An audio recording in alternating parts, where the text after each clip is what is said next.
Imperialism, The Highest Stage of Capitalism, by Vladimir Lenin. Written between January and June 1916, first published mid was 1917. Preface. The pamphlet here presented to the reader was written in the spring of 1916, in Zurich. In the conditions in which I was obliged to work there I naturally suffered somewhat from a shortage of French and English literature and from a serious dearth of Russian literature. However, I made use of the principal English work on imperialism, the book by J. A. Hobson, with all the care that, in my opinion, that work deserves. This pamphlet was written with an eye to the Tsarist censorship. Hence, I was not only forced to confine myself strictly to an exclusively theoretical, specifically economic analysis of facts, but to formulate the few necessary observations on politics with extreme caution, by hints, in an allegorical language, in that accursed Aesopian language, to which Tsarism compelled all revolutionaries to have recourse whenever they took up the pen to write a legal work. It is painful, in these days of liberty, to reread the passages of the pamphlet which have been distorted, cramped, compressed in an iron vice on account of the censor. That the period of imperialism is the eve of the socialist revolution, that social chauvinism, socialism in words, chauvinism in deeds, is the utter betrayal of socialism, complete desertion to the side of the bourgeoisie, that this split in the working class movement is bound up with the objective conditions of imperialism, etc. On these matters I had to speak in a slavish tongue, and I must refer the reader who is interested in the subject to the articles I wrote abroad in 1914-17, a new edition of which is soon to appear. In order to show the reader, in a guise acceptable to the censors, how shamelessly untruthful the capitalists and the social chauvinists who have deserted to their side, and whom Kautsky opposes so inconsistently, are on the question of annexations, in order to show how shamelessly they screen the annexations of their capitalists, I was forced to quote as an example, Japan. The careful reader will easily substitute Russia for Japan, and Finland, Poland, Courland, the Ukraine, Khiva, Bulgaria, Estonia or other regions peopled by non-Great Russians, for Korea. I trust that this pamphlet will help the reader to understand the fundamental economic question, that of the economic essence of imperialism, for unless this is studied, it will be impossible to understand and appraise modern war and modern politics. Author, Petrograd, April 26, 1917. Preface to the French and German editions. As was indicated in the preface to the Russian edition, this pamphlet was written in 1916, with an eye to the Tsarist censorship.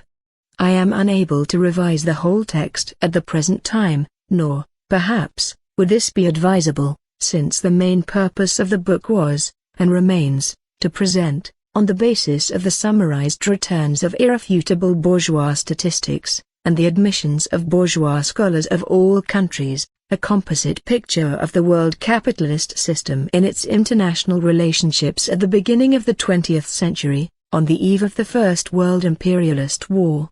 To a certain extent it will even be useful for many communists in advanced capitalist countries to convince themselves by the example of this pamphlet, legal from the standpoint of the Tsarist censor, of the possibility, and necessity, of making use of even the slight remnants of legality which still remain at the disposal of the communists, say, in contemporary America or France, after the recent almost wholesale arrests of communists, in order to explain the utter falsity of social pacifist views and hopes for world democracy.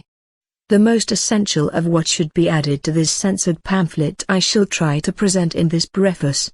To it is proved in the pamphlet that the War of 1914-18 was imperialist, that is, an annexationist, predatory war of plunder, on the part of both sides. It was a war for the division of the world, for the partition and repartition of colonies and spheres of influence of finance capital, etc. Proof of what was the true social, or rather, the true class character of the war is naturally to be found, not in the diplomatic history of the war, but in an analysis of the objective position of the ruling classes in all the belligerent countries. In order to depict this objective position one must not take examples or isolated data, In view of the extreme complexity of the phenomena of social life, it is always possible to select any number of examples or separate data to prove any proposition, but all the data on the basis of economic life in all the belligerent countries and the whole world. It is precisely irrefutable summarized data of this kind that I quoted in describing the partition of the world in 1876 and 1914, in Chapter 6. And the division of the world's railways in 1890 and 1913, in Chapter 7. Railways are a summation of the basic capitalist industries, coal, iron and steel, a summation and the most striking index of the development of world trade and bourgeois democratic civilization. How the railways are linked up with large-scale industry, with monopolies, syndicates, cartels, trusts, banks and the financial oligarchy is shown in the preceding chapters of the book. The uneven distribution of the railways, their uneven development, sums up, as it were, modern monopolist capitalism on a worldwide scale. And this summary proves that imperialist wars are absolutely inevitable under such an economic system, as long as private property in the means of production exists. The building of railways seems to be a simple, natural, democratic, cultural and civilizing enterprise. That is what it is in the opinion of the bourgeois professors who are paid to depict capitalist slavery in bright colors, and in the opinion of petty bourgeois philistines. But as a matter of fact, the capitalist threads, which in thousands of different intercrossings bind these enterprises with private property in the means of production in general, have converted this railway construction into an instrument for oppressing 1,000 million people, in the colonies and semi-colonies, that is, more than half the population of the globe that inhabits the dependent countries, as well as the wage slaves of capital in the civilized countries. Private property based on the labor of the small proprietor, free competition, democracy, all the catchwords with which the capitalists and their press deceive the workers and the peasants are things of the distant past. Capitalism has grown into a world system of colonial oppression and of the financial strangulation of the overwhelming majority of the population of the world by a handful of advanced countries. And this booty is shared between 2 or 3 powerful world plunderers armed to the teeth, America, Great Britain, Japan, who are drawing the whole world into their war over the division of their booty. 3. The Treaty of Brest-Litovsk dictated by monarchist Germany, and the subsequent much more brutal and despicable Treaty of Versailles dictated by the Democratic Republics of America and France and also by Free Britain, have rendered a most useful service to humanity by exposing both imperialism's hired coolies of the pen and petty bourgeois reactionaries who, although they call themselves pacifists and socialists, sang praises to Wilsonism, and insisted that peace and reforms were possible under imperialism. The tens of millions of dead and maimed left by the war, a war to decide whether the British or German group of financial plunderers is to receive the most booty, and those 2 peace treaties, are with unprecedented rapidity opening the eyes of the millions and tens of millions of people who are downtrodden, oppressed, deceived and duped by the bourgeoisie. Thus, out of the universal ruin caused by the war, a worldwide revolutionary crisis is arising which, however prolonged and arduous its stages may be, cannot end otherwise than in a proletarian revolution and in its victory.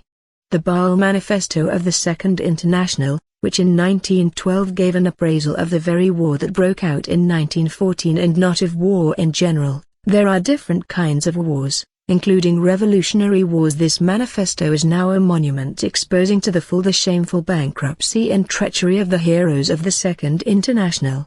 That is why I reproduce this manifesto. This manifesto is not given as an appendix to this edition, ed., as a supplement to the present edition, and again I urge the reader to note that the heroes of the Second International are as assiduously avoiding the passages of this manifesto which speak precisely, clearly and definitely of the connection between that impending war and the proletarian revolution, as a thief avoids the scene of his crime.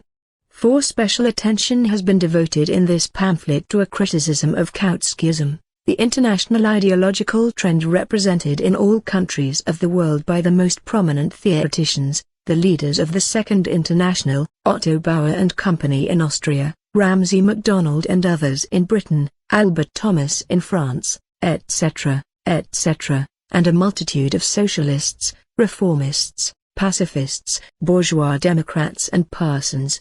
This ideological trend is, on the one hand, a product of the disintegration and decay of the Second International, and, on the other hand, the inevitable fruit of the ideology of the petty bourgeoisie, whose entire way of life holds them captive to bourgeois and democratic prejudices.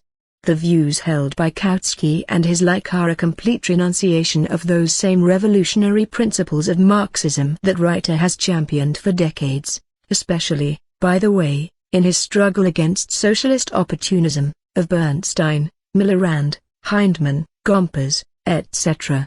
It is not a mere accident, therefore, that Kautsky's followers all over the world have now united in practical politics with the extreme opportunists, through the Second, or Yellow International, and with the bourgeois governments, through bourgeois coalition governments in which socialists take part.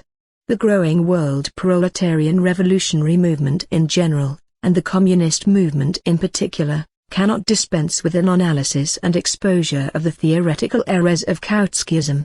The more so since pacifism and democracy in general, which lay no claim to Marxism whatever, but which, like Kautsky and co., are obscuring the profundity of the contradictions of imperialism and the inevitable revolutionary crisis to which it gives rise, are still very widespread all over the world.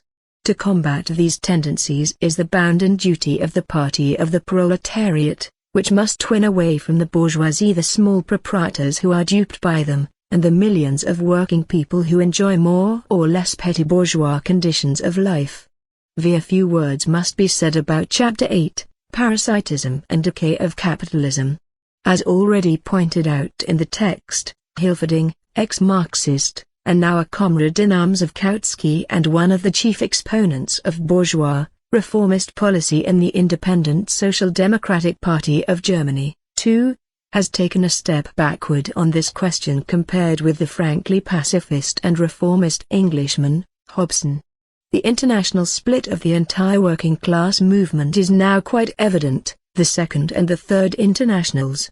The fact that armed struggle and civil war is now raging between the two trends is also evident. The support given to Kolchak and Denikin in Russia by the Mensheviks and socialist revolutionaries against the Bolsheviks, the fight the Sedmans and Nosks have conducted in conjunction with the bourgeoisie against the Spartacists 3, in Germany, the same thing in Finland, Poland, Hungary, etc. What is the economic basis of this world historical phenomenon?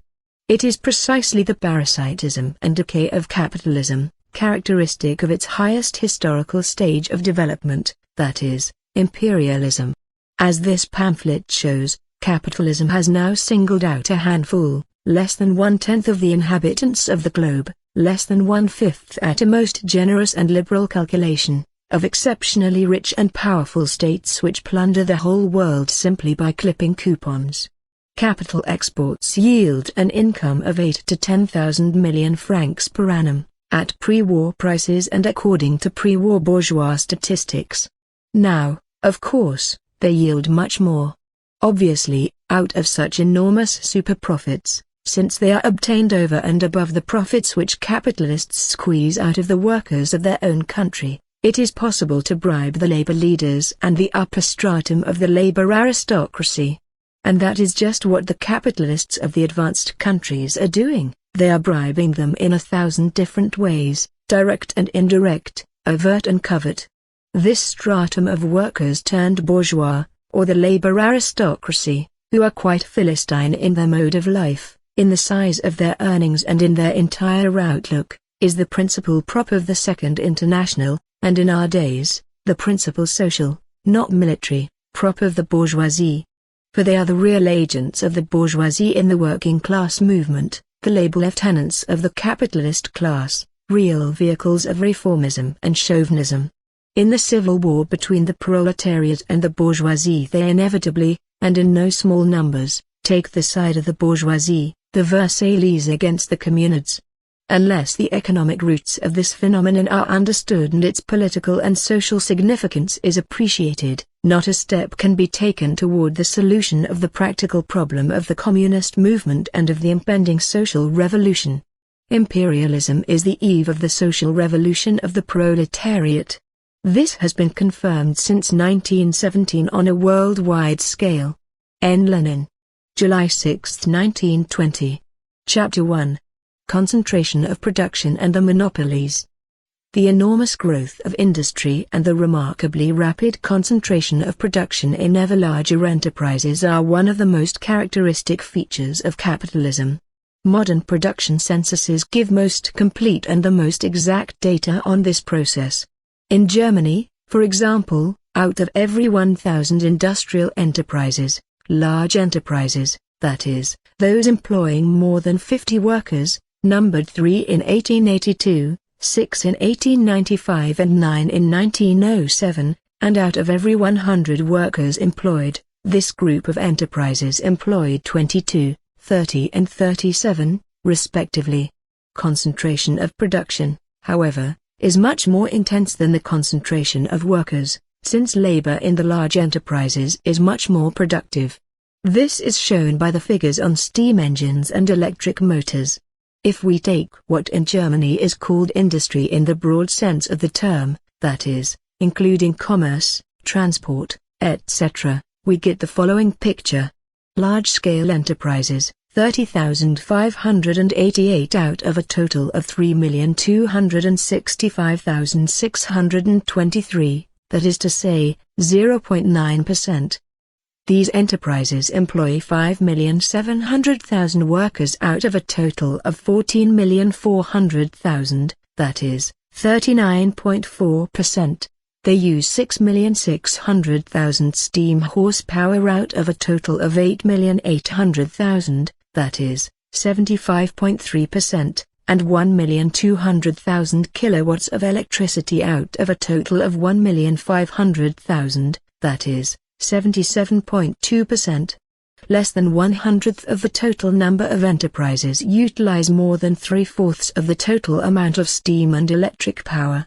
2,970,000 small enterprises, employing up to 5 workers, constituting 91% of the total, utilize only 7% of the total amount of steam and electric power. Tens of thousands of huge enterprises are everything. Millions of small ones are nothing. In 1907, there were in Germany 586 establishments employing 1,000 and more workers, nearly 1/10, 1,380,000, of the total number of workers employed in industry, and they consumed almost 1/3, 32%, of the total amount of steam and electric power. 1. As we shall see, money capital and the banks make this superiority of a handful of the largest enterprises still more overwhelming, in the most literal sense of the word, that is, millions of small, medium and even some big proprietors are in fact in complete subjection to some hundreds of millionaire financiers. In another advanced country of modern capitalism, the United States of America, the growth of the concentration of production is still greater. Here statistics single out industry in the narrow sense of the word and classify enterprises according to the value of their annual output. In 1904 large-scale enterprises with an output valued at $1 million and over, numbered 1,900, out of 216,180, that is, 0.9%. These employed 1,400,000 workers, out of 5,500,000, that is, 25.6%, and the value of their output amounted to $5,600,000,000, out of $14,800,000,000, that is, 38%. 5 years later, in 1909, the corresponding figures were 3,060 enterprises, out of 268,491, that is, 1.1%, employing 2 million workers, out of 6,600,000, that is, 30.5%, with an output valued at $9 billion, out of $20,700,000,000, that is, 43.8%. 2. Almost half the total production of all the enterprises of the country was carried on by 1/100th part of these enterprises. These are 3,000 giant enterprises embrace 258 branches of industry. From this it can be seen that at a certain stage of its development concentration itself, as it were, leads straight to monopoly, for a score or so of giant enterprises can easily arrive at an agreement, and on the other hand, the hindrance to competition, the tendency towards monopoly, arises from the huge size of the enterprises. This transformation of competition into monopoly is one of the most important, if not the most important, phenomena of modern capitalist economy, and we must deal with it in greater detail. But first we must clear up one possible misunderstanding. American statistics speak of 3,000 giant enterprises in 250 branches of industry, as if there were only a dozen enterprises of the largest scale for each branch of industry. But this is not the case.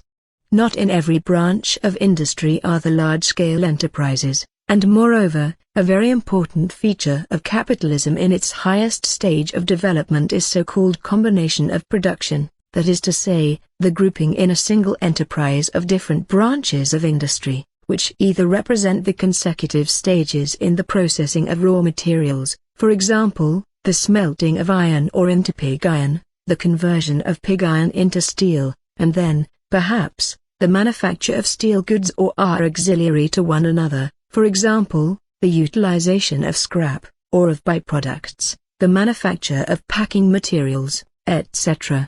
Combination, writes Hilferding, levels out the fluctuations of trade and therefore assures to the combined enterprises a more stable rate of profit. Secondly, combination has the effect of eliminating trade. Thirdly, it has the effect of rendering possible technical improvements, and, consequently, the acquisition of super-profits over and above those obtained by the pure, i.e., non-combined, enterprises. Fourthly, it strengthens the position of the combined enterprises relative to the pure enterprises, strengthens them in the competitive struggle in periods of serious depression, when the fall in prices of raw materials does not keep pace with the fall in prices of manufactured goods. 3. The German bourgeois economist, Hayman, who has written a book especially on mixed, that is, combined, enterprises in the German iron industry, says, pure enterprises perish, they are crushed between the high price of raw material and the low price of the finished product.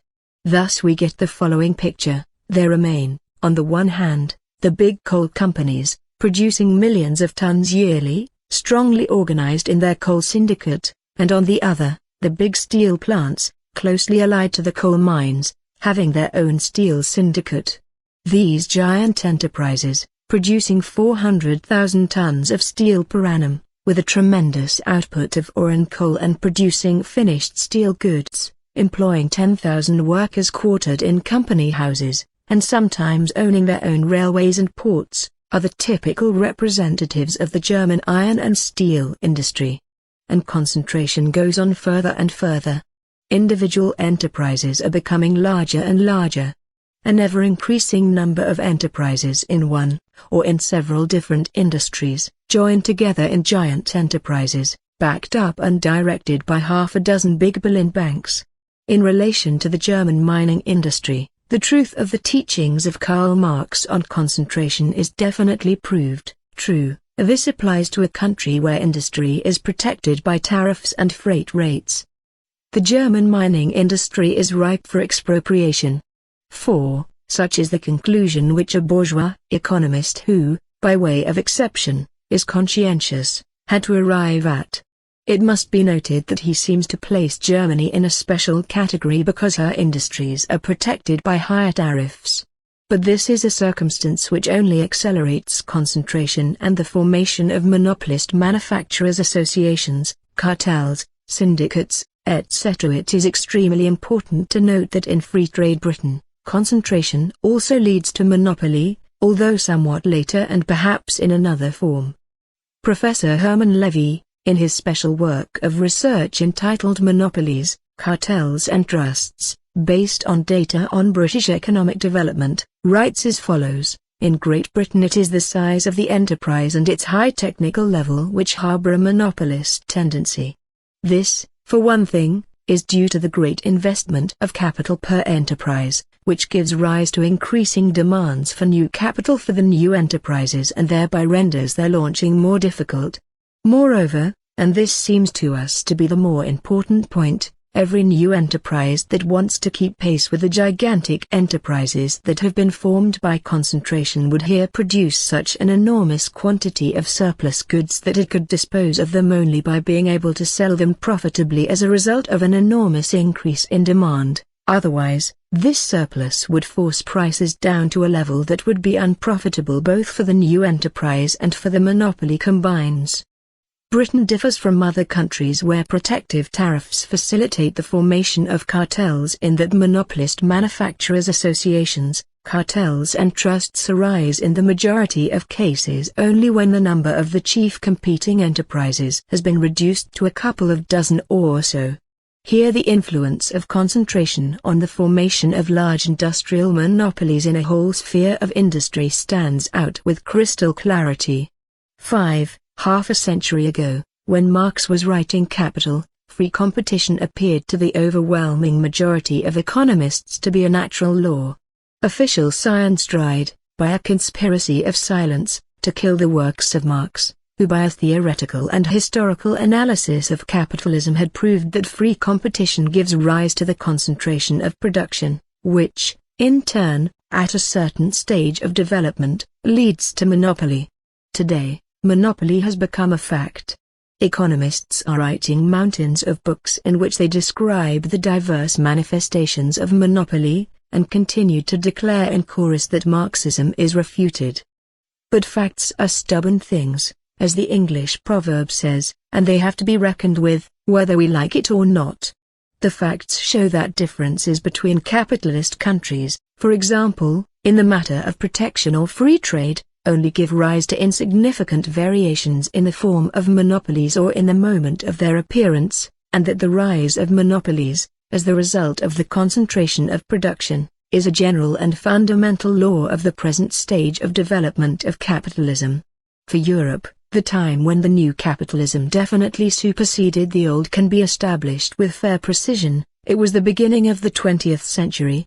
In one of the latest compilations on the history of the formation of monopolies, we read, isolated examples of capitalist monopoly could be cited from the period preceding 1860, in these could be discerned the embryo of the forms that are so common today, but all this undoubtedly represents the prehistory of the cartels. The real beginning of modern monopoly goes back, at the earliest, to the 60s. The first important period of development of monopoly commenced with the international industrial depression of the 70s and lasted until the beginning of the 90s. If we examine the question on a European scale, we will find that the development of free competition reached its apex in the 60s and 70s. It was then that Britain completed the construction of her old-style capitalist organization. In Germany, this organization had entered into a fierce struggle with handicraft and domestic industry, and had begun to create for itself its own forms of existence.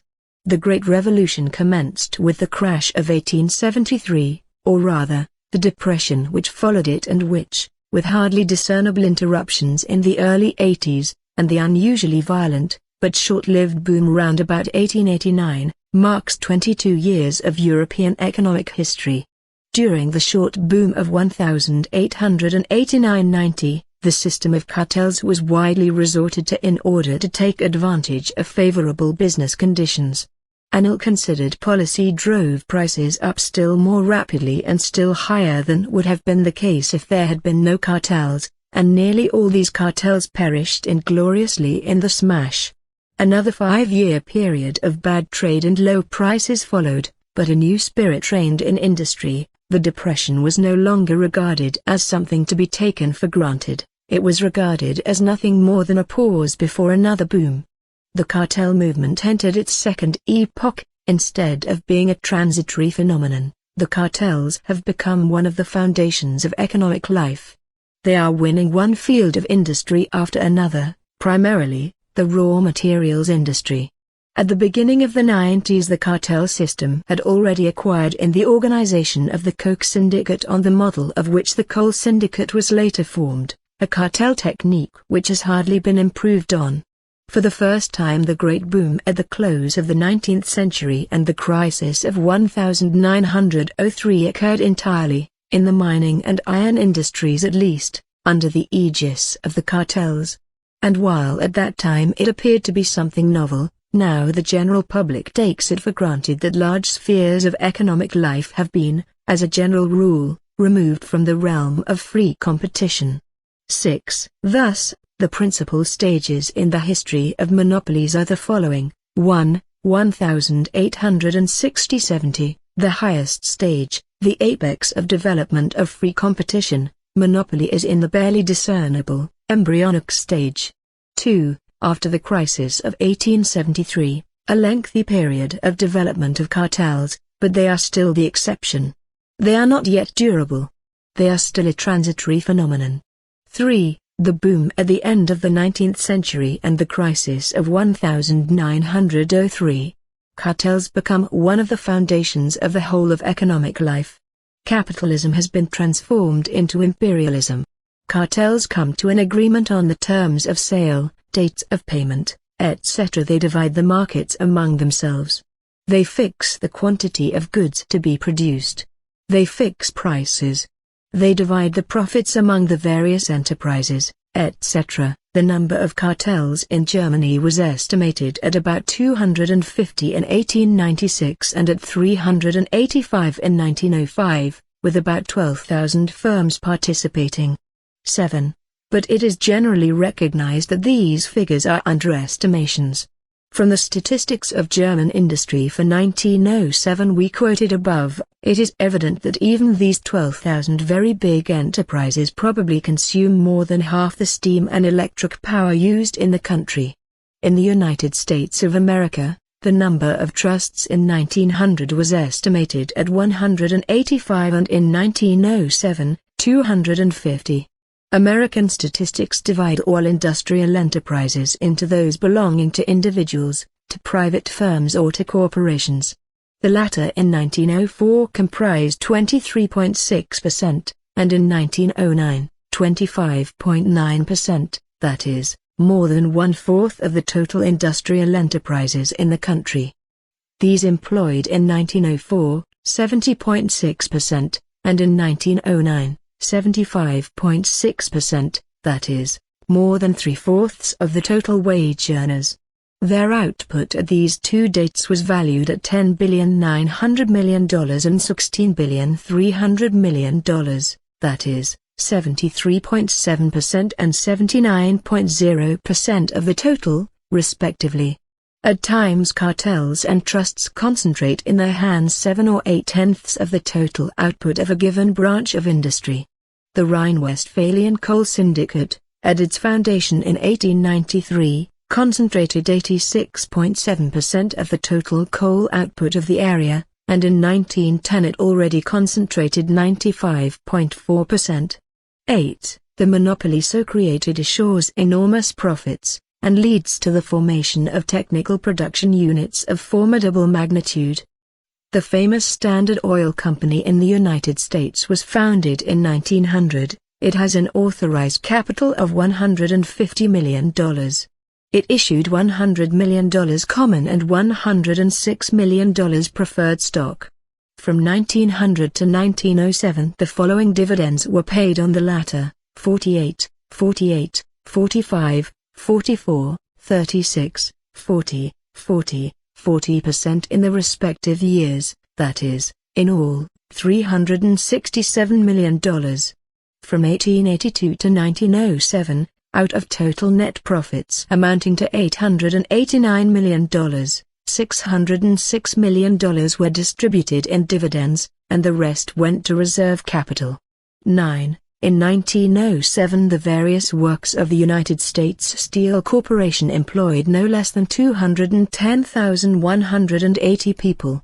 The largest enterprise in the German mining industry, Gelsenkirchener Bergwerksgesellschaft, in 1908 had a staff of 46,048 workers and office employees. 10. In 1902, the United States Steel Corporation already produced 9 million tons of steel.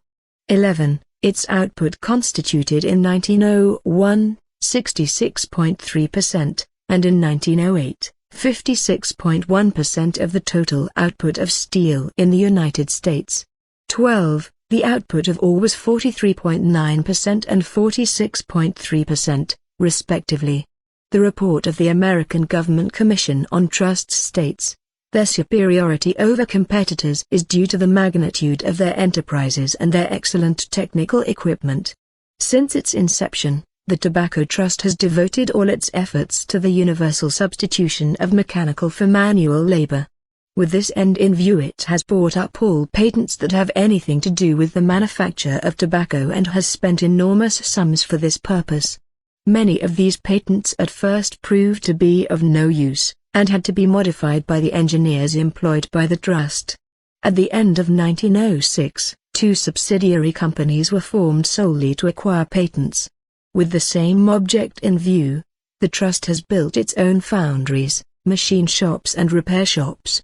One of these establishments, that in Brooklyn, employs on the average 300 workers. Here experiments are carried out on inventions concerning the manufacture of cigarettes, cheroots, snuff, tinfoil for packing, boxes, etc. Here, also, inventions are perfected. 13. Other trusts also employ what are called development engineers, whose business it is to devise new methods of production and to test technical improvements. The United States Steel Corporation grants big bonuses to its workers and engineers for all inventions that raise technical efficiency, or reduce cost of production. 14. In German large-scale industry, for example, in the chemical industry, which has developed so enormously during these last few decades, the promotion of technical improvement is organized in the same way. By 1908, the process of concentration of production had already given rise to 2 main groups which, in their way, were also in the nature of monopolies. At first these groups constituted dual alliances of 2 pairs of big factories, each having a capital of from 20 to 21 million marks on the one hand, the former Meister factory in Hochst and the Kassler factory in Frankfurt am Main, and on the other hand, the aniline and soda factory at Ludwigshafen and the former Bayer factory at Elberfeld. Then, in 1905, one of these groups, and in 1908 the other group, each concluded an agreement with yet another big factory. The result was the formation of 2 triple alliances, each with a capital of from 40 to 50 million marks. And these alliances have already begun to approach each other, to reach an understanding about prices, etc. 15. Competition becomes transformed into monopoly. The result is immense progress in the socialization of production. In particular, the process of technical invention and improvement becomes socialized. This is something quite different from the old free competition between manufacturers, scattered and out of touch with one another, and producing for an unknown market.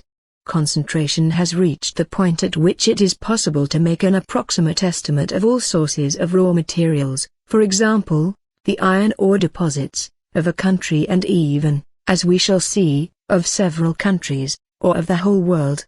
Not only are such estimates made, but these sources are captured by gigantic monopolist associations. An approximate estimate of the capacity of markets is also made, and the associations divide them up amongst themselves by agreement. Skilled labor is monopolized. The best engineers are engaged, the means of transport are captured, railways in America, shipping companies in Europe and America. Capitalism in its imperialist stage leads directly to the most comprehensive socialization of production. It, so to speak, drags the capitalists, against their will and consciousness, into some sort of a new social order, a transitional one from complete free competition to complete socialization. Production becomes social, but appropriation remains private. The social means of production remain the private property of a few. The general framework of formally recognized free competition remains, and the yoke of a few monopolists on the rest of the population becomes 100 times heavier, more burdensome and intolerable. The German economist, Kästner, has written a book especially devoted to the struggle between the cartels and outsiders, that is, the capitalists outside the cartels. He entitled his work Compulsory Organization, although, in order to present capitalism in its true light, he should, of course, have written about compulsory submission to monopolist associations. It is instructive to glance at least at the list of the methods the monopolist associations resort to in the present day. The latest, the civilized struggle for organization. 1. Stopping supplies of raw materials.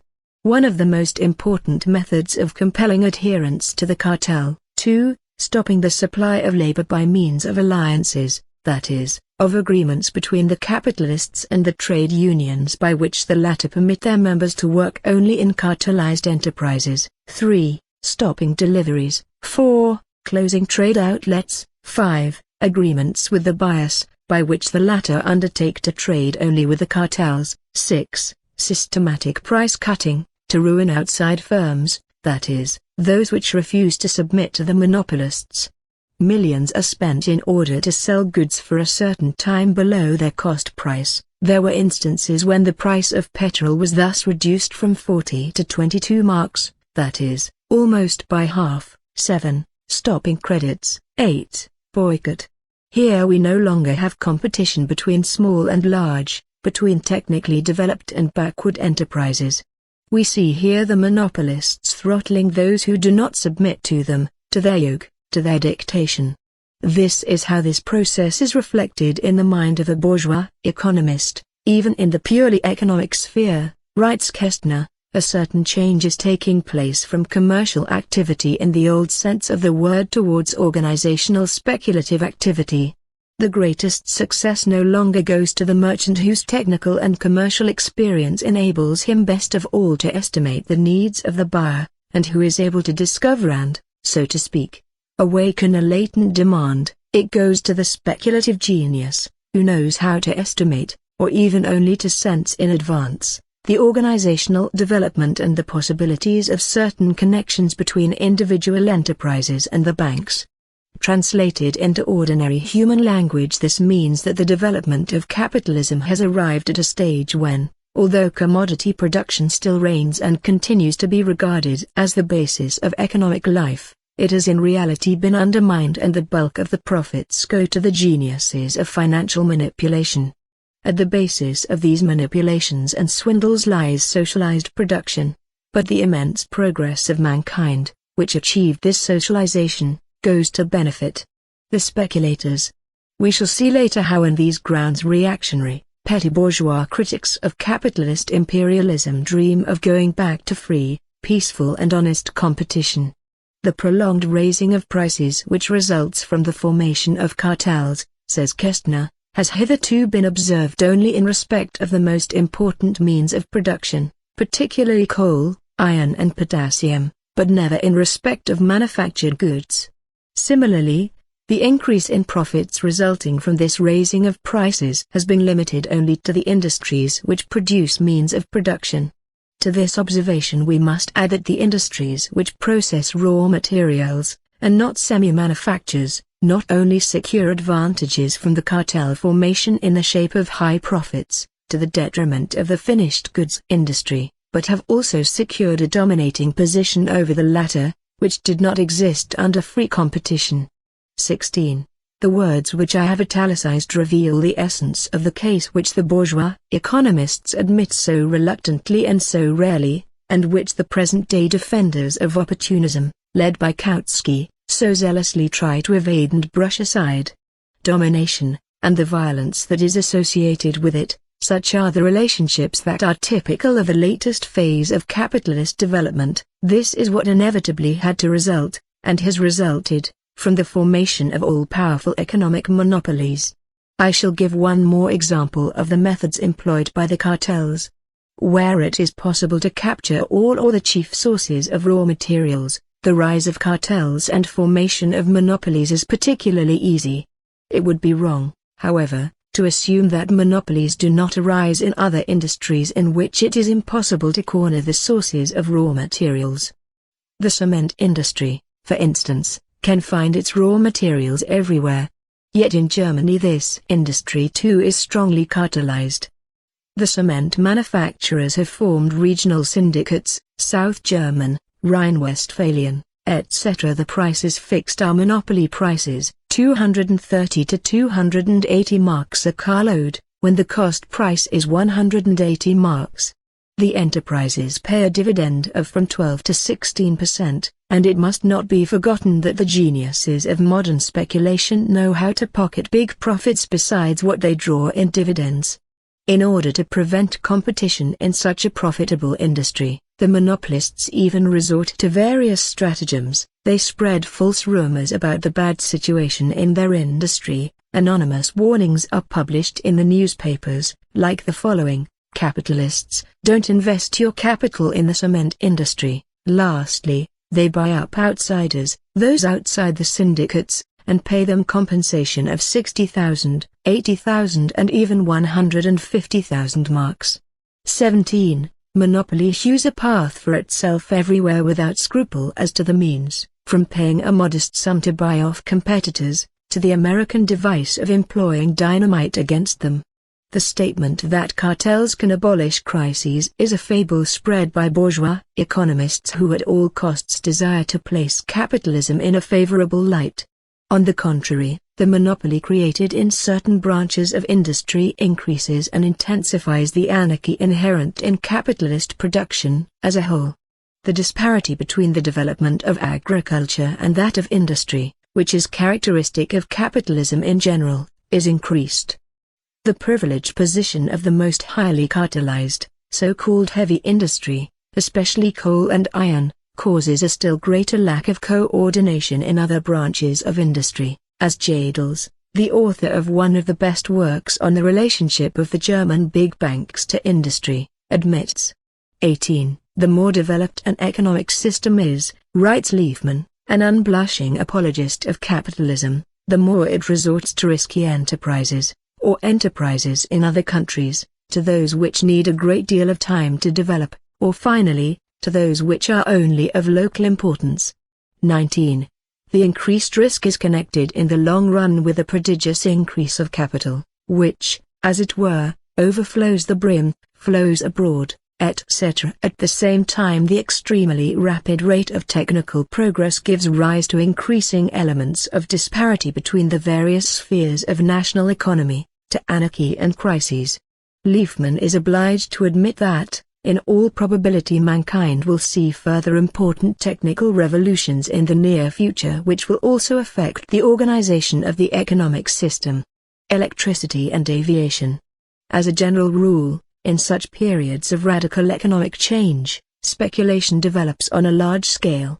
20. Crises of every kind, economic crises most frequently, but not only these, in their turn increase very considerably the tendency towards concentration and towards monopoly.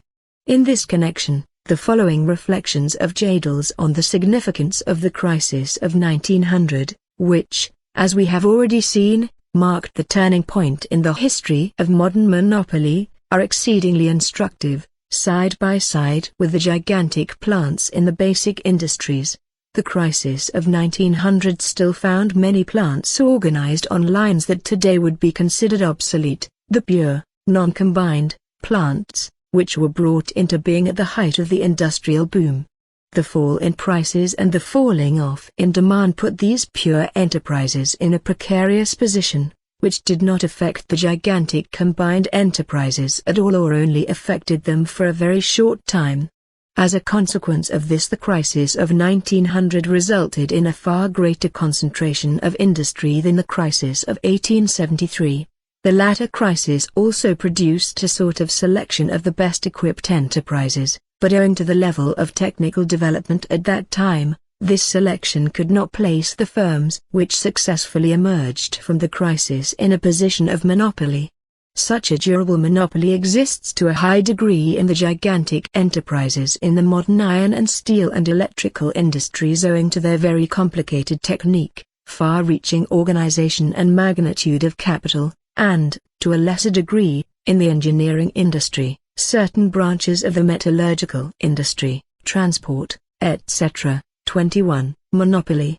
This is the last word in the latest phase of capitalist development.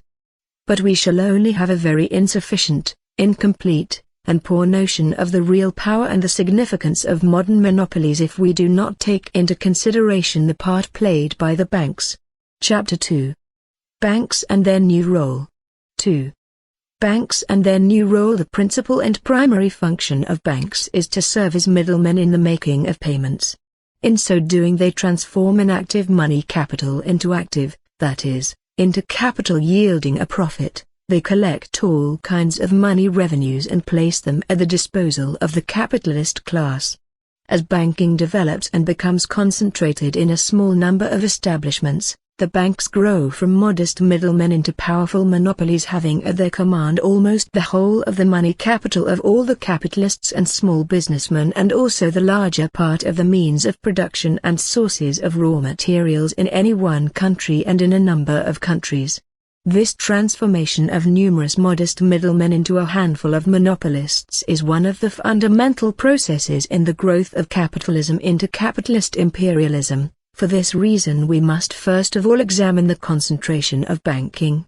In 1907-8, the combined deposits of the German joint stock banks, each having a capital of more than 1,000,000 marks, amounted to 7,000 million marks. In 1912-13, these deposits already amounted to 9,800 million marks, an increase of 40% in 5 years, and of the 2,800 million increase, 2,750 million was divided among 57 banks, each having a capital of more than 10 million marks.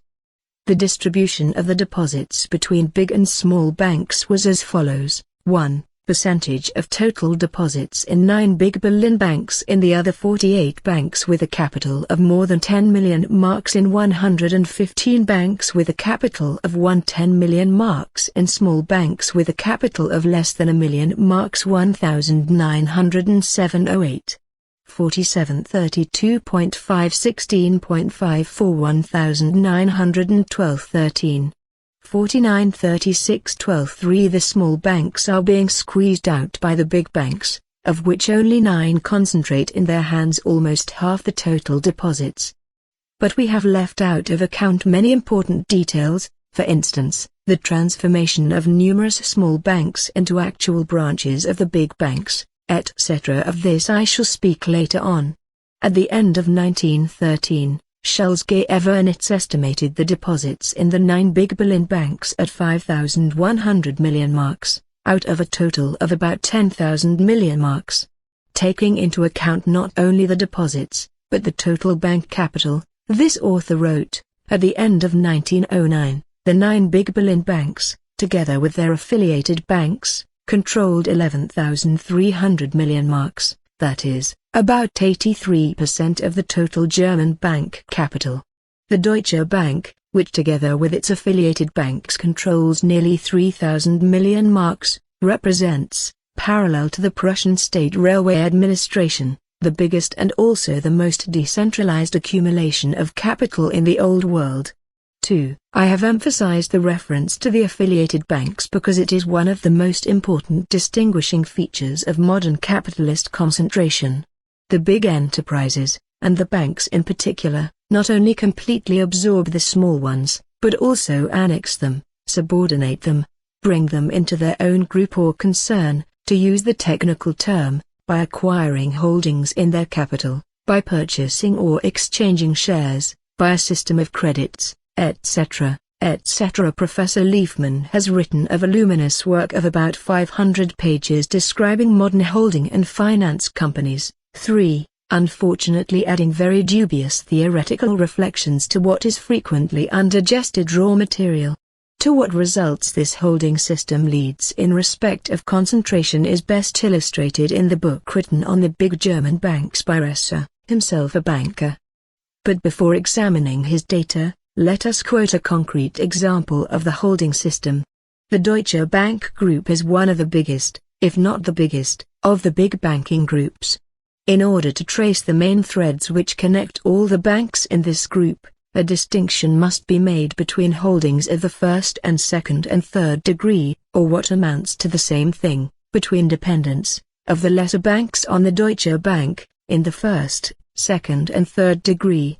We then obtain the following picture. 4. The Deutsche Bank has holdings, direct or first-degree dependence, second-degree dependence, third-degree dependence permanently in 17 other banks. 9 of the 17 have holdings in 34 other banks. 4 of the 9 have holdings in 7 other banks for an indefinite period. In 5 other banks occasionally. In 8 other banks 5 of the 8 have holdings in 14 other banks. 2 of the 5 have holdings in 2 other banks. Totals. In 30 other banks 14 of the 30 have holdings in 48 other banks. 6 of the 14 have holdings in 9 other banks. Included in the 8 banks occasionally dependent on the Deutsche Bank in the first degree, are 3 foreign banks, 1 Austrian, the Wiener Bank of Rhin, and 2 Russian, the Siberian Commercial Bank and the Russian Bank for Foreign Trade. Altogether, the Deutsche Bank Group comprises, directly and indirectly, partially and totally, 87 banks, and the total capital, its own and that of others which it controls, is estimated at between 2 and 3,000 million marks. It is obvious that a bank which stands at the head of such a group, and which enters into agreement with half a dozen other banks only slightly smaller than itself for the purpose of conducting exceptionally big and profitable financial operations like floating state loans, has already outgrown the part of middleman and has become an association of a handful of monopolists. The rapidity with which the concentration of banking proceeded in Germany at the turn of the 20th century is shown by the following data which we quote in an abbreviated form from Resse. 6 big Berlin banks, year branches in Germany, deposit banks and exchange offices, constant holdings in German joint stock banks, total establishments 1895. 1614 142 1900, 2148 80 1911, 104 276 63 450. We see the rapid expansion of a close network of channels which cover the whole country, centralizing all capital and all revenues, transforming thousands and thousands of scattered economic enterprises into a single national capitalist, and then into a world capitalist economy. The decentralization that Scheisske Evernitz, as an exponent of present-day bourgeois political economy, speaks of in the passage previously quoted, really means the subordination to a single center of an increasing number of formerly relatively independent, or rather, strictly local economic units. In reality it is centralization, the enhancement of the role, importance and power of monopolist giants. In the older capitalist countries this banking network is still more close. In Great Britain and Ireland, in 1910, there were in all 7,151 branches of banks. 4 big banks had more than 400 branches each, from 447 to 689, 4 had more than 200 branches each, and 11 more than 100 each. In France, 3 very big banks, Crédit Lyonnais, the Comptoir National and the Société Générale, extended their operations and their network of branches in the following manner. 5. Number of branches and offices, capital 000,000 francs year in the provinces. In Paris, total own capital deposits used as capital 1870 47 1764 200 427 1890 192 66 258 265 1245 1909 1033 196 1229 887 4363. In order to show the connections of a big modern bank, Resse gives the following figures of the number of letters dispatched and received by the Diskontogesellschaft, one of the biggest banks in Germany and in the world. Its capital in 1914 amounted to 300 million marks, year letters received, letters dispatched 1852. 6,135 6,292 1870, 85,887 530 1900, 533,102 626,043. The number of accounts of the big Paris bank, the Crédit Lyonnais, increased from 28,535 in 1875 to 633,539 in 1912. 6. These simple figures show perhaps better than lengthy disquisitions how the concentration of capital and the growth of bank turnover are radically changing the significance of the banks. Scattered capitalists are transformed into a single collective capitalist. When carrying the current accounts of a few capitalists, a bank, as it were, transacts a purely technical and exclusively auxiliary operation. When, however, this operation grows to enormous dimensions, we find that a handful of monopolists subordinate to their will all the operations, both commercial and industrial, of the whole of capitalist society, for they are enabled by means of their banking connections, their current accounts and other financial operations, first, to ascertain exactly the financial position of the various capitalists, then to control them, to influence them by restricting or enlarging, facilitating or hindering credits, and finally to entirely determine their fate, determine their income, deprive them of capital, or permit them to increase their capital rapidly and to enormous dimensions, etc. We have just mentioned the 300 million marks capital of the Diskontogesellschaft of Berlin. This increase of the capital of the bank was one of the incidents in the struggle for hegemony between two of the biggest Berlin banks, the Deutsche Bank and the Diskonto. In 1870, the first was still a novice and had a capital of only 15 million marks, while the second had a capital of 30 million marks. In 1908, the first had a capital of 200 million, while the second had 170 million. In 1914, the first increased its capital to 250 million and the second, by merging with another first-class big bank, the Schaffhausenische Bank Verein, increased its capital to 300 million. And, of course, this struggle for hegemony went hand in hand with the more and more frequent conclusion of agreements of an increasingly durable character between the two banks. The following are the conclusions that this development forces upon banking specialists who regard economic questions from a standpoint which does not in the least exceed the bounds of the most moderate and cautious bourgeois reformism.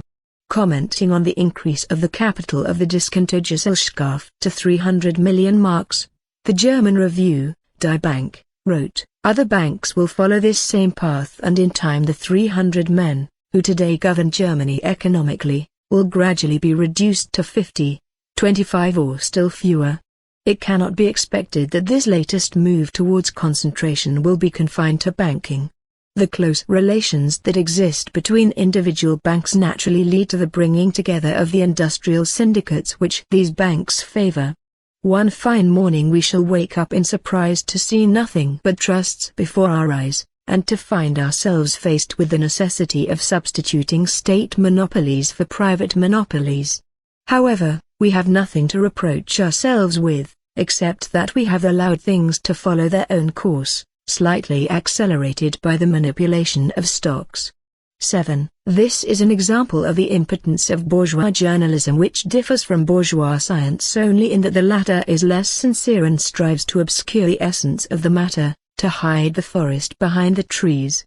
To be surprised at the results of concentration, to reproach the government of capitalist Germany, or capitalist society, ourselves, to fear that the introduction of stocks and shares might accelerate concentration in the same way as the German cartel specialist Tchaikovsky fears the American trusts and prefers the German cartels on the grounds that they may not, like the trusts, excessively accelerate technical and economic progress. 8. Is not all this a sign of impotence?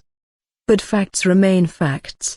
There are no trusts in Germany, there are only cartels. But Germany is governed by not more than 300 magnates of capital, and the number of these is constantly diminishing. At all events, banks greatly intensify and accelerate the process of concentration of capital and the formation of monopolies in all capitalist countries, notwithstanding all the differences in their banking laws. The banking system possesses, indeed, the form of universal bookkeeping and distribution of means of production on a social scale, but solely the form, wrote Marx in Capital half a century ago, Russ. Trans, Volume 3, Part 2, p. 144. 24. The figures we have quoted on the growth of bank capital, on the increase in the number of the branches and offices of the biggest banks, the increase in the number of their accounts, etc., present a concrete picture of this universal bookkeeping of the whole capitalist class, and not only of the capitalists, for the banks collect, even though temporarily, all kinds of money revenues, of small businessmen, office clerks, and of a tiny upper stratum of the working class. Universal distribution of means of production that, from the formal aspect, is what grows out of the modern banks, which, numbering some 3 to 6 of the biggest in France, and 6 to 8 in Germany, control millions and millions. In substance, however, the distribution of means of production is not at all universal, but private, that is, it conforms to the interests of big capital, and primarily, of huge, monopoly capital, which operates under conditions in which the masses living want, in which the whole development of agriculture hopelessly lags behind the development of industry, while within industry itself the heavy industries exact tribute from all other branches of industry. In the matter of socializing capitalist economy, the savings banks and post offices are beginning to compete with the banks. They are more decentralized, that is, their influence extends to a greater number of localities, to more remote places, to wider sections of the population. Here is the data collected by an American commission on the comparative growth of deposits in banks and savings banks. 9. Deposits. 000,000,000 marks year Britain, France, Germany. Banks, savings banks, savings banks, credit societies, savings banks. 1880. 8.4 1.6 0.9 0.5 0.42.6 1888 12.4 2.0 1.5 2.1 1.1 0.44.5 1908 23.2 4.23.7 4.27.12 13.9 as they pay interest at the rate of 4% and 4.25% on deposits. The savings banks must seek profitable investments for their capital. They must deal in bills, mortgages, etc. The boundaries between the banks and the savings banks become more and more obliterated. The chambers of commerce of Bochum and Erfurt, for example, demand that savings banks be prohibited from engaging in purely banking business, such as discounting bills. They demand the limitation of the banking operations of the post office. 10. The banking magnates seem to be afraid that state monopoly will steal upon them from an unexpected quarter. It goes without saying, however, that this fear is no more than an expression of the rivalry, so to speak, between two department managers in the same office. For, on the one hand, the millions entrusted to the savings banks are in the final analysis actually controlled by these very same bank capital magnates, while, on the other hand, state monopoly in capitalist society is merely a means of increasing and guaranteeing the income of millionaires in some branch of industry who are on the verge of bankruptcy. The change from the old type of capitalism, in which free competition predominated, to the new capitalism, in which monopoly reigns, is expressed, among other things, by a decline in the importance of the stock exchange. The Revue, Die Bank, writes, "The stock exchange has long ceased to be the indispensable medium of circulation that it formerly was when the banks were not yet able to place the bulk of new issues with their clients." 11. Every bank is a stock exchange, and the bigger the bank, and the more successful the concentration of banking, the truer does this modern aphorism ring. 12. While formerly, in the 70s, the stock exchange, flushed with the exuberance of youth, a subtle allusion to the stock exchange crash of 1873, the company promotion scandals, 25, etc., opened the era of the industrialization of Germany. Nowadays the banks and industry are able to manage it alone. The domination of our big banks over the stock exchange is nothing else than the expression of the completely organized German industrial state.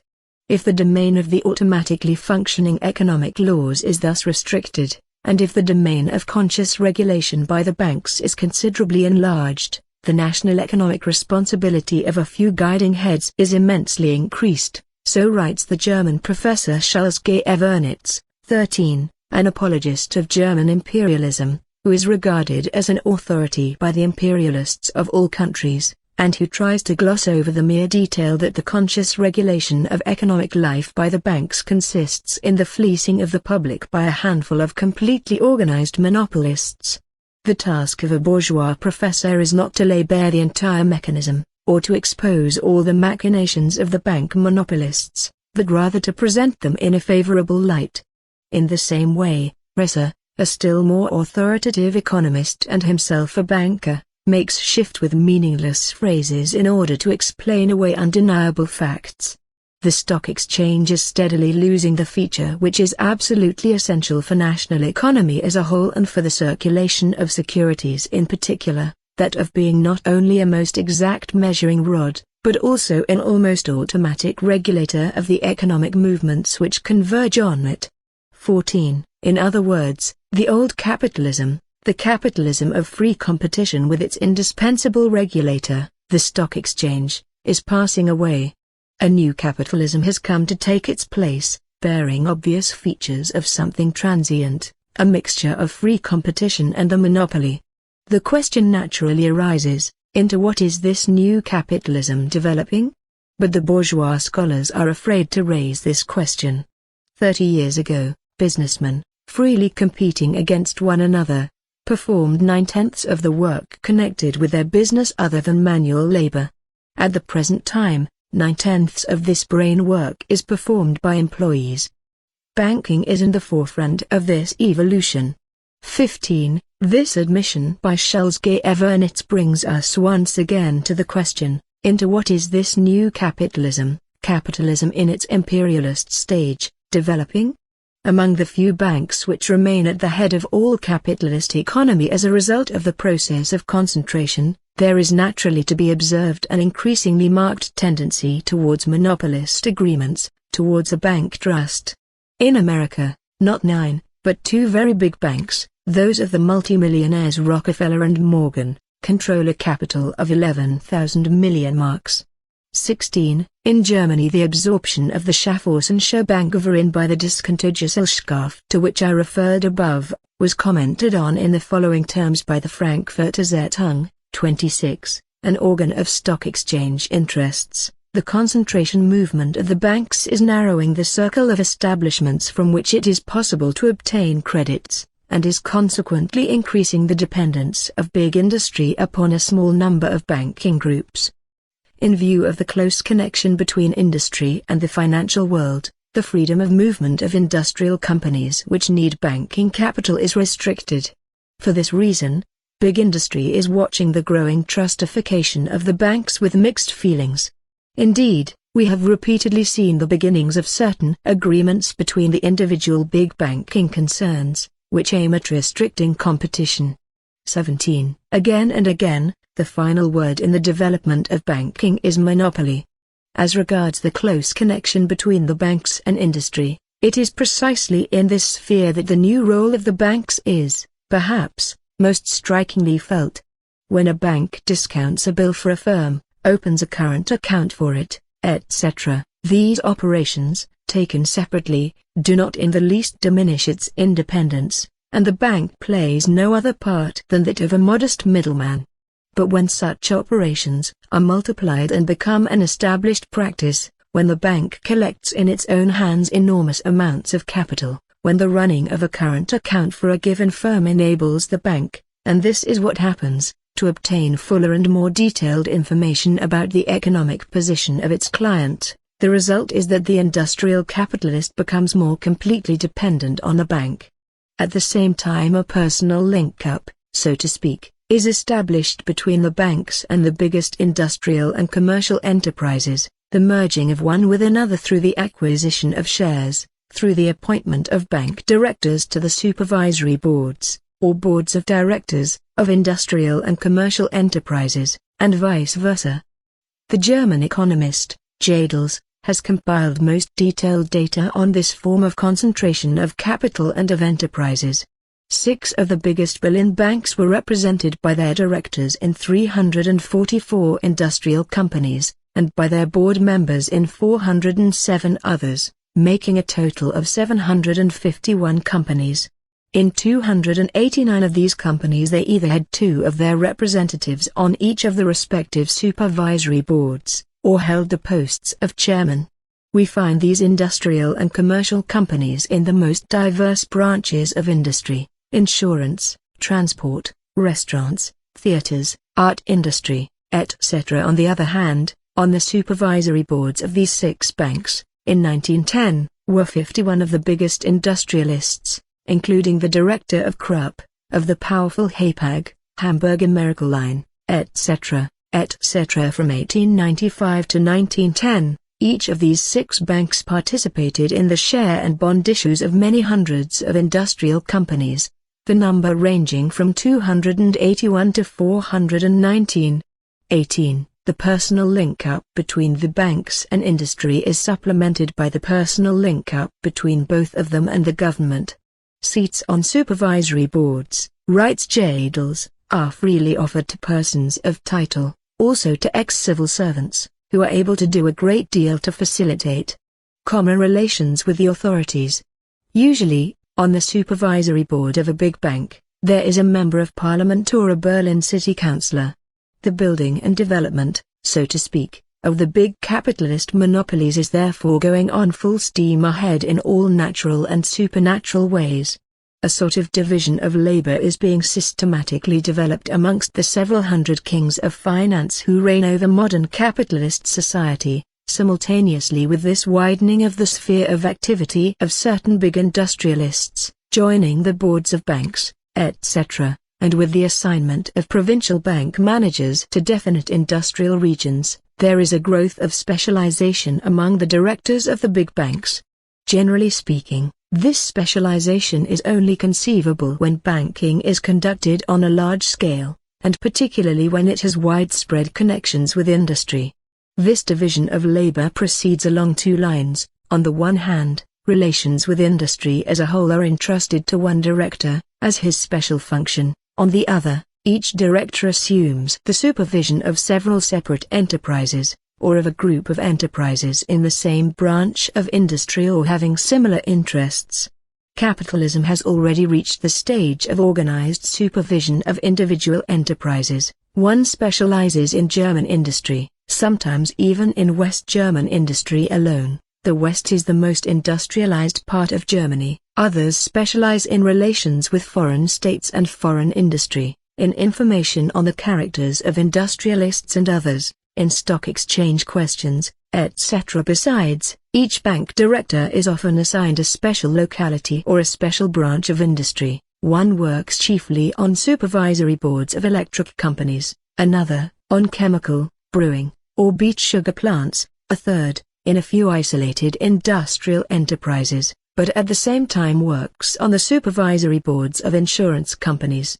In short, there can be no doubt that the growth in the dimensions and diversity of the big banks' operations is accompanied by an increase in the division of labor among their directors, with the object, and result, of, so to speak, lifting them somewhat out of pure banking and making them better experts, better judges of the general problems of industry and the special problems of each branch of industry, thus making them more capable of acting within the respective bank's industrial sphere of influence.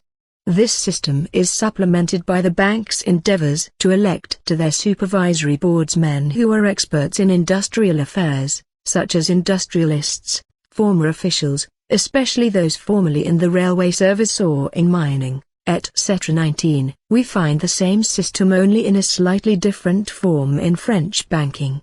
For instance, one of the 3 biggest French banks, the Crédit Lyonnais, has organized a financial research service, Service des études financières, which permanently employs over 50 engineers, statisticians, economists, lawyers, etc. This costs from 600,000 to 700,000 francs annually.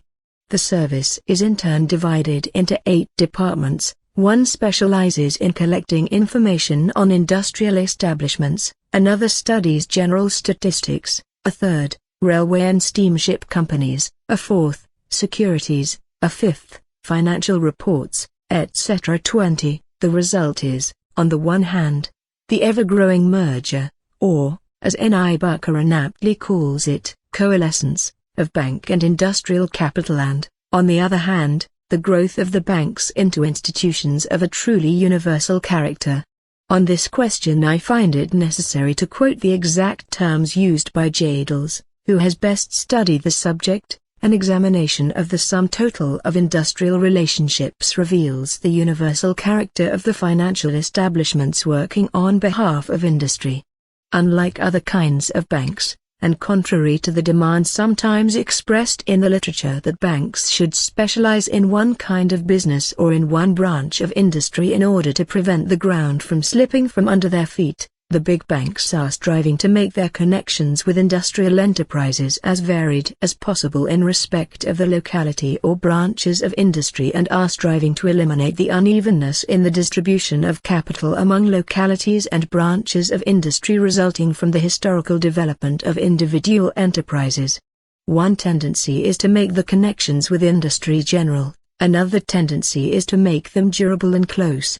In the 6 big banks both these tendencies are realized, not in full, but to a considerable extent and to an equal degree.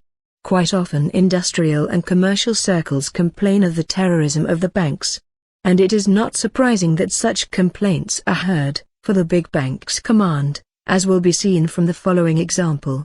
On November 19, 1901, one of the big, so-called Berlin D banks, the names of the 4 biggest banks begin with the letter D, wrote to the board of directors of the German Central Northwest Cement Syndicate in the following terms: as we learn from the notice you published in a certain newspaper of the 18th inst., we must reckon with the possibility that the next general meeting of your syndicate, to be held on the 30th of this month, may decide on measures which are likely to effect changes in your enterprise which are unacceptable to us.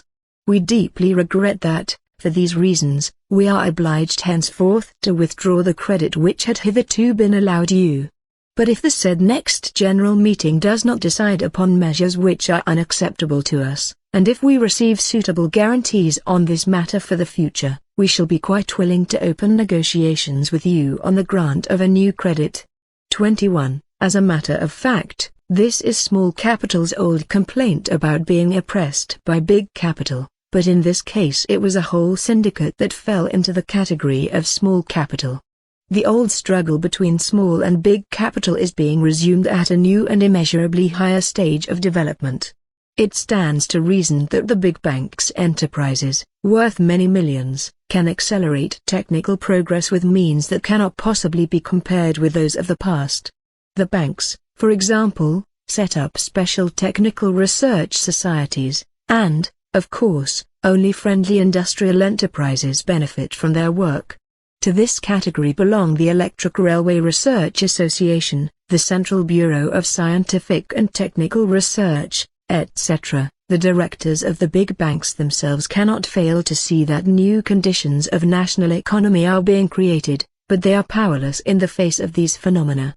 Anyone who has watched, in recent years, writes Jadles, the changes of incumbents of directorships and seats on the supervisory boards of the big banks, cannot fail to have noticed that power is gradually passing into the hands of men who consider the active intervention of the big banks in the general development of industry to be necessary and of increasing importance. Between these new men and the old bank directors, disagreements on this subject of a business and often of a personal nature are growing. The issue is whether or not the banks, as credit institutions, will suffer from this intervention in industry, whether they are sacrificing tried principles and an assured profit to engage in a field of activity which has nothing in common with their role as middlemen in providing credit, and which is leading the banks into a field where they are more than ever before exposed to the blind forces of trade fluctuations. This is the opinion of many of the older bank directors, while most of the young men consider active intervention in industry to be a necessity as great as that which gave rise, simultaneously with big modern industry, to the big banks and modern industrial banking. The two parties are agreed only on one point, that there are neither firm principles nor a concrete aim in the new activities of the big banks. 22. The old capitalism has had its day. The new capitalism represents a transition towards something. It is hopeless, of course, to seek for firm principles and a concrete aim for the purpose of reconciling monopoly with free competition. The admission of the practical men has quite a different ring from the official praises of the charms of organized capitalism sung by its apologists, Kautskism, Leifman and similar theoreticians. At precisely what period were the new activities of the big banks finally established? Jadles gives us a fairly exact answer to this important question: the connections between the banks and industrial enterprises, with their new content, their new forms and their new organs, namely, the big banks which are organized on both a centralized and a decentralized basis, were scarcely a characteristic economic phenomenon before the 90s, in one sense, indeed. This initial date may be advanced to the year 1897, when the important mergers took place and when, for the first time, the new form of decentralized organization was introduced to suit the industrial policy of the banks. This starting point could perhaps be placed at an even later date, for it was the crisis of 1900 that enormously accelerated and intensified the process of concentration of industry and of banking, consolidated that process, for the first time transformed the connection with industry into the actual monopoly of the big banks, and made this connection much closer and more active. 23. Thus, the 20th century marks the turning point from the old capitalism to the new, from the domination of capital in general to the domination of finance capital. Chapter 3. Finance capital and the financial oligarchy, a steadily increasing proportion of capital in industry, writes Hilferding, ceases to belong to the industrialists who employ it. They obtain the use of it only through the medium of the banks which, in relation to them, represent the owners of the capital. On the other hand, the bank is forced to sink an increasing share of its funds in industry. Thus, to an ever greater degree the banker is being transformed into an industrial capitalist. This bank capital, that is, capital in money form, which is thus actually transformed into industrial capital, I call finance capital. Finance capital is capital controlled by banks and employed by industrialists. 1. This definition is incomplete insofar as it is silent on one extremely important fact, on the increase of concentration of production and of capital to such an extent that concentration is leading, and has led, to monopoly. But throughout the whole of his work, and particularly in the 2 chapters preceding the one from which this definition is taken, Hilferding stresses the part played by capitalist monopolies. The concentration of production, the monopolies arising therefrom, the merging or coalescence of the banks with industry, such is the history of the rise of finance capital and such is the content of that concept. We now have to describe how, under the general conditions of commodity production and private property, the business operations of capitalist monopolies inevitably lead to the domination of a financial oligarchy. It should be noted that German, and not only German, bourgeois scholars, like Risser, Kautskism, Leifman and others, are all apologists of imperialism and of finance capital. Instead of revealing the mechanics of the formation of an oligarchy, its methods, the size of its revenues impeccable and peccable, its connections with parliaments etc., they obscure or gloss over them. They evade these vexed questions by pompous and vague phrases, appeals to the sense of responsibility of bank directors, by praising the sense of duty of Prussian officials, giving serious study to the petty details of absolutely ridiculous parliamentary bills for the supervision and regulation of monopolies, playing spillikens with theories, like, for example, the following scholarly definition, arrived at by Professor Leifman: commerce is an occupation having for its object the collection, storage and supply of goods. 2. The professor's bold-faced italics. From this it would follow that commerce existed in the time of primitive man, who knew nothing about exchange, and that it will exist under socialism. But the monstrous facts concerning the monstrous rule of the financial oligarchy are so glaring that in all capitalist countries, in America, France and Germany, A whole literature has sprung up, written from the bourgeois point of view, but which, nevertheless, gives a fairly truthful picture and criticism, petty bourgeois, naturally, of this oligarchy. Paramount importance attaches to the holding system, already briefly referred to above. The German economist, Hayman, probably the first to call attention to this matter, describes the essence of it in this way: the head of the concern controls the principal company, literally, the mother company, the latter reigns over the subsidiary companies, daughter companies, which in their turn control still other subsidiaries, grandchild companies, etc. In this way, it is possible with a comparatively small capital to dominate immense spheres of production. Indeed, if holding 50% of the capital is always sufficient to control a company, the head of the concern needs only 1 million to control 8 million in the second subsidiaries. And if this interlocking is extended, it is possible with 1 million to control 16 million, 32 million, etc. 3. As a matter of fact, experience shows that it is sufficient to own 40% of the shares of a company in order to direct its affairs. 4. Since in practice a certain number of small, scattered shareholders find it impossible to attend general meetings, etc. The democratization of the ownership of shares, from which the bourgeois sophists and opportunist so-called social democrats expect, or say that they expect, the democratization of capital, the strengthening of the role and significance of small-scale production, etc., is, in fact, one of the ways of increasing the power of the financial oligarchy. Incidentally, this is why, in the more advanced, or in the older and more experienced capitalist countries, the law allows the issue of shares of smaller denomination.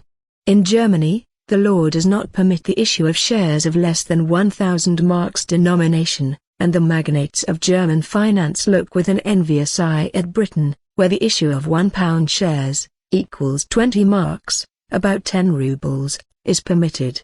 Siemens, one of the biggest industrialists and financial kings in Germany, told the Reichstag on June 7, 1900, that the £1 share is the basis of British imperialism. 5. This merchant has a much deeper and more Marxist understanding of imperialism than a certain disreputable writer who is held to be one of the founders of Russian Marxism. 21, and believes that imperialism is a bad habit of a certain nation. But the holding system not only serves enormously to increase the power of the monopolists, it also enables them to resort with impunity to all sorts of shady and dirty tricks to cheat the public, because formally the directors of the mother company are not legally responsible for the daughter company, which is supposed to be independent, and through the medium of which they can pull off anything. Here is an example taken from the German Review, Die Bank, for May 1914. The Spring Steel Company of Kassel was regarded some years ago as being one of the most profitable enterprises in Germany. Through bad management its dividends fell from 15% to nil. It appears that the board, without consulting the shareholders, had loaned 6 million marks to one of its daughter companies, the Hase Company, which had nominal capital of only some hundreds of thousands of marks. This commitment, amounting to nearly treble the capital of the mother company, was never mentioned in its balance sheets. This omission was quite legal and could be hushed up for 2 whole years because it did not violate any point of company law. The chairman of the supervisory board, who as the responsible head had signed the false balance sheets, was, and still is, the president of the Kassel Chamber of Commerce. The shareholders only heard of the loan to the Hase Company long afterwards, when it had been proved to be a mistake. The writer should put this word in inverted commas. And when Spring Steel shares dropped nearly 100%, because those in the know were getting rid of them. This typical example of balance sheet jugglery, quite common in joint stock companies, explains why their boards of directors are willing to undertake risky transactions with a far lighter heart than individual businessmen. Modern methods of drawing up balance sheets not only make it possible to conceal doubtful undertakings from the ordinary shareholder, but also allow the people most concerned to escape the consequence of unsuccessful speculation by selling their shares in time when the individual businessman risks his own skin in everything he does. The balance sheets of many joint stock companies put us in mind of the palimpsests of the Middle Ages, from which the visible inscription had first to be erased in order to discover beneath it another inscription giving the real meaning of the document. Palimpsests are parchment documents from which the original inscription has been erased and another inscription imposed.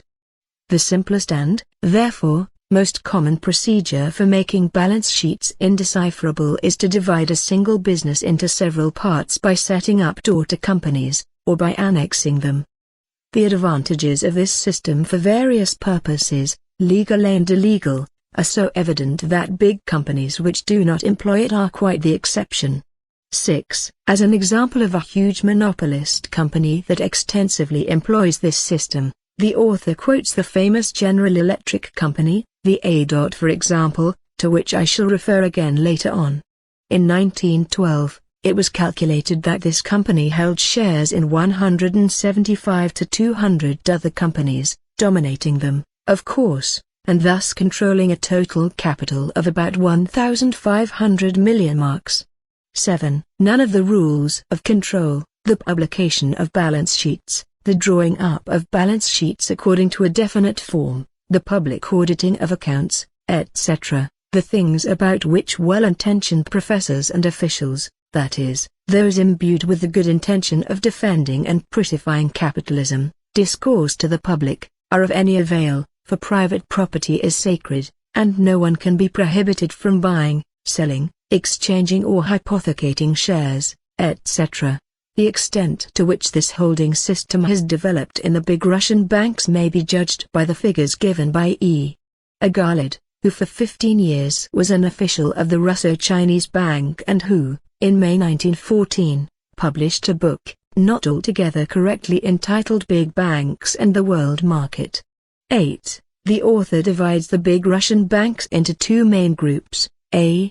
Banks that come under the holding system, and B. Independent banks, independence however, being arbitrarily taken to mean independence of foreign banks. The author divides the first group into three subgroups, 1. German holdings, 2. British holdings, and 3. French holdings, having in view the holdings and domination of the big foreign banks of the particular country mentioned. The author divides the capital of the banks into productively invested capital, industrial and commercial undertakings, and speculatively invested capital, in stock exchange and financial operations, assuming, from his petty bourgeois reformist point of view, that it is possible, under capitalism, to separate the first form of investment from the second and to abolish the second form. Here are the figures he supplies. Bank assets according to reports for October to November 1912: 000,000 rubles. Capital invested groups of Russian banks productively speculatively total 1, 4 banks, Siberian Commercial, Russian, International, and Discount Bank. 413.7 859.1 1272.82, 2 banks, Commercial and Industrial, and Russo-British 239.3 169.1 408.43, 5 banks, Russian Asiatic, St. Petersburg Private, Azov-Don, Union Moscow, Russo-French Commercial 711.8 661.2 1373.0, 11 banks, total A equals 1364.8 1689.4 3054.2 B, 8 banks, Moscow Merchants, Volga Kama, Junker & Co., St. Petersburg Commercial, formerly Woolburg, Bank of Moscow, formerly Ryabushinsky, Moscow Discount, Moscow Commercial, Moscow Private. 504.2 391.1 895.3, 10 banks, total. 1869.0 2080.5 3949.5. According to these figures, of the approximately 4,000 million rubles making up the working capital of the big banks, more than 3/4, more than 3,000 million, belonged to banks which in reality were only daughter companies of foreign banks, and chiefly of Paris banks. The famous trio, Union Parisienne, Paracet Pays-Bas and Société Générale, and of Berlin banks, particularly the Deutsche Bank and Diskontogesellschaft. Two of the biggest Russian banks, the Russian Bank for Foreign Trade, and the International, St. Petersburg International Commercial Bank, between 1906 and 1912 increased their capital from 44 to 98 million rubles, and their reserves from 15 million to 39 million, employing 3/4 German capital. The first bank belongs to the Berlin Deutsche Bank concern and the second to the Berlin Diskontogesellschaft. The worthy Agad is deeply indignant at the majority of the shares being held by the Berlin banks, so that the Russian shareholders are, therefore, powerless. Naturally, the country which exports capital skims the cream, for example, the Berlin Deutsche Bank, before placing the shares of the Siberian Commercial Bank on the Berlin market, kept them in its portfolio for a whole year, and then sold them at the rate of 193 for 100, that is, at nearly twice their nominal value, earning a profit of nearly 6 million rubles, which Hilferding calls promoters' profits. Our author puts the total capacity of the principal St. Petersburg banks at 8,235 million rubles, well over 8,000 million, and their holdings, or rather, the extent to which foreign banks dominated them, he estimates as follows: French banks, 55%, British, 10%, German, 35%. The author calculates that of the total of 8,235 million rubles of functioning capital, 3,687 million rubles, or over 40%, fall to the share of the Portugal and Prodamit syndicates 22, and the syndicates in the oil, metallurgical and cement industries. Thus, owing to the formation of capitalist monopolies, the merging of bank and industrial capital has also made enormous strides in Russia.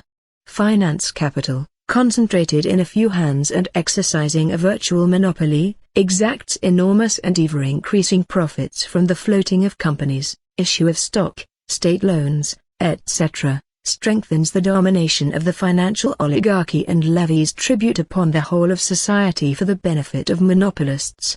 Here is an example, taken from a multitude of others, of the business methods of the American trusts, quoted by Hilferding.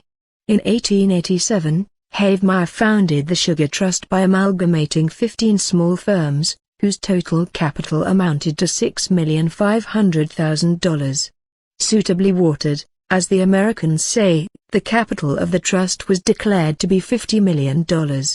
This overcapitalization anticipated the monopoly profits, in the same way as the United States Steel Corporation anticipates its monopoly profits in buying up as many iron ore fields as possible. In fact, the Sugar Trust set up monopoly prices, which secured it such profits that it could pay 10% dividend on capital watered sevenfold, or about 70% on the capital actually invested at the time the trust was formed. In 1909, the capital of the Sugar Trust amounted to $90 million. In 22 years, it had increased its capital more than tenfold. In France, the domination of the financial oligarchy, Against the Financial Oligarchy in France, the title of the well-known book by Lissus, the 5th edition of which was published in 1908, assumed a form that was only slightly different. 4 of the most powerful banks enjoy, not a relative, but an absolute monopoly in the issue of bonds. In reality, this is a trust of big banks. And monopoly ensures monopoly profits from bond issues. Usually a borrowing country does not get more than 90% of the sum of the loan, the remaining 10% goes to the banks and other middlemen. The profit made by the banks out of the Russo-Chinese loan of 400 million francs amounted to 8%, out of the Russian, 1904, loan of 800 million francs the profit amounted to 10%, and out of the Moroccan, 1904, loan of 62,500,000 francs it amounted to 18.75%. Capitalism, which began its development with petty usury capital, is ending its development with gigantic usury capital. The French, says Lysis, are the usurers of Europe. All the conditions of economic life are being profoundly modified by this transformation of capitalism. With a stationary population, and stagnant industry, commerce and shipping, the country can grow rich by usury. 50 persons, representing a capital of 8 million francs, can control 2,000 million francs deposited in 4 banks. The holding system, with which we are already familiar, leads to the same result. One of the biggest banks, the Société Générale for instance, issues 64,000 bonds for its daughter company, the Egyptian sugar refineries. The bonds are issued at 150%, that is, the bank gains 50 centimes on the franc. The dividends of the new company were found to be fictitious, the public lost from 90 to 100 million francs. One of the directors of the Société Générale was a member of the board of directors of the sugar refineries. It is not surprising that the author is driven to the conclusion that the French Republic is a financial monarchy. It is the complete domination of the financial oligarchy. The latter dominates over the press and the government. 9.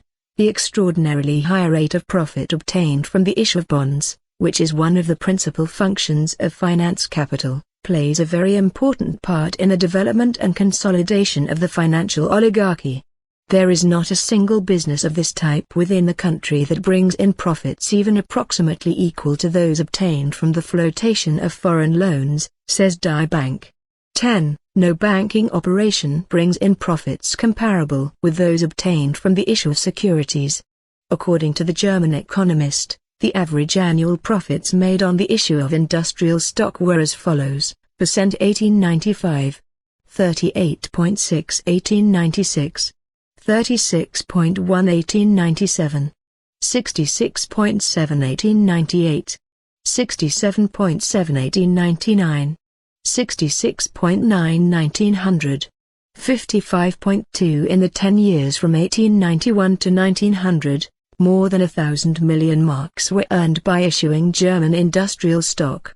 11. During periods of industrial boom, the profits of finance capital are immense, but during periods of depression, small and unsound businesses go out of existence, and the big banks acquire holdings in them by buying them up for a mere song, or participate in profitable schemes for their reconstruction and reorganization. In the reconstruction of undertakings which have been running at a loss, the share capital is written down, that is, profits are distributed on a smaller capital and continued to be calculated on this smaller basis. Or, if the income has fallen to zero, new capital is called in, which, combined with the old and less remunerative capital, will bring in an adequate return. Incidentally, adds Hilferding, all these reorganizations and reconstructions have a twofold significance for the banks: first, as profitable transactions, and secondly, as opportunities for securing control of the companies in difficulties. 12. Here is an instance. The Union Mining Company of Dortmund was founded in 1872. Share capital was issued to the amount of nearly 40 million marks, and the market price of the shares rose to 170 after it had paid a 12% dividend for its first year. Finance capital skimmed the cream and earned a trifle of something like 28 million marks. The principal sponsor of this company was that very big German discounter Gesellschaft, which so successfully attained a capital of 300 million marks. Later, the dividends of the Union declined to nil. The shareholders had to consent to a writing down of capital, that is, to losing some of it in order not to lose it all. By a series of reconstructions, more than 73 million marks were written off the books of the Union in the course of 30 years. At the present time, the original shareholders of the company possess only 5% of the nominal value of their shares, 13. But the banks earned something out of every reconstruction. Speculation in land situated in the suburbs of rapidly growing big towns is a particularly profitable operation for finance capital. The monopoly of the banks merges here with the monopoly of ground rent and with the monopoly of the means of communication, since the rise in the price of land and the possibility of selling it profitably in lots, etc., is mainly dependent on good means of communication with the center of the town, and these means of communication are in the hands of large companies which are connected with these same banks through the holding system and the distribution of seats on the boards. As a result we get what the German writer, L.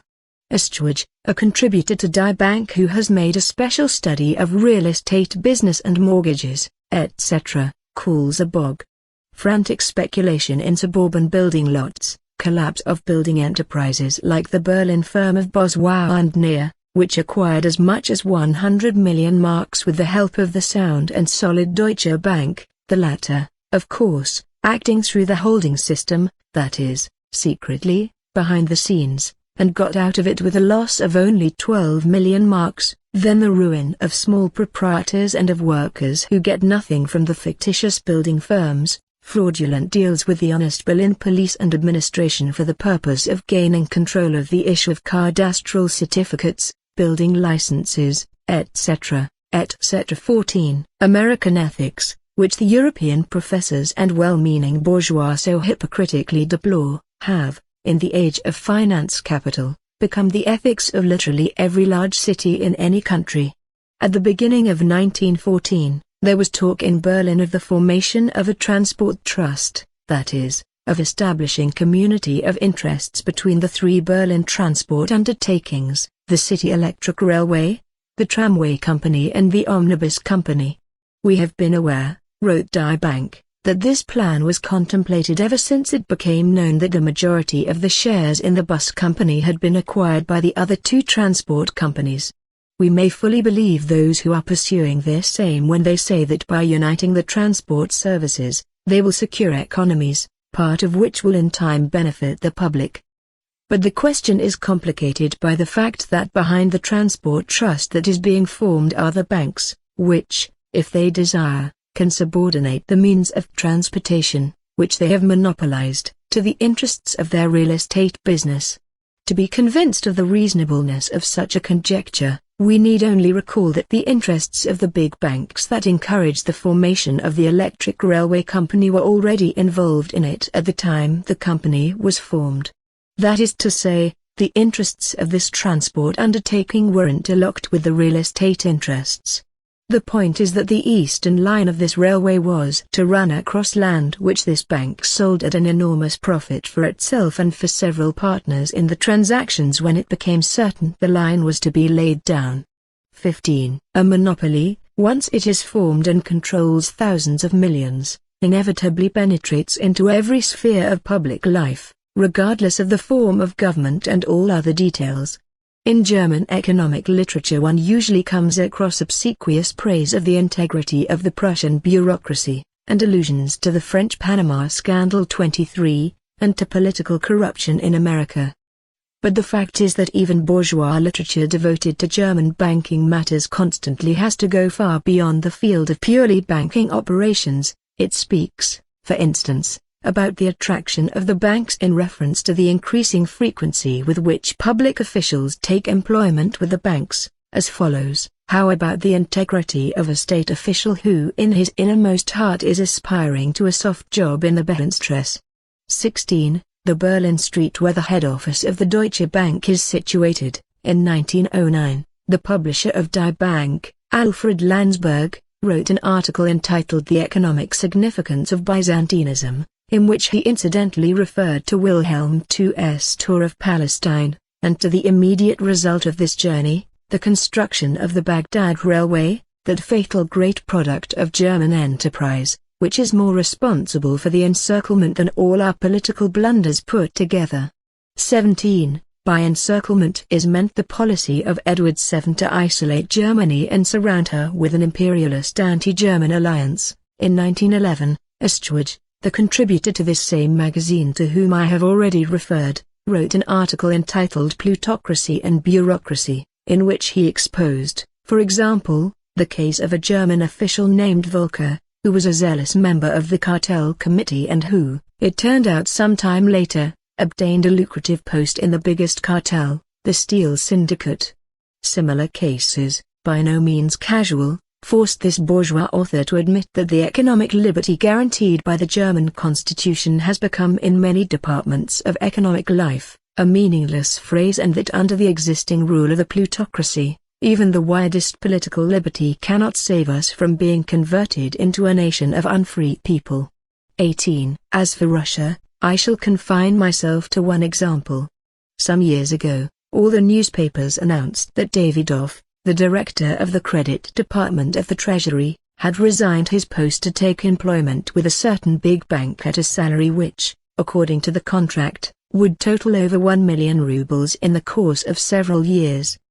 The credit department is an institution, the function of which is to coordinate the activities of all the credit institutions of the country, and which grants subsidies to banks in St. Petersburg and Moscow amounting to between 800 and 1,000 million rubles. 19. It is characteristic of capitalism in general that the ownership of capital is separated from the application of capital to production, that money capital is separated from industrial or productive capital, and that the rentier who lives entirely on income obtained from money capital, is separated from the entrepreneur and from all who are directly concerned in the management of capital. Imperialism, or the domination of finance capital, is that highest stage of capitalism in which this separation reaches vast proportions. The supremacy of finance capital over all other forms of capital means the predominance of the rentier and of the financial oligarchy. It means that a small number of financially powerful states stand out among all the rest. The extent to which this process is going on may be judged from the statistics on emissions, that is, the issue of all kinds of securities. In the Bulletin of the International Statistical Institute, A.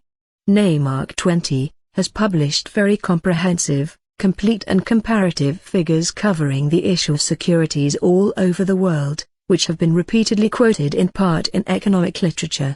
The following are the totals he gives for 4 decades, total issues in francs per decade: 0,000,000,1871.80, 76.1 1881.90, 64.5 1891 to 1900, 100.4 1901.10, 197.8 in the 1870s. The total amount of issues for the whole world was high, owing particularly to the loans floated in connection with the Franco-Prussian War, and the company promotion boom which set in Germany after the war.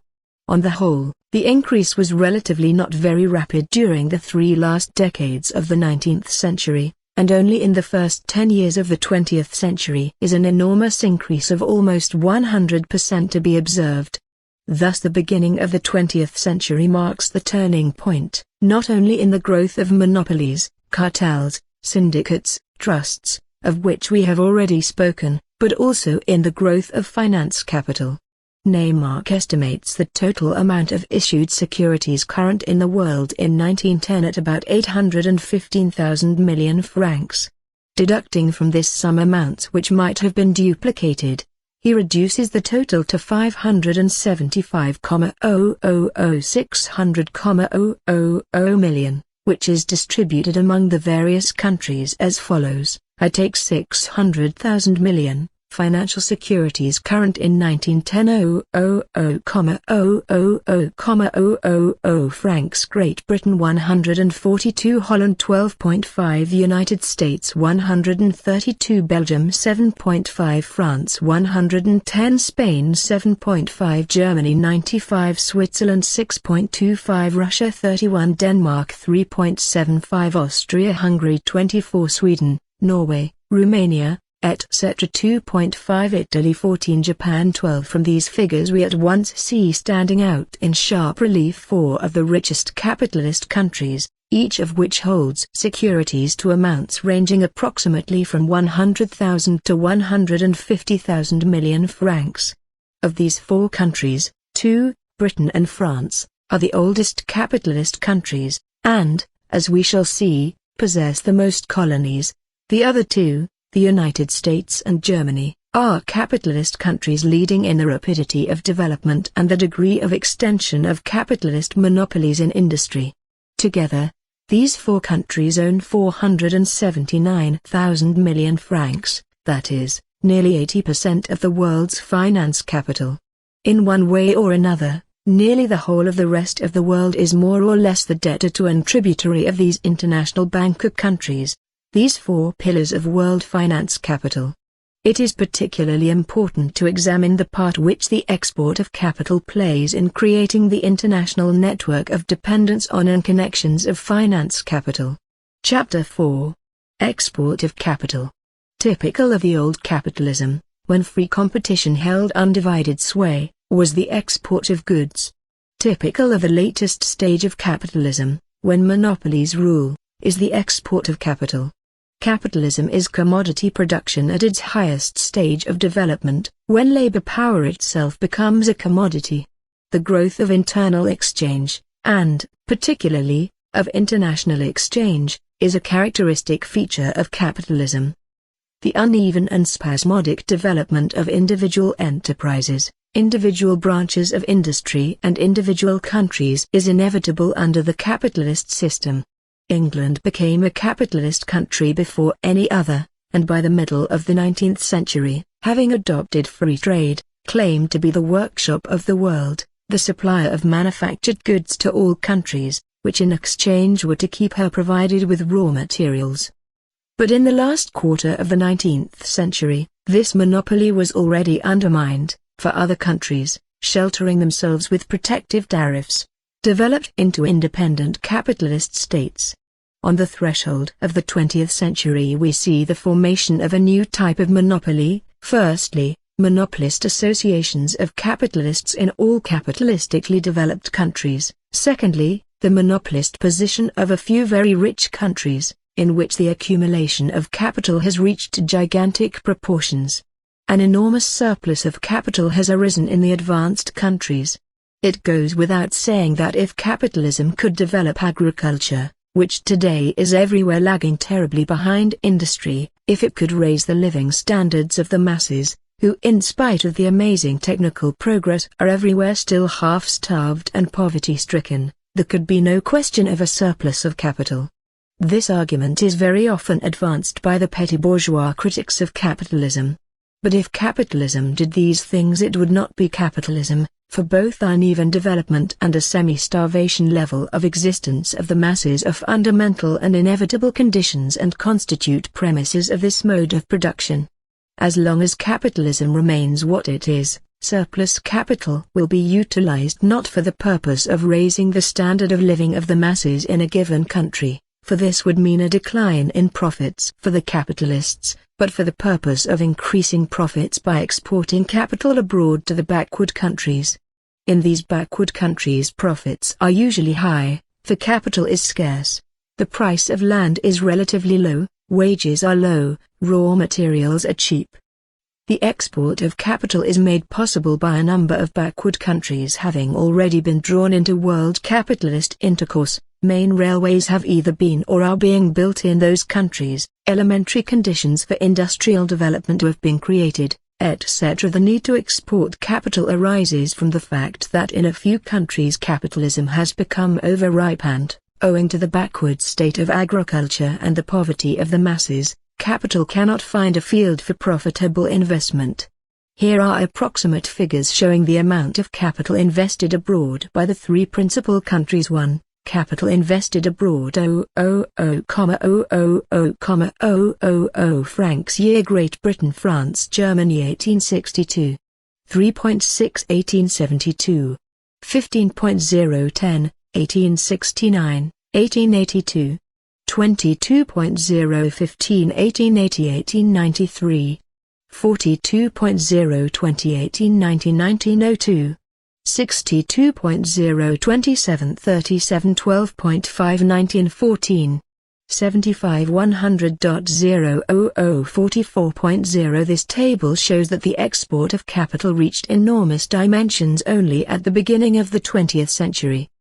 Before the war the capital invested abroad by the three principal countries amounted to between 175,000 million and 200,000 million francs. At the modest rate of 5%, the income from this sum should reach from 8,000 to 10,000 million francs a year, a sound basis for the imperialist oppression and exploitation of most of the countries and nations of the world. for the capitalist parasitism of a handful of wealthy states. How is this capital invested abroad, distributed among the various countries? Where is it invested? Only an approximate answer can be given to these questions, but it is one sufficient to throw light on certain general relations and connections of modern imperialism. Distribution, approximate, of foreign capital in different parts of the globe circa 1910. Great Britain, France, Germany. Total 000,000,000 marks. Europe 423 1845. America 37 1051. Asia, Africa, and Australia 29 8744. Total 70 35 35 140. The principal spheres of investment of British capital are the British colonies, which are very large also in America, for example, Canada, not to mention Asia, etc. In this case, enormous exports of capital are bound up most closely with vast colonies, of the importance of which for imperialism I shall speak later. In the case of France the situation is different. French capital exports are invested mainly in Europe, primarily in Russia, at least 10,000 million francs. This is mainly loan capital, government loans, and not capital invested in industrial undertakings. Unlike British colonial imperialism, French imperialism might be termed usury imperialism. In the case of Germany, we have a third type. Colonies are inconsiderable, and German capital invested abroad is divided most evenly between Europe and America. The export of capital influences and greatly accelerates the development of capitalism in those countries to which it is exported. While, therefore, the export of capital may tend to a certain extent to arrest development in the capital exporting countries, it can only do so by expanding and deepening the further development of capitalism throughout the world. The capital exporting countries are nearly always able to obtain certain advantages, the character of which throws light on the peculiarity of the epoch of finance, capital and monopoly. The following passage, for instance, appeared in the Berlin Review, Die Bank, for October 1913, a comedy worthy of the pen of Aristophanes is lately being played on the international capital market. Numerous foreign countries, from Spain to the Balkan states, from Russia to Argentina, Brazil and China, are openly or secretly coming into the big money market with demands, sometimes very persistent, for loans. The money markets are not very bright at the moment and the political outlook is not promising. But not a single money market dares to refuse a loan for fear that its neighbor may forestall it, consent to grant a loan and so secure some reciprocal service. In these international transactions the creditor nearly always manages to secure some extra benefit, a favorable clause in a commercial treaty, a coating station, a contract to construct a harbor, a fat concession, or an order for guns. 2. Finance capital has created the epoch of monopolies, and monopolies introduce everywhere monopolist principles. The utilization of connections for profitable transactions takes the place of competition on the open market. The most usual thing is to stipulate that part of the loan granted shall be spent on purchases in the creditor country, particularly on orders for war materials, or for ships, etc. In the course of the last 2 decades, 1890 to 1910, France has very often resorted to this method. The export of capital thus becomes a means of encouraging the export of commodities. In this connection, transactions between particularly big firms assume a form which, as Salda 3, mildly puts it, borders on corruption. Krupp in Germany, Schneider in France, Armstrong in Britain are instances of firms which have close connections with powerful banks and governments and which cannot easily be ignored when a loan is being arranged. France, when granting loans to Russia, squeezed her in the commercial treaty of September 16, 1905, stipulating for certain concessions to run till 1917. She did the same in the commercial treaty with Japan of August 19, 1911. The tariff war between Austria and Serbia, which lasted, with a 7 months interval, from 1906 to 1911, was partly caused by Austria and France competing to supply Serbia with war materials. In January 1912, Paul Deschanel stated in the Chamber of Deputies that from 1908 to 1911 French firms had supplied war materials to Serbia to the value of 45 million francs. A report from the Austro-Hungarian consul at São Paulo, Brazil, states, the Brazilian railways are being built chiefly by French, Belgian, British and German capital. In the financial operations connected with the construction of these railways, the countries involved stipulate for orders for the necessary railway materials. Thus finance capital, literally, one might say, spreads its net over all countries of the world. An important role in this is played by banks founded in the colonies and by their branches. German imperialists look with envy at the old colonial countries which have been particularly successful in providing for themselves in this respect. In 1904, Great Britain had 50 colonial banks with 2,279 branches. In 1910 there were 72 banks with 5,449 branches. France had 20 with 136 branches, Holland, 16 with 68 branches, and Germany had only 13 with 70 branches. 4. The American capitalists, in their turn, are jealous of the English and German. In South America, they complained in 1915, 5 German banks have 40 branches and 5 British banks have 70 branches. Britain and Germany have invested in Argentina, Brazil, and Uruguay in the last 25 years approximately $4,000 million. And as a result together enjoy 46% of the total trade of these 3 countries. 5. The capital exporting countries have divided the world among themselves in the figurative sense of the term. But finance capital has led to the actual division of the world. Chapter 5. Division of the world among capitalist associations. Monopolist capitalist associations, cartels, syndicates and trusts first divided the home market among themselves and obtained more or less complete possession of the industry of their own country. But under capitalism the home market is inevitably bound up with the foreign market. Capitalism long ago created a world market. As the export of capital increased, and as the foreign and colonial connections and spheres of influence of the big monopolist associations expanded in all ways, things naturally gravitated towards an international agreement among these associations, and towards the formation of international cartels. This is a new stage of world concentration of capital and production, incomparably higher than the preceding stages. Let us see how this supermonopoly develops. The electrical industry is highly typical of the latest technical achievements and is most typical of capitalism at the end of the 19th and the beginning of the 20th centuries. This industry has developed most in the 2 leaders of the new capitalist countries, the United States and Germany. In Germany, the crisis of 1900 gave a particularly strong impetus to its concentration. During the crisis, the banks, which by that time had become fairly well merged with industry, enormously accelerated and intensified the ruin of relatively small firms and their absorption by the large ones.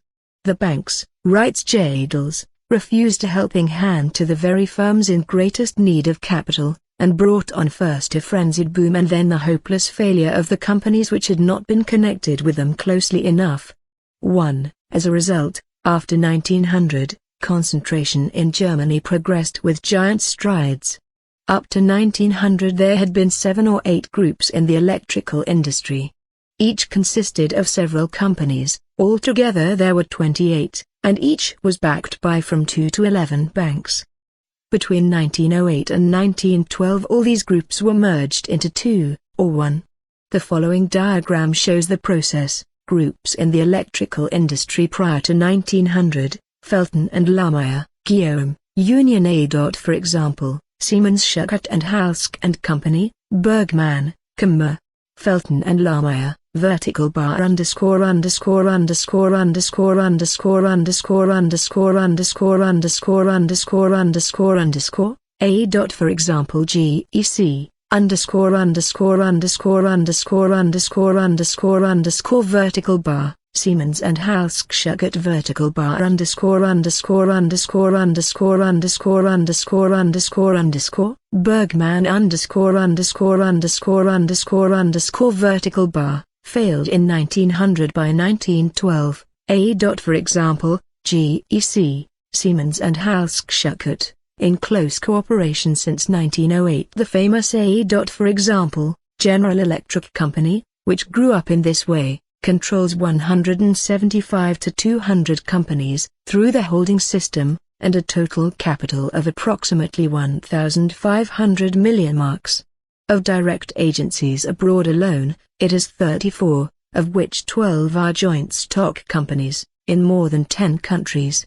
As early as 1904 the amount of capital invested abroad by the German electrical industry was estimated at 233 million marks. Of this sum, 62 million were invested in Russia. Needless to say, the for example is a huge combine. Its manufacturing companies alone number no less than 16, producing the most diverse articles, from cables and insulators to motorcars and flying machines.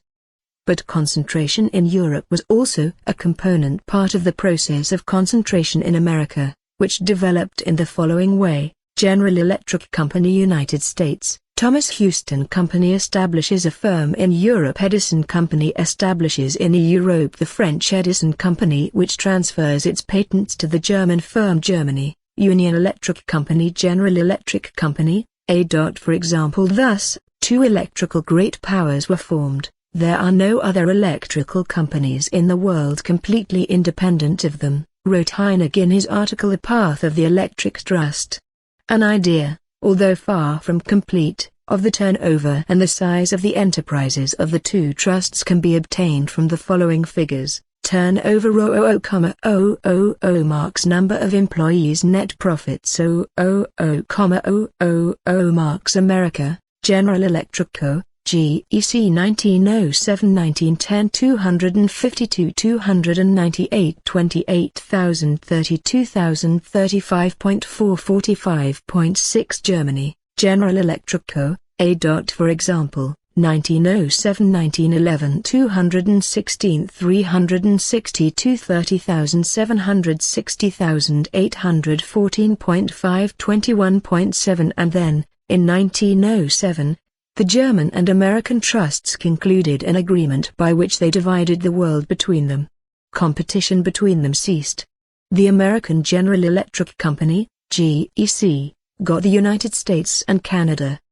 The German General Electric Company, for example, got Germany, Austria, Russia, Holland, Denmark, Switzerland, Turkey and the Balkans. Special agreements, naturally secret, were concluded regarding the penetration of daughter companies into new branches of industry, into new countries formerly not yet allotted. The two trusts were to exchange inventions and experiments. 2. The difficulty of competing against this trust, actually a single worldwide trust controlling a capital of several thousand million, with branches, agencies, representatives, connections, etc., in every corner of the world, is self-evident. But the division of the world between two powerful trusts does not preclude redivision if the relation of forces changes as a result of uneven development, war, bankruptcy, etc. An instructive example of an attempt at such a redivision, of the struggle for redivision, is provided by the oil industry. The world oil market, wrote Jadles in 1905, is even today still divided between two great financial groups, Rockefeller's American Standard Oil Co., and Rothschild and Nobel, the controlling interests of the Russian oil fields in Baku. The two groups are closely connected. But for several years 5 enemies have been threatening their monopoly. 3. 1. The exhaustion of the American oil fields. 2. The competition of the firm of Montage over Baku. 3. The Austrian oil fields. 4. The Romanian oil fields. 5. The overseas oil fields, particularly in the Dutch colonies. The extremely rich firms, Samuel and Shell, also connected with British capital. The 3 last groups are connected with the big German banks, headed by the huge Deutsche Bank. These banks independently and systematically developed the oil industry in Romania, for example, in order to have a foothold of their own. In 1907, the foreign capital invested in the Romanian oil industry was estimated at 185 million francs, of which 74 million was German capital. 4. A struggle began for the division of the world, as, in fact, it is called in economic literature.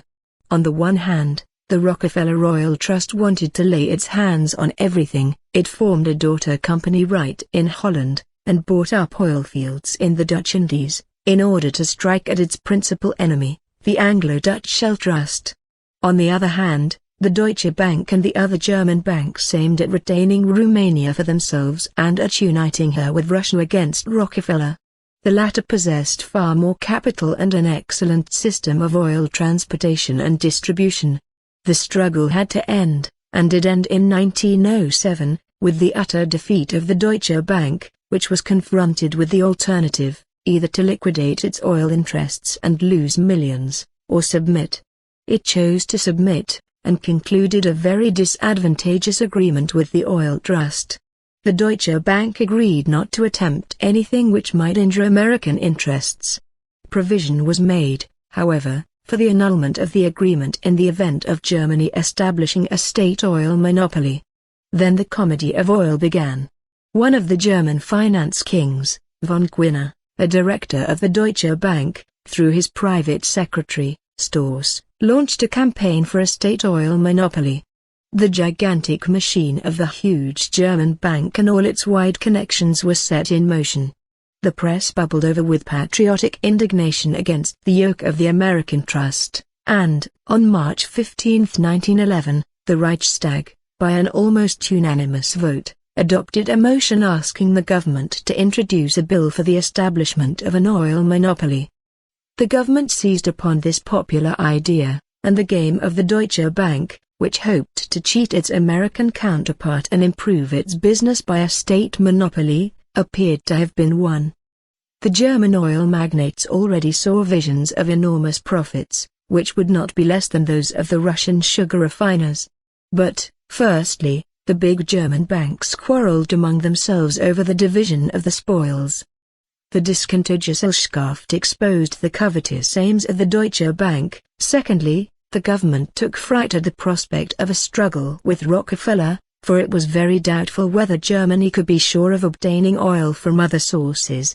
The Romanian output was small. Thirdly, just at that time the 1913 credits of 1,000 million marks were voted for Germany's war preparations. The oil monopoly project was postponed.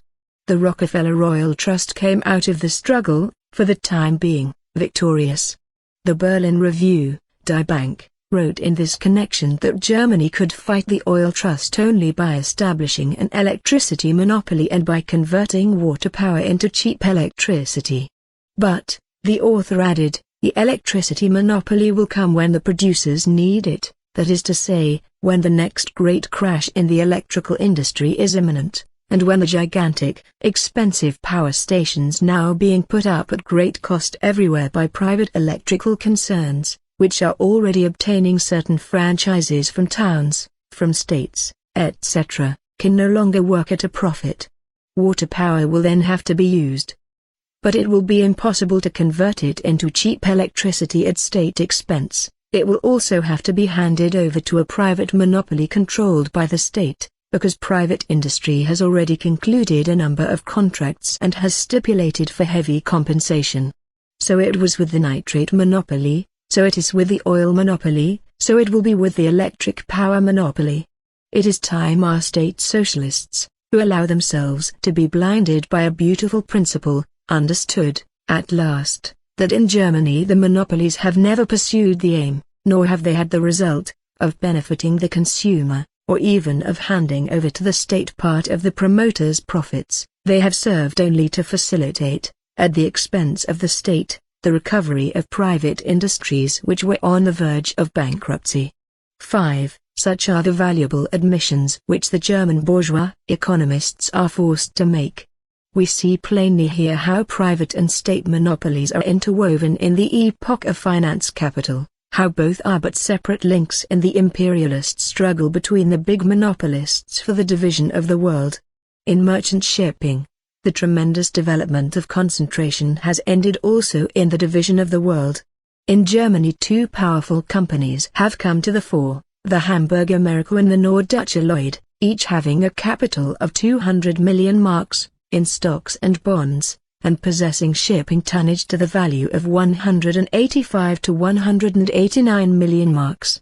On the other hand, in America, on January 1, 1903, the International Mercantile Marine Co., known as the Morgan Trust, was formed. It united 9 American and British steamship companies, and possessed a capital of $120 million, 480 million marks. As early as 1903, the German giants and this American-British trust concluded an agreement to divide the world with a consequent division of profits.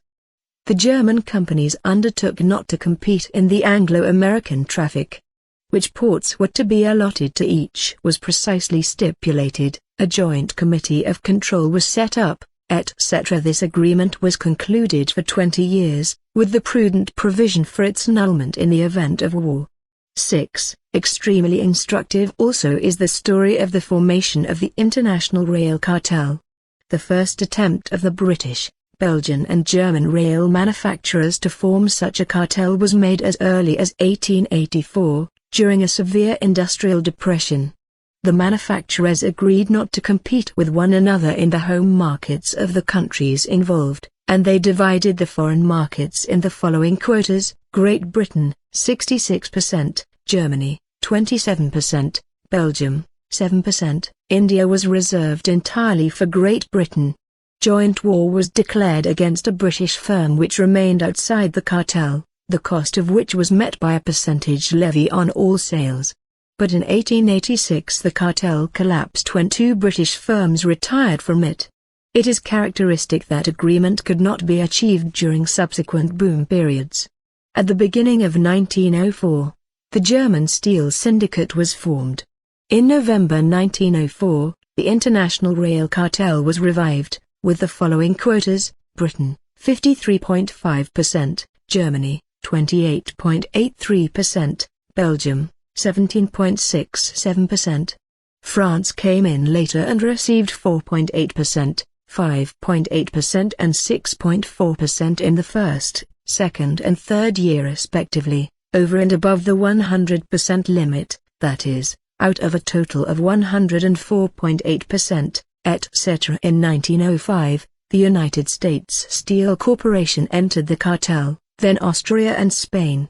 At the present time, wrote Vogelstein in 1910, the division of the world is complete, and the big consumers, primarily the state railways, since the world has been parceled out without consideration for their interests, can now dwell like the poet in the heavens of Jupiter. 7. Let me also mention the International Zinc Syndicate, which was established in 1909 and which precisely apportioned output among 5 groups of factories: German, Belgian, French, Spanish and British, and also the International Dynamite Trust, which, Leifman says, is quite a modern, close alliance of all the German explosives manufacturers who, with the French and American dynamite manufacturers, organized in a similar manner, have divided the whole world among themselves, so to speak. 8. Leifman calculated that in 1897 there were altogether about 40 international cartels in which Germany had a share, while in 1910 there were about 100. Certain bourgeois writers, now joined by Karl Kautsky, who has completely abandoned the Marxist position he had held, for example, in 1909, have expressed the opinion that international cartels, being one of the most striking expressions of the internationalization of capital, give the hope of peace among nations under capitalism. Theoretically, this opinion is absolutely absurd, while in practice it is sophistry and a dishonest defense of the worst opportunism. International cartels show to what point capitalist monopolies have developed, and the object of the struggle between the various capitalist associations. This last circumstance is the most important. It alone shows us the historico-economic meaning of what is taking place, for the forms of the struggle may and do constantly change in accordance with varying, relatively specific and temporary causes, but the substance of the struggle, its class content, positively cannot change while classes exist. Naturally, it is in the interests of, for example, the German bourgeoisie, to whose side Kautsky has in effect gone over in his theoretical arguments, I shall deal with this later, to obscure substance of the present economic struggle, the division of the world, and to emphasize now this and now another form of the struggle. Kautsky makes the same mistake. Of course, we have in mind not only the German bourgeoisie, but the bourgeoisie all over the world. The capitalists divide the world, not out of any particular malice, but because the degree of concentration which has been reached forces them to adopt this method in order to obtain profits. And they divide it in proportion to capital, in proportion to strength, because there cannot be any other method of division under commodity production and capitalism. But strength varies with the degree of economic and political development. In order to understand what is taking place, it is necessary to know what questions are settled by the changes in strength. The question as to whether these changes are purely economic or non-economic, for example, military, is a secondary one, which cannot in the least affect fundamental views on the latest epoch of capitalism. To substitute the question of the form of the struggle and agreements, today peaceful, tomorrow warlike, the next day warlike again, for the question of the substance of the struggle and agreements between capitalist associations is to sink to the role of a sophist. The epoch of the latest stage of capitalism shows us that certain relations between capitalist associations grow up, based on the economic division of the world, while parallel to and in connection with it, certain relations grow up between political alliances, between states, on the basis of the territorial division of the world, of the struggle for colonies, of the struggle for spheres of influence. Chapter 6. Division of the world among the great powers.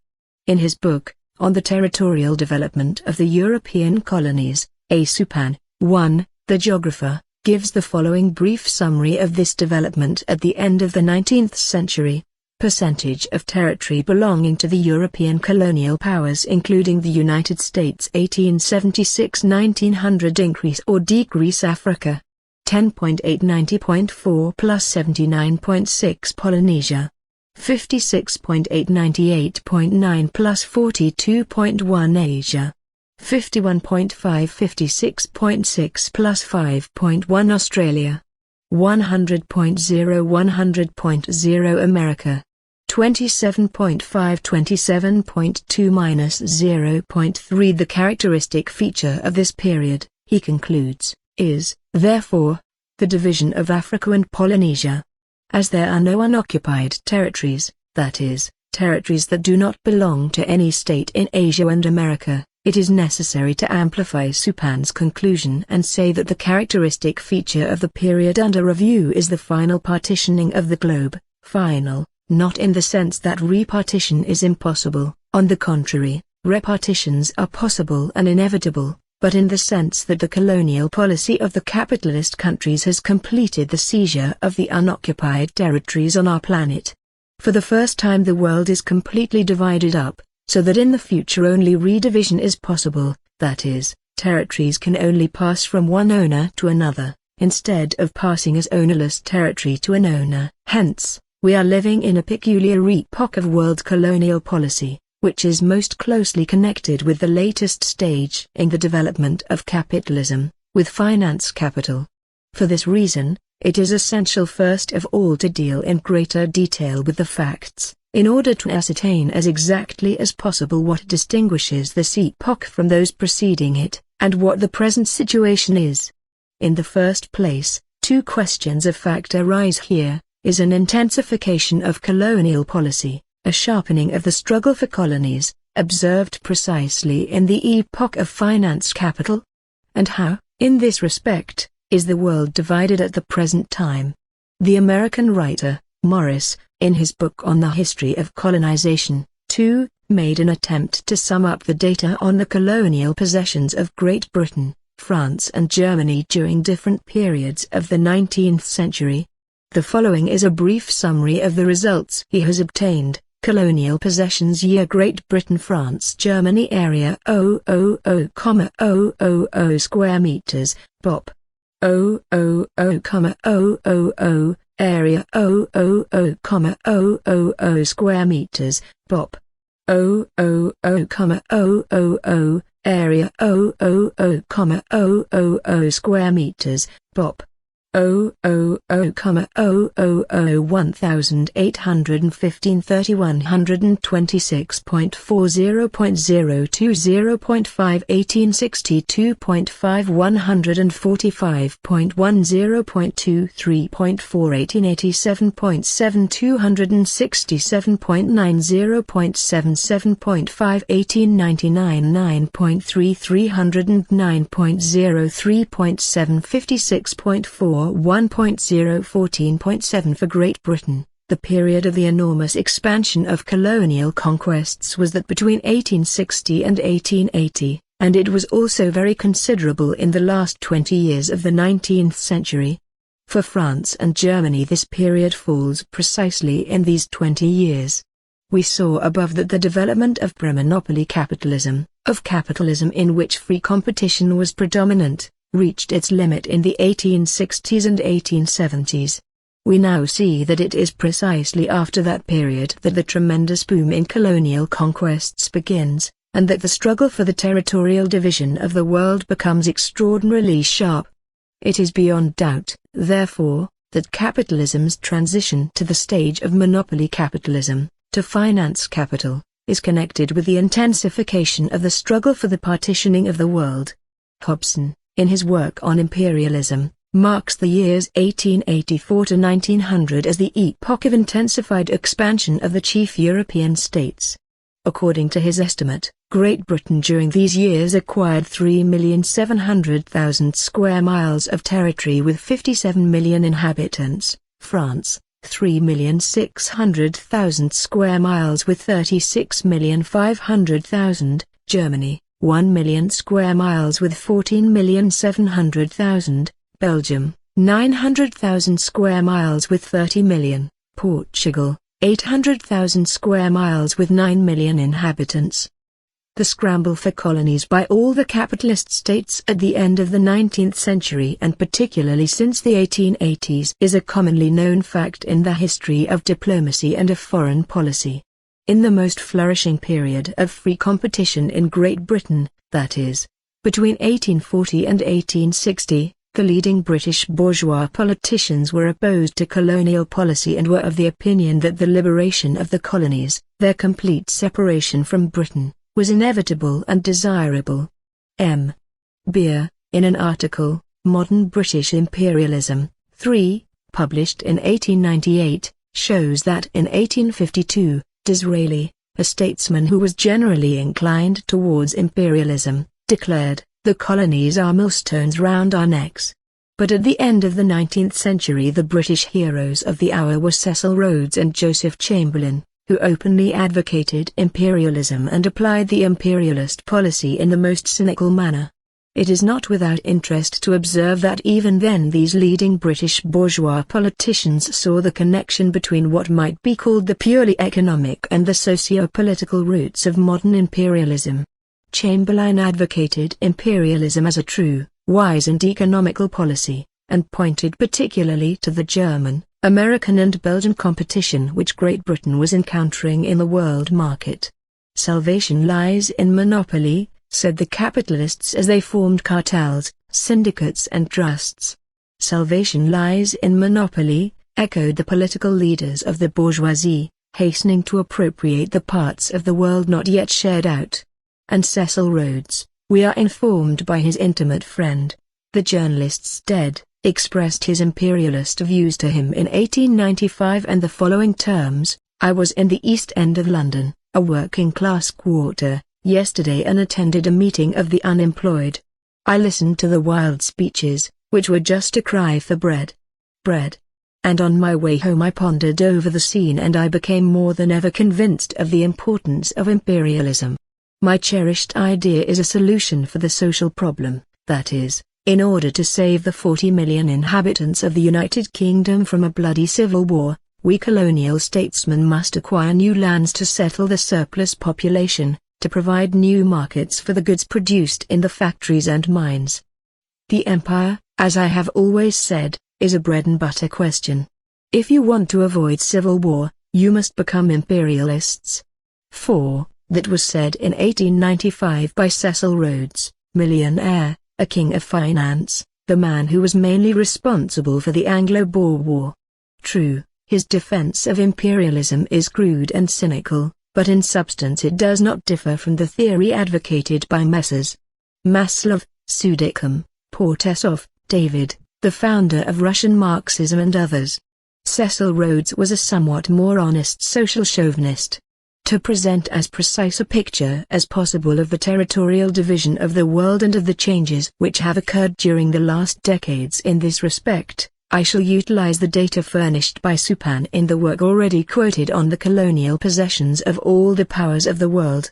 Supan takes the years 1876 and 1900, I shall take the year 1876, a year very aptly selected, for it is precisely by that time that the pre-monopolist stage of development of West European capitalism can be said to have been, in the main, completed, and the year 1914, and instead of Supan's figures I shall quote the more recent statistics of Hubner's geographical and statistical tables. Supan gives figures only for colonies. I think it useful, in order to present a complete picture of the division of the world, to add brief data on non-colonial and semi-colonial countries, in which category I place Persia, China and Turkey. The first of these countries is already almost completely a colony, the second and third are becoming such.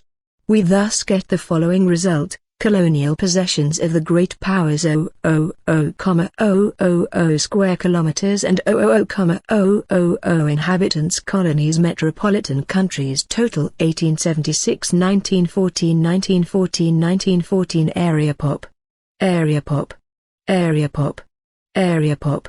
Great Britain 22.5, 251.9, 33.5, 393.5, 0.3, 46.5, 33.8, 444.0. Russia 17.0, 15.9, 17.4, 33.2, 5.4, 136.2, 22.8, 169.4. France 0.96.0, 10.6, 55.5, 0.5, 39.6, 11.1, 95.1. Germany 2.9, 12.3, 0.5, 64.9, 3.4, 77.2. United States 0.3, 9.7, 9.4, 97.0, 9.7, 106.7. Japan 0.3, 19.2, 0.4, 53.0, 0.7, 72.2. Total for 6 great powers 40.4, 273.8, 65.0, 523.4, 16.5, 437.2, 81.5, 960.6. Colonies of other powers: Belgium,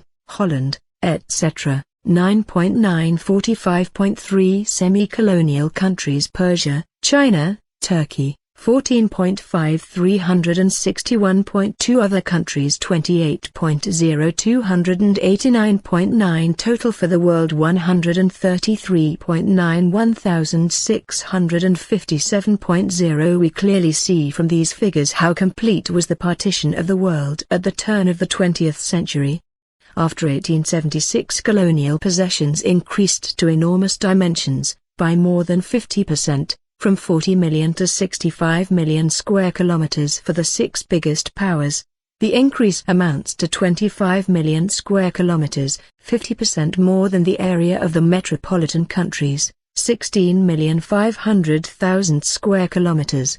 In 1876 3 powers had no colonies, and a fourth, France, had scarcely any. By 1914 these 4 powers had acquired colonies with an area of 14,100,000 square kilometers, that is, about half as much again as the area of Europe, with a population of nearly 100 million. The unevenness in the rate of expansion of colonial possessions is very great. If, for instance, we compare France, Germany and Japan, which do not differ very much in area and population, we see that the first has acquired almost 3 times as much colonial territory as the other two combined. In regard to finance capital, France, at the beginning of the period we are considering, was also, perhaps, several times richer than Germany and Japan put together. In addition to, and on the basis of, purely economic conditions, geographical and other conditions also affect the dimensions of colonial possessions.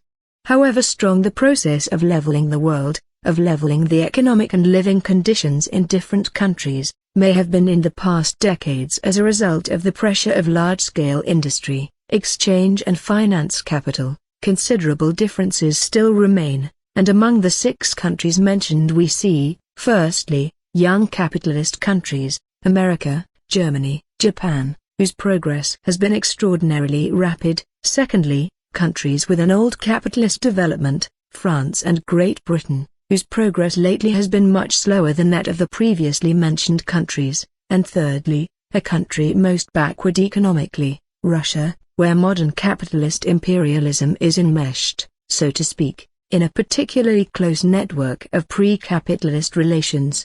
Alongside the colonial possessions of the great powers, we have placed the small colonies of the small states, which are, so to speak, the next objects of a possible and probable redivision of colonies. These small states mostly retain their colonies only because the big powers are torn by conflicting interests, friction, etc., which prevent them from coming to an agreement on the division of the spoils. As to the semi-colonial states, they provide an example of the transitional forms which are to be found in all spheres of nature and society. Finance capital is such a decisive, you might say, force in all economic and in all international relations, that it is capable of subjecting, and actually does subject, to itself even states enjoying the fullest political independence. We shall shortly see examples of this. Of course, finance capital finds most convenient, and derives the greatest profit from, a form of subjection which involves the loss of the political independence of the subjected countries and peoples. In this respect, the semi-colonial countries provide a typical example of the middle stage. It is natural that the struggle for these semi-dependent countries should have become particularly bitter in the epoch of finance capital, when the rest of the world has already been divided up. Colonial policy and imperialism existed before the latest stage of capitalism, and even before capitalism. Rome, founded on slavery, pursued a colonial policy and practiced imperialism. But general disquisitions on imperialism, which ignore, or put into the background, the fundamental difference between socio-economic formations, inevitably turn into the most vapid banality or bragging, like the comparison, Greater Rome and Greater Britain. 5. Even the capitalist colonial policy of previous stages of capitalism is essentially different from the colonial policy of finance capital. The principal feature of the latest stage of capitalism is the domination of monopolist associations of big employers. These monopolies are most firmly established when all the sources of raw materials are captured by one group, and we have seen with what zeal the international capitalist associations exert every effort to deprive their rivals of all opportunity of competing, to buy up, for example, iron fields, oil fields, etc. Colonial possession alone gives the monopolies complete guarantee against all contingencies in the struggle against competitors, including the case of the adversary wanting to be protected by a law establishing a state monopoly. The more capitalism is developed, the more strongly the shortage of raw materials is felt, the more intense the competition and the hunt for sources of raw materials throughout the whole world, the more desperate the struggle for the acquisition of colonies. It may be asserted, writes Sylder, although it may sound paradoxical to some, that in the more or less foreseeable future the growth of the urban and industrial population is more likely to be hindered by a shortage of raw materials for industry than by a shortage of food. For example, there is a growing shortage of timber, the price of which is steadily rising, of leather, and of raw materials for the textile industry. associations of manufacturers are making efforts to create an equilibrium between agriculture and industry in the whole of world economy. As an example of this we might mention the International Federation of Cotton Spinners Associations in several of the most important industrial countries, founded in 1904, and the European Federation of Flax Spinners Associations, founded on the same model in 1910. 6. Of course, the bourgeois reformists, and among them particularly the present-day adherents of Kautsky, try to belittle the importance of facts of this kind by arguing that raw materials could be obtained in the open market without a costly and dangerous colonial policy, and that the supply of raw materials could be increased enormously by simply improving conditions in agriculture in general. But such arguments become an apology for imperialism, an attempt to paint it in bright colors, because they ignore the principal feature of the latest stage of capitalism, monopolies. The free market is becoming more and more a thing of the past. Monopolists, syndicates and trusts are restricting it with every passing day, and simply improving conditions in agriculture means improving the conditions of the masses, raising wages and reducing profits. Where, except in the imagination of sentimental reformists, are there any trusts capable of concerning themselves with the condition of the masses instead of the conquest of colonies? Finance capital is interested not only in the already discovered sources of raw materials but also in potential sources, because present-day technical development is extremely rapid, and land which is useless today may be improved tomorrow if new methods are devised. To this end a big bank can equip a special expedition of engineers, agricultural experts, etc., and if large amounts of capital are invested. This also applies to prospecting for minerals, to new methods of processing up and utilizing raw materials, etc., etc. Hence, the inevitable striving of finance capital to enlarge its spheres of influence and even its actual territory. In the same way that the trusts capitalize their property at 2 or 3 times its value, taking into account its potential, and not actual, profits and the further results of monopoly, so finance capital in general strives to seize the largest possible amount of land of all kinds in all places, and by every means, taking into account potential sources of raw materials and fearing to be left behind in the fierce struggle for the last remnants of independent territory, or for the repartition of those territories that have been already divided. The British capitalists are exerting every effort to develop cotton growing in their colony, Egypt, in 1904. Out of 2,300,000 hectares of land under cultivation, 600,000, or more than 1/4, were under cotton. The Russians are doing the same in their colony, Turkestan, because in this way they will be in a better position to defeat their foreign competitors, to monopolize the sources of raw materials and form a more economical and profitable textile trust in which all the processes of cotton production and manufacturing will be combined and concentrated in the hands of one set of owners. The interests pursued in exporting capital also give an impetus to the conquest of colonies, for in the colonial market it is easier to employ monopoly methods, and sometimes they are the only methods that can be employed, to eliminate competition, to ensure supplies, to secure necessary connections, etc. The non-economic superstructure which grows up on the basis of finance capital, its politics and its ideology, stimulates the striving for colonial conquest. Finance capital does not want liberty, it wants domination, as Hilferding very truly says. And a French bourgeois writer, developing and supplementing, as it were, the ideas of Cecil Rhodes quoted above, 7. Writes that social causes should be added to the economic causes of modern colonial policy, owing to the growing complexities of life and the difficulties which weigh not only on the masses of the workers, but also on the middle classes. Impatience, irritation and hatred are accumulating in all the countries of the old civilization and are becoming a menace to public order. The energy which is being hurled out of the definite class channel must be given employment abroad in order to avert an explosion at home. 8. Since we are speaking of colonial policy and the epoch of capitalist imperialism, it must be observed that finance capital and its foreign policy, which is the struggle of the great powers for the economic and political division of the world, give rise to a number of transitional forms of state dependence. Not only are the two main groups of countries, those owning colonies, and the colonies themselves, but also the diverse forms of dependent countries which, politically, are formally independent, but in fact, are enmeshed in the net of financial and diplomatic dependence, typical of this epoch. We have already referred to one form of dependence, the semi-colony. An example of another is provided by Argentina.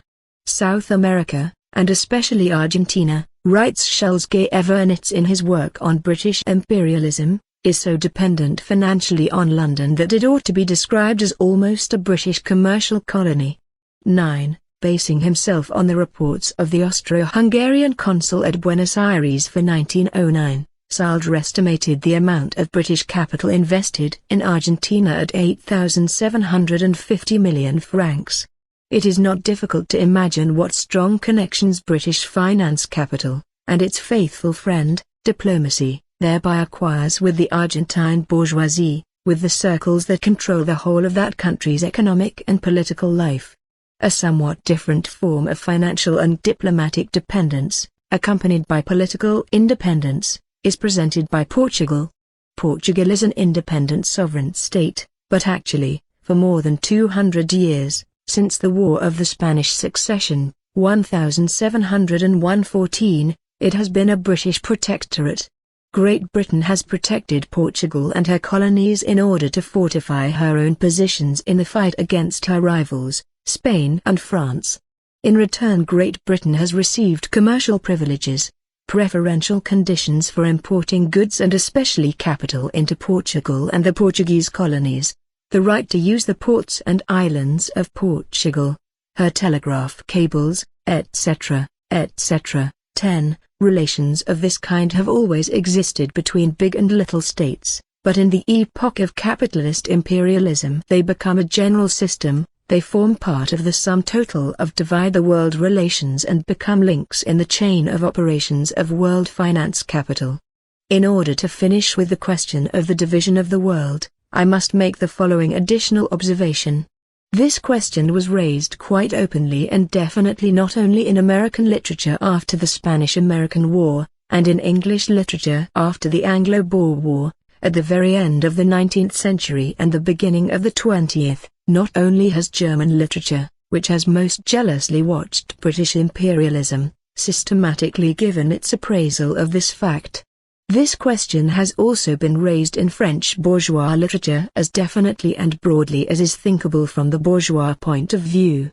Let me quote Driold, the historian, who, in his book, Political and Social Problems at the End of the 19th Century, in the chapter The Great Powers and the Division of the World, wrote the following: During the past few years, all the free territory of the globe, with the exception of China, has been occupied by the powers of Europe and North America. This has already brought about several conflicts and shifts of spheres of influence, and these foreshadow more terrible upheavals in the near future. For it is necessary to make haste. The nations which have not yet made provision for themselves run the risk of never receiving their share and never participating in the tremendous exploitation of the globe which will be one of the most essential features of the next century, that is, the 20th. That is why all Europe and America have lately been afflicted with the fever of colonial expansion, of imperialism, that most noteworthy feature of the end of the 19th century. And the author added, in this partition of the world, in this furious hunt for the treasures and the big markets of the globe, the relative strength of the empires founded in this 19th century is totally out of proportion to the place occupied in Europe by the nations which founded them. The dominant powers in Europe, the arbiters of her destiny, are not equally preponderant in the whole world. And, as colonial might, the hope of controlling as yet unassessed wealth, will evidently react upon the relative strength of the European powers. The colonial question, imperialism, if you will, which has already modified the political conditions of Europe itself, will modify them more and more. 11. Chapter 7. Imperialism as a special stage of capitalism. We must now try to sum up, to draw together the threads of what has been said above on the subject of imperialism. Imperialism emerged as the development and direct continuation of the fundamental characteristics of capitalism in general.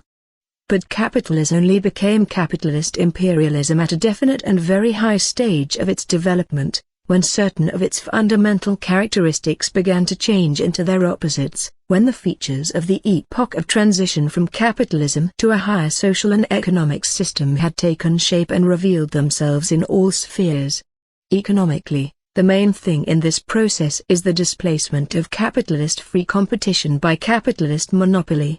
Free competition is the basic feature of capitalism, and of commodity production generally. Monopoly is the exact opposite of free competition, but we have seen the latter being transformed into monopoly before our eyes, creating large-scale industry and forcing out small industry, replacing large-scale by still larger-scale industry, and carrying concentration of production and capital to the point where out of it has grown and is growing monopoly, cartels, syndicates and trusts, and merging with them, the capital of a dozen or so banks, which manipulate thousands of millions.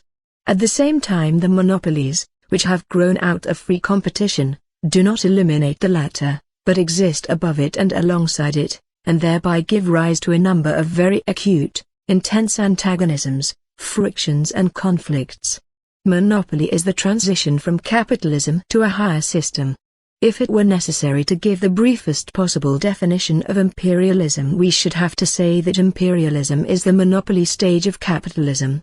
Such a definition would include what is most important, for, on the one hand, finance capital is the bank capital of a few very big monopolist banks, merged with the capital of the monopolist associations of industrialists, and, on the other hand, the division of the world is the transition from a colonial policy which has extended without hindrance to territories unseized by any capitalist power, to a colonial policy of monopolist possession of the territory of the world, which has been completely divided up.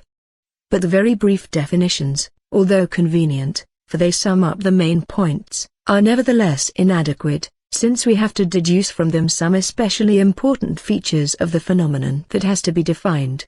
And so, without forgetting the conditional and relative value of all definitions in general, which can never embrace all the concatenations of a phenomenon in its full development, we must give a definition of imperialism that will include the following 5 of its basic features. 1. The concentration of production and capital has developed to such a high stage that it has created monopolies which play a decisive role in economic life. 2. The merging of bank capital with industrial capital, and the creation, on the basis of this finance capital, of a financial oligarchy. 3.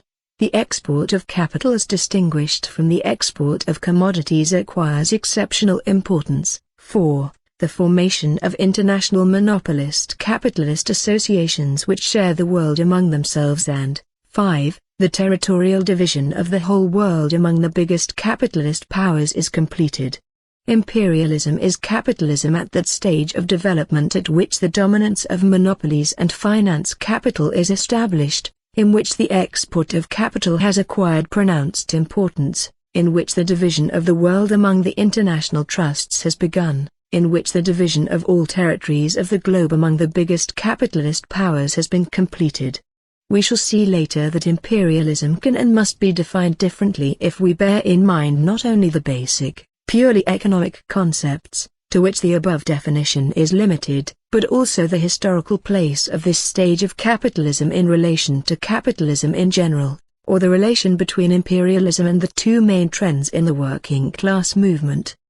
The thing to be noted at this point is that imperialism, as interpreted above, undoubtedly represents a special stage in the development of capitalism.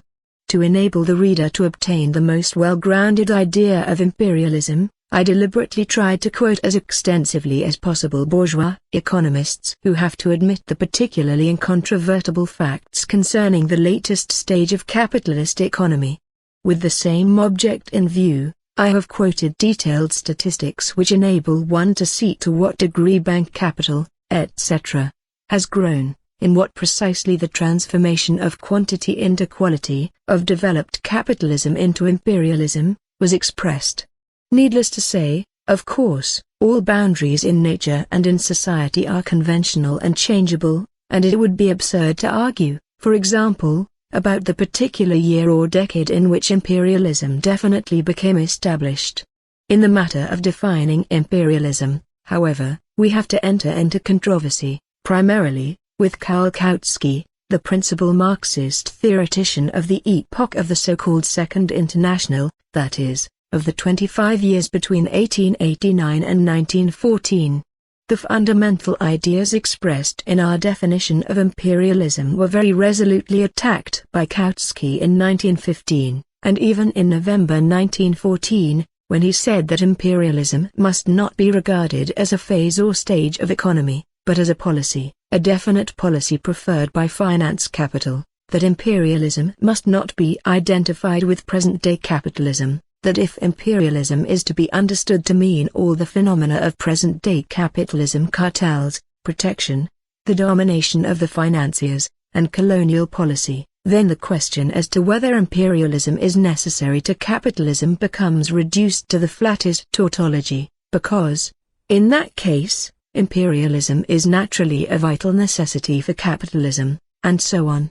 The best way to present Kautsky's idea is to quote his own definition of imperialism, which is diametrically opposed to the substance of the ideas which I have set forth, for the objections coming from the camp of the German Marxists, who have been advocating similar ideas for many years already, have been long known to Kautsky as the objections of a definite trend in Marxism. Kautsky's definition is as follows: imperialism is a product of highly developed industrial capitalism. It consists in the striving of every industrial capitalist nation to bring under its control or to annex all large areas of agrarian, Kautsky's italics, territory, irrespective of what nations inhabit it. 1. This definition is of no use at all because it one-sidedly, that is, arbitrarily, singles out only the national question, although the latter is extremely important in itself as well as in its relation to imperialism. It arbitrarily and inaccurately connects this question only with industrial capital in the countries which annex other nations, and in an equally arbitrary and inaccurate manner pushes into the forefront the annexation of agrarian regions. Imperialism is a striving for annexations. This is what the political part of Kautsky's definition amounts to.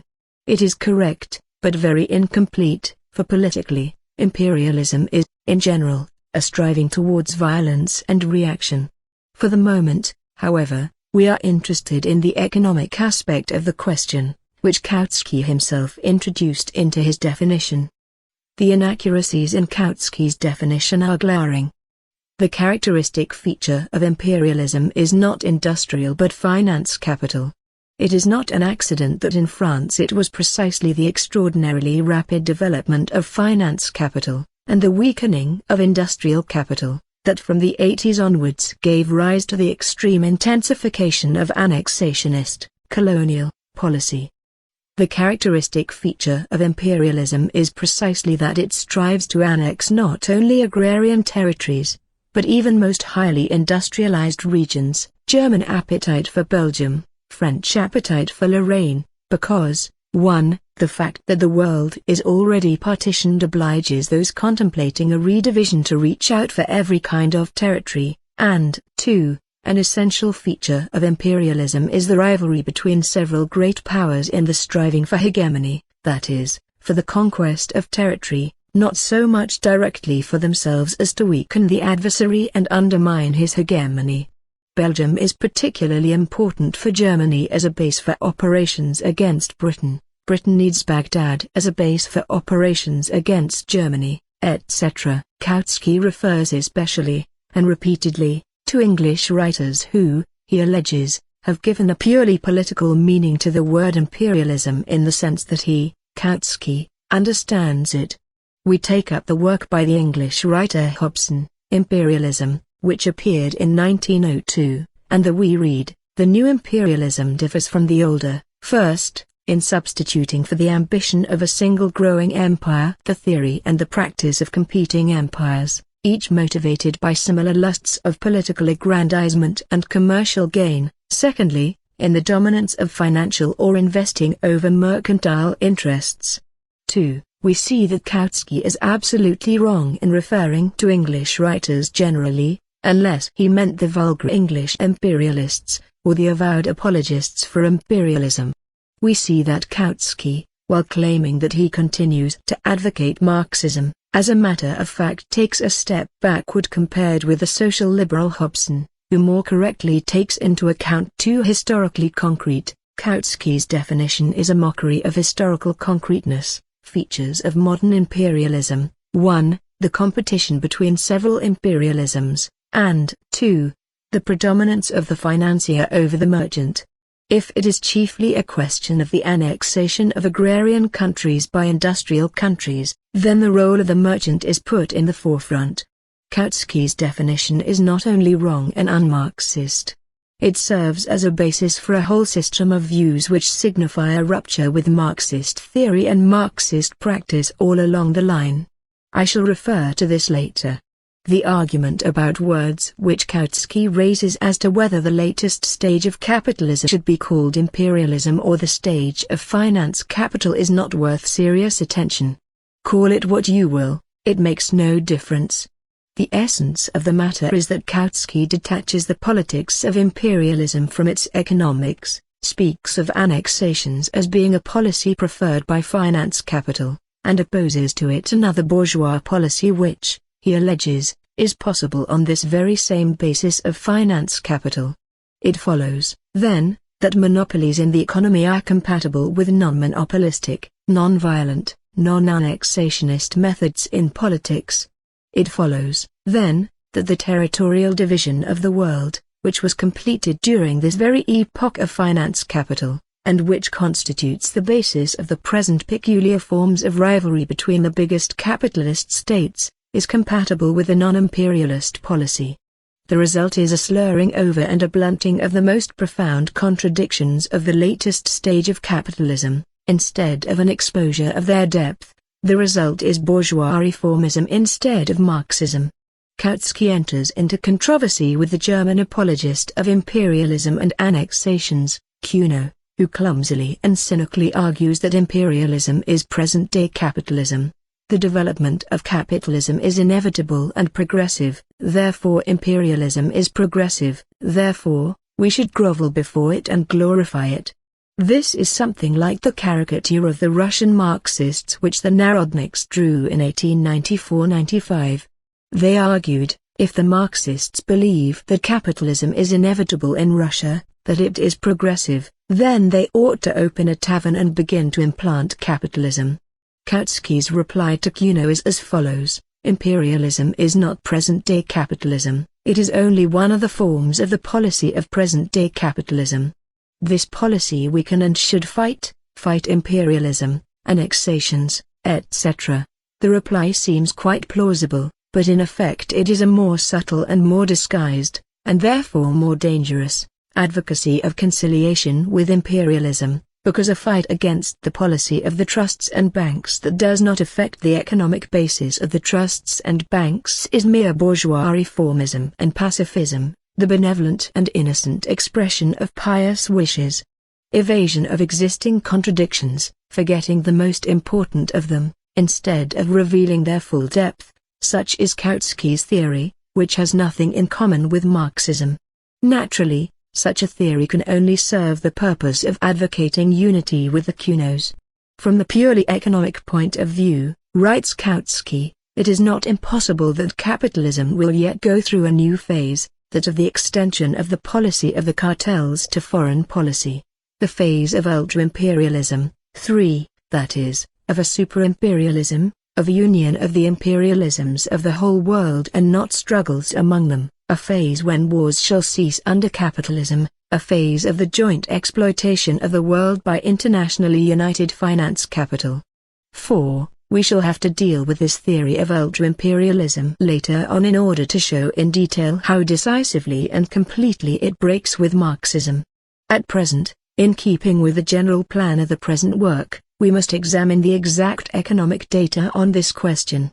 From the purely economic point of view, is ultra-imperialism possible, or is it ultra-nonsense? If the purely economic point of view is meant to be a pure abstraction, then all that can be said reduces itself to the following proposition: development is proceeding towards monopolies, hence, towards a single world monopoly, towards a single world trust. This is indisputable.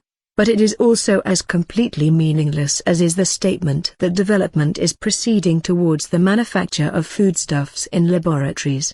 In this sense, the theory of ultra-imperialism is no less absurd than a theory of ultra-agriculture would be. If, however, we are discussing the purely economic conditions of the epoch of finance capital as a historically concrete epoch which began at the turn of the 20th century, then the best reply that one can make to the lifeless abstractions of ultra-imperialism, which serve exclusively a most reactionary aim, that of diverting attention from the depth of existing antagonisms, is to contrast them with the concrete economic realities of the present-day world economy. Kautskis's utterly meaningless talk about ultra-imperialism encourages, among other things, that profoundly mistaken idea which only brings grist to the mill of the apologists of imperialism, that is, that the rule of finance capital lessens the unevenness and contradictions inherent in the world economy, whereas in reality it increases them.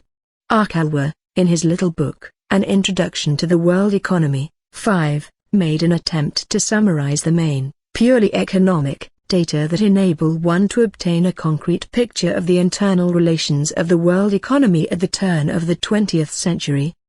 He divides the world into 5 main economic areas, as follows: 1. Central Europe, the whole of Europe with the exception of Russia and Great Britain. 2. Great Britain. 3. Russia. 4. Eastern Asia. 5. America. He includes the colonies in the areas of the states to which they belong and leaves aside a few countries not distributed according to areas, such as Persia, Afghanistan, and Arabia in Asia, Morocco and Abyssinia in Africa, etc. Here is a brief summary of the economic data he quotes on these regions. Principal economic areas: area pop.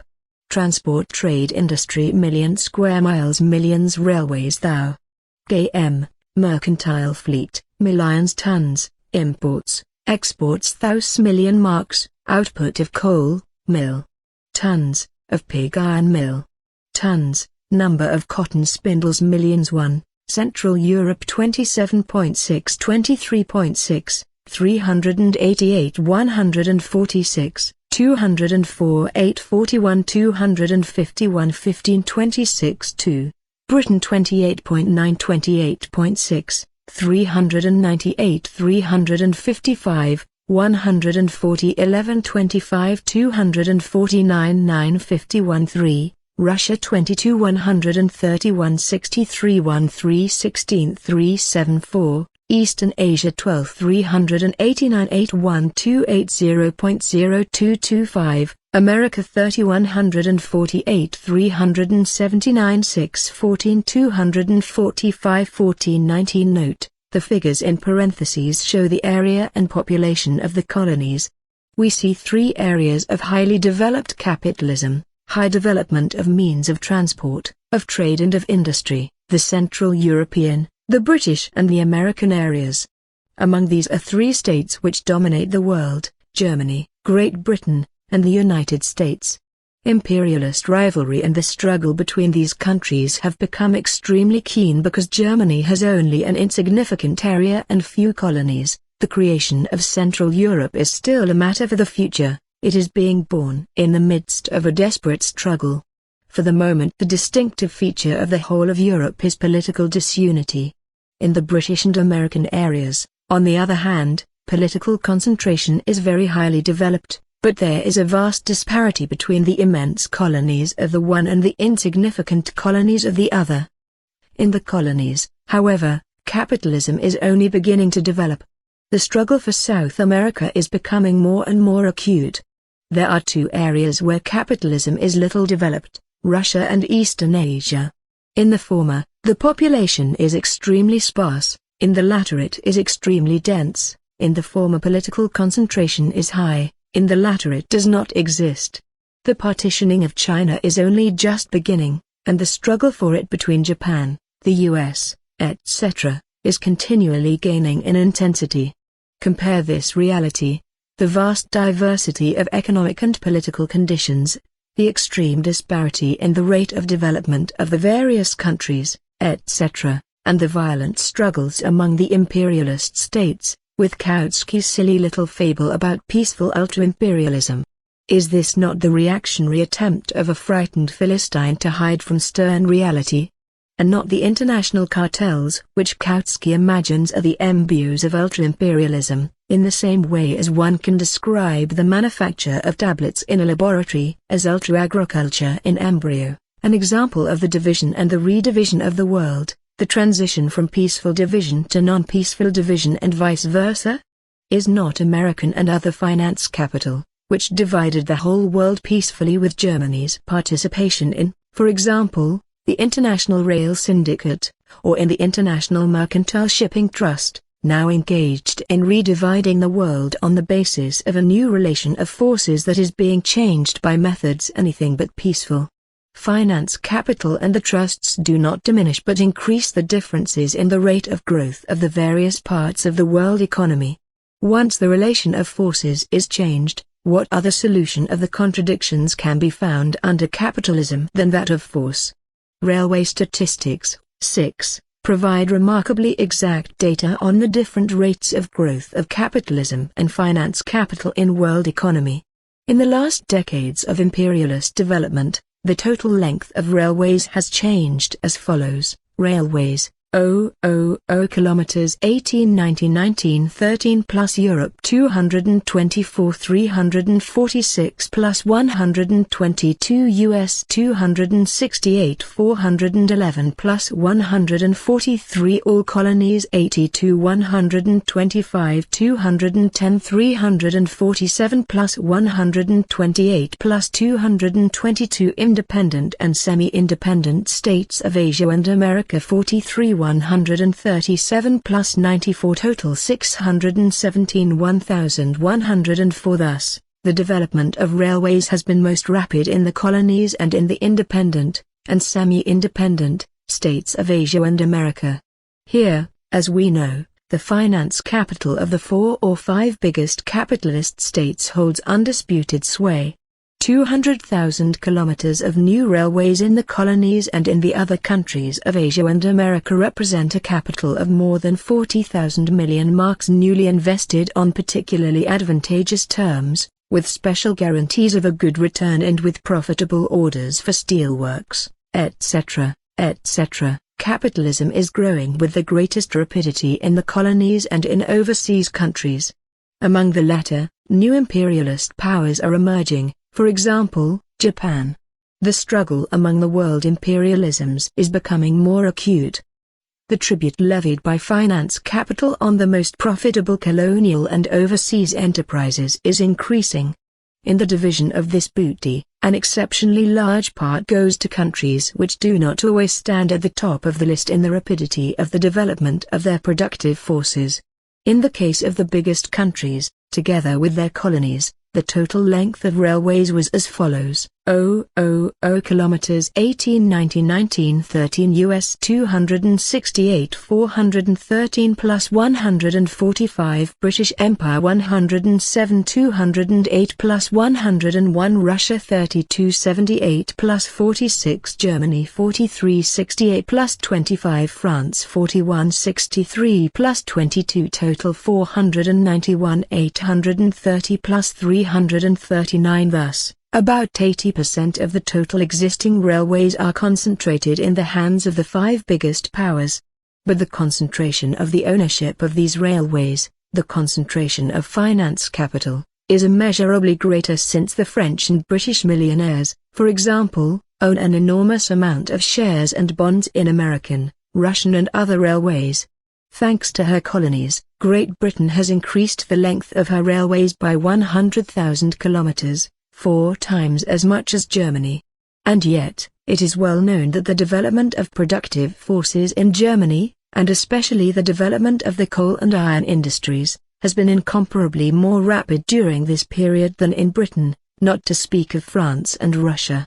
In 1892, Germany produced 4,900,000 tons of pig iron and Great Britain produced 6,800,000 tons. In 1912, Germany produced 17,600,000 tons and Great Britain, 9 million tons. Germany, therefore, had an overwhelming superiority over Britain in this respect. 7. The question is, what means other than war could there be under capitalism to overcome the disparity between the development of productive forces and the accumulation of capital on the one side, and the division of colonies and spheres of influence for finance capital on the other? Chapter 8. Parasitism and Decay of Capitalism. We now have to examine yet another significant aspect of imperialism to which most of the discussions on the subject usually attach insufficient importance. One of the shortcomings of the Marxist Hilferding is that on this point he has taken a step backward compared with the non-Marxist Hobson. I refer to parasitism, which is characteristic of imperialism. As we have seen, the deepest economic foundation of imperialism is monopoly. This is capitalist monopoly, that is, monopoly which has grown out of capitalism and which exists in the general environment of capitalism, commodity production and competition, in permanent and insoluble contradiction to this general environment. Nevertheless, like all monopoly, it inevitably engenders a tendency of stagnation and decay. Since monopoly prices are established, even temporarily, the motive cause of technical and, consequently, of all other progress disappears to a certain extent and, further, the economic possibility arises of deliberately retarding technical progress. For instance, in America, a certain Owens invented a machine which revolutionized the manufacture of bottles. The German bottle manufacturing cartel purchased Owens's patent, but pigeonholed it, refrained from utilizing it. Certainly, monopoly under capitalism can never completely, and for a very long period of time, eliminate competition in the world market, and this, by the by, is one of the reasons why the theory of ultra-imperialism is so absurd. Certainly, the possibility of reducing the cost of production and increasing profits by introducing technical improvements operates in the direction of change. But the tendency to stagnation and decay, which is characteristic of monopoly, continues to operate, and in some branches of industry, in some countries, for certain periods of time, it gains the upper hand. The monopoly ownership of very extensive, rich or well-situated colonies operates in the same direction. Further, imperialism is an immense accumulation of money capital in a few countries, amounting, as we have seen, to 100,150,000 million francs in securities. Hence the extraordinary growth of a class, or rather, of a stratum of rentiers, that is, people who live by clipping coupons, who take no part in any enterprise whatever, whose profession is idleness. The export of capital, one of the most essential economic bases of imperialism, still more completely isolates the rentiers from production and sets the seal of parasitism on the whole country that lives by exploiting the labor of several overseas countries and colonies. In 1893, writes Hobson, the British capital invested abroad represented about 15% of the total wealth of the United Kingdom. 1. Let me remind the reader that by 1915 this capital had increased about 2.5 times. Aggressive imperialism, says Hobson further on, which costs the taxpayer so dear, which is of so little value to the manufacturer and trader, is a source of great gain to the investor. The annual income Great Britain derives from commissions in her whole foreign and colonial trade, import and export, is estimated by Sir Argifine at £18 million, nearly 170 million rubles, for 1899, taken at 2.5%, upon a turnover of £800 million. Great as this sum is, it cannot explain the aggressive imperialism of Great Britain, which is explained by the income of £90 million to £100 million from invested capital, the income of the rentiers. The income of the rentiers is 5 times greater than the income obtained from the foreign trade of the biggest trading country in the world. This is the essence of imperialism and imperialist parasitism.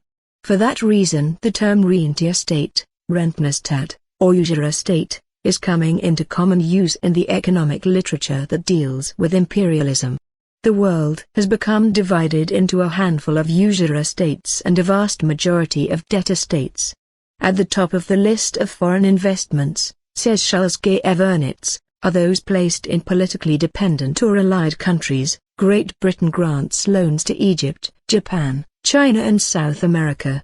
Her navy plays here the part of bailiff in case of necessity. Great Britain's political power protects her from the indignation of her debtors. 2. Sartorius von Walter Schausen in his book, The National Economic System of Capital Investments Abroad, cites Holland as the model rentier-state and points out that Great Britain and France are now becoming such. 3. Salder is of the opinion that 5 industrial states have become definitely pronounced creditor countries: Great Britain, France, Germany, Belgium and Switzerland. He does not include Holland in this list simply because she is industrially little developed. 4. The United States is a creditor only of the American countries. Great Britain, says Charles G. Evernitz, is gradually becoming transformed from an industrial into a creditor state. Notwithstanding the absolute increase in industrial output and the export of manufactured goods, there is an increase in the relative importance of income from interest and dividends, issues of securities, commissions and speculation in the whole of the national economy. In my opinion, it is precisely this that forms the economic basis of imperialist ascendancy. The creditor is more firmly attached to the debtor than the seller is to the buyer. 5. In regard to Germany, A.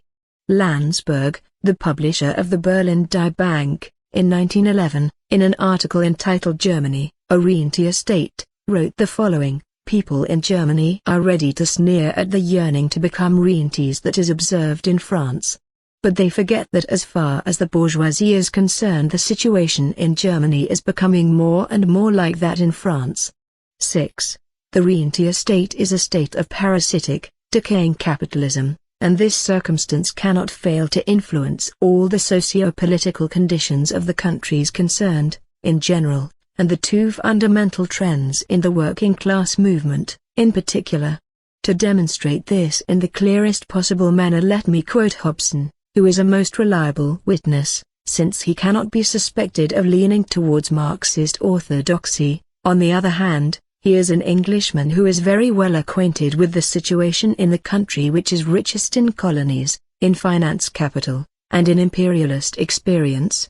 With the Anglo-Boer War fresh in his mind, Hobson describes the connection between imperialism and the interests of the financiers, their growing profits from contracts, supplies, etc., and rights. While the directors of this definitely parasitic policy are capitalists, the same motives appeal to special classes of the workers. In many towns most important trades are dependent upon government employment or contracts. The imperialism of the metal and shipbuilding centers is attributable in no small degree to this fact. 2 sets of circumstances, in this writer's opinion, have weakened the old empires: 1. Economic parasitism, and 2. The formation of armies recruited from subject peoples. There is first the habit of economic parasitism, by which the ruling state has used its provinces, colonies, and dependencies in order to enrich its ruling class and to bribe its lower classes into acquiescence. And I shall add that the economic possibility of such bribery, whatever its form may be, requires high monopolist profits. As for the second circumstance, Hobson writes, one of the strangest symptoms of the blindness of imperialism is the reckless indifference with which Great Britain, France and other imperial nations are embarking on this perilous dependence. Great Britain has gone farthest. Most of the fighting by which we have won our Indian Empire has been done by natives. In India, as more recently in Egypt, great standing armies are placed under British commanders. Almost all the fighting associated with our African dominions, except in the southern part, has been done for us by natives. Hobson gives the following economic appraisal of the prospect of the partitioning of China. The greater part of Western Europe might then assume the appearance and character already exhibited by tracts of country in the south of England, In the Riviera and in the tourist-ridden or residential parts of Italy and Switzerland, little clusters of wealthy aristocrats drawing dividends and pensions from the Far East, with a somewhat larger group of professional retainers and tradesmen and a larger body of personal servants and workers in the transport trade and in the final stages of production of the more perishable goods, all the main arterial industries would have disappeared, the staple foods and manufactures flowing in as tribute from Asia and Africa.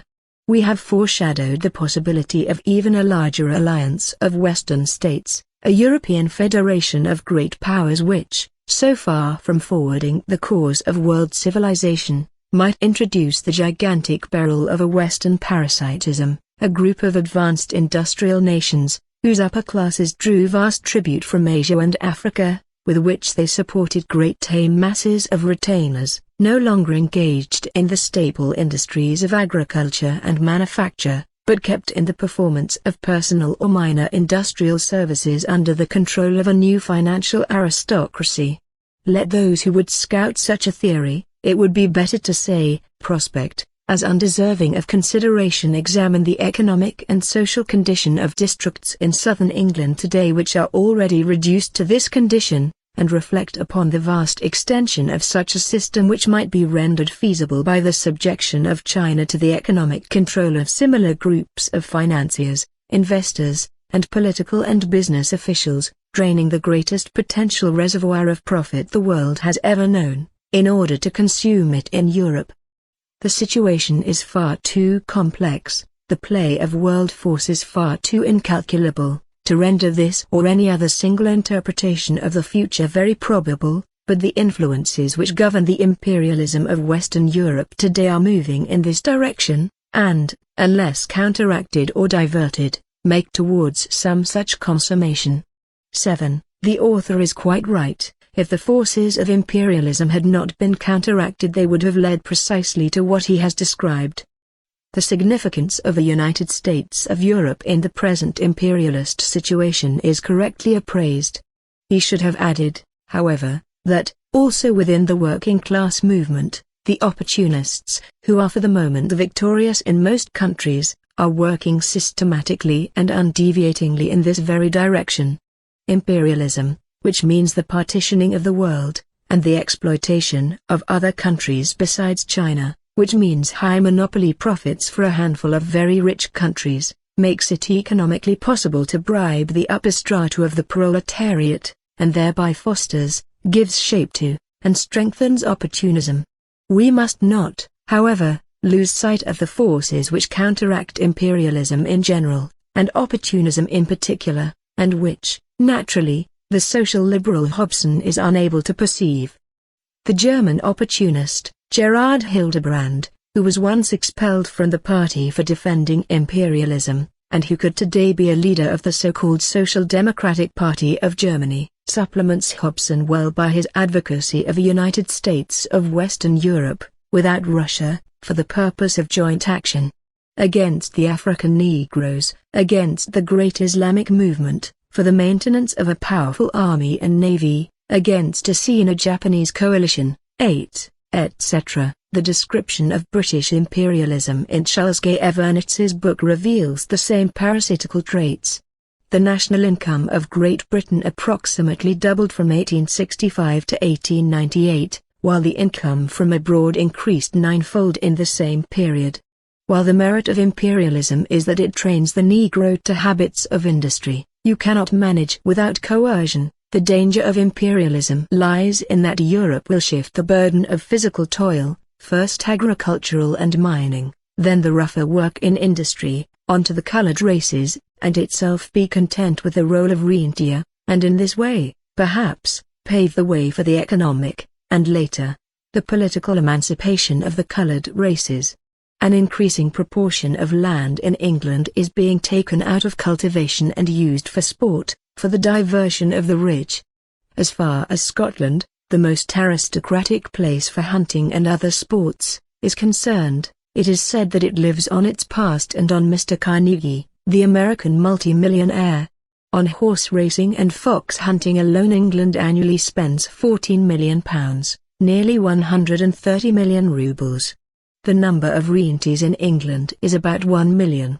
The percentage of the productively employed population to the total population is declining. Population England and Wales, 0.000, workers in basic industries 0.000% of total population 1851. 17.94.123 1901. 32.54.915. And in speaking of the British working class, the bourgeois student of British imperialism at the beginning of the 20th century is obliged to distinguish systematically between the upper stratum of the workers and the lower stratum of the proletariat proper.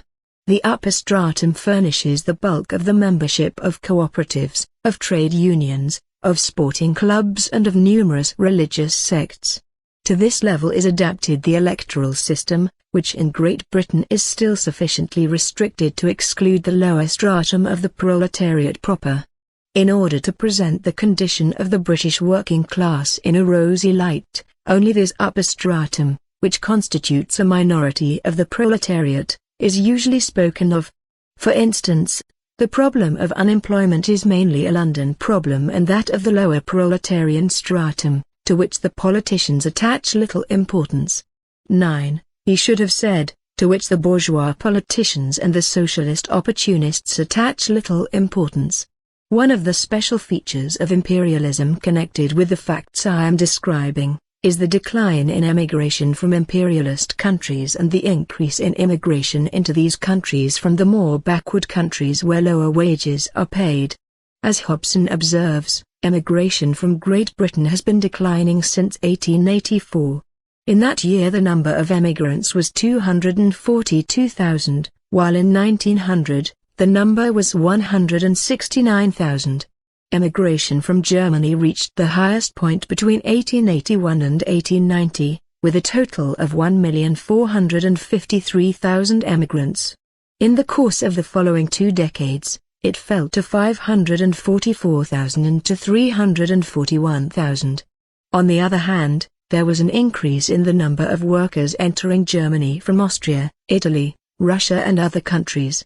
According to the 1907 census, there were 1,342,294 foreigners in Germany, of whom 440,800 were industrial workers and 257,329 agricultural workers. 10. In France, the workers employed in the mining industry are, in great part, foreigners, Poles, Italians and Spaniards. 11. In the United States, immigrants from Eastern and Southern Europe are engaged in the most poorly paid jobs, while American workers provide the highest percentage of overseers or of the better paid workers. 12. Imperialism has the tendency to create privileged sections also among the workers, and to detach them from the broad masses of the proletariat. It must be observed that in Great Britain the tendency of imperialism to split the workers, to strengthen opportunism among them and to cause temporary decay in the working class movement, revealed itself much earlier than the end of the 19th and the beginning of the 20th centuries, for 2 important distinguishing features of imperialism were already observed in Great Britain in the middle of the 19th century, vast colonial possessions and a monopolist position in the world market. Marx and Engels traced this connection between opportunism in the working class movement and the imperialist features of British capitalism systematically, during the course of several decades. For example, on October 7, 1858, Engels wrote to Marx, "The English proletariat is actually becoming more and more bourgeois, so that this most bourgeois of all nations is apparently aiming ultimately at the possession of a bourgeois aristocracy and a bourgeois proletariat alongside the bourgeoisie. For a nation which exploits the whole world this is of course to a certain extent justifiable." 13. Almost a quarter of a century later, in a letter dated August 11, 1881, Engels speaks of the worst English trade unions which allow themselves to be led by men sold to, or at least paid by, the middle class. In a letter to Kautsky, dated September 12, 1882, Engels wrote, "You ask me what the English workers think about colonial policy. Well, exactly the same as they think about politics in general. There is no workers' party here, there are only conservatives and liberal radicals, and the workers gaily share the feast of England's monopoly of the world market and the colonies. 13. Engels expressed similar ideas in the press in his preface to the second edition of The Condition of the Working Class in England, which appeared in 1892. This clearly shows the causes and effects. The causes are: 1. Exploitation of the whole world by this country; 2. Its monopolist position in the world market; 3. Its colonial monopoly. The effects are: 1. A section of the British proletariat becomes bourgeois; 2. A section of the proletariat allows itself to be led by men bought by, or at least paid by, the bourgeoisie. The imperialism of the beginning of the 20th century completed the division of the world among a handful of states, each of which today exploits, in the sense of drawing super profits from, a part of the whole world only a little smaller than that which England exploited in 1858. Each of them occupies a monopolist position in the world market thanks to trusts, cartels, finance capital and creditor and debtor relations. Each of them enjoys to some degree a colonial monopoly. We have seen that out of the total of 75 million square kilometers, which comprise the whole colonial world, 65 million square kilometers, or 86%, belong to six powers, 61 million square kilometers, or 81%, belong to three powers. The distinctive feature of the present situation is the prevalence of such economic and political conditions that are bound to increase the irreconcilability between opportunism and the general and vital interests of the working class movement. Imperialism has grown from an embryo into the predominant system. Capitalist monopolies occupy first place in economics and politics. The division of the world has been completed. On the other hand, instead of the undivided monopoly of Great Britain, we see a few imperialist powers contending for the right to share in this monopoly, and this struggle is characteristic of the whole period of the early 20th century. Opportunism cannot now be completely triumphant in the working class movement of one country for decades as it was in Britain in the second half of the 19th century, but in a number of countries it has grown ripe, overripe, and rotten, and has become completely merged with bourgeois policy in the form of social chauvinism. 14. Chapter 9. Critique of Imperialism. By the critique of imperialism, in the broad sense of the term, we mean the attitude of the different classes of society towards imperialist policy in connection with their general ideology. The enormous dimensions of finance capital concentrated in a few hands and creating an extraordinarily dense and widespread network of relationships and connections which subordinates not only the small and medium, but also the very small capitalists and small masters, on the one hand, and the increasingly intense struggle waged against other national state groups of financiers for the division of the world and domination over other countries, on the other hand, caused the propertied classes to go over entirely to the side of imperialism. General enthusiasm over the prospects of imperialism, furious defense of it and painting it in the brightest colors, such are the signs of the times. Imperialist ideology also penetrates the working class. No Chinese wall separates it from the other classes. The leaders of the present day, so-called Social Democratic Party of Germany, are justly called social imperialists, that is, socialists in words and imperialists in deeds, but as early as 1902, Hobson noted the existence in Britain of Fabian imperialists who belonged to the opportunist Fabian Society. Bourgeois scholars and publicists usually come out in defense of imperialism in a somewhat veiled form. They obscure its complete domination and its deep-going roots, strive to push specific and secondary details into the forefront and do their very best to distract attention from essentials by means of absolutely ridiculous schemes for reform, such as police supervision of the trusts or banks, etc. Cynical and frank imperialists who are bold enough to admit the absurdity of the idea of reforming the fundamental characteristics of imperialism are a rarer phenomenon. Here is an example. The German imperialists' attempt, in the magazine Archives of World Economy, to follow the national emancipation movements in the colonies, particularly, of course, in colonies other than those belonging to Germany. They note the unrest and the protest movements in India, the movement in Natal, South Africa, in the Dutch East Indies, etc. One of them, commenting on an English report of a conference held on June the 28th to the 30th, 1910, of representatives of various subject nations and races, of peoples of Asia, Africa and Europe who are under foreign rule, writes as follows in appraising the speeches delivered at this conference: "We are told that we must fight imperialism, that the ruling states should recognize the right of subject peoples to independence, that an international tribunal should supervise the fulfillment of treaties concluded between the great powers and weak peoples. Further than the expression of these pious wishes they do not go. We see no trace of understanding of the fact that imperialism is inseparably bound up with capitalism in its present form, and that, therefore, an open struggle against imperialism would be hopeless, unless, perhaps, the fight were to be confined to protests against certain of its especially abhorrent excesses. 1. Since the reform of the basis of imperialism is a deception, a pious wish, since the bourgeois representatives of the oppressed nations go no further forward, the bourgeois representative of an oppressing nation goes further backward, to civility towards imperialism under cover of the claim to be scientific.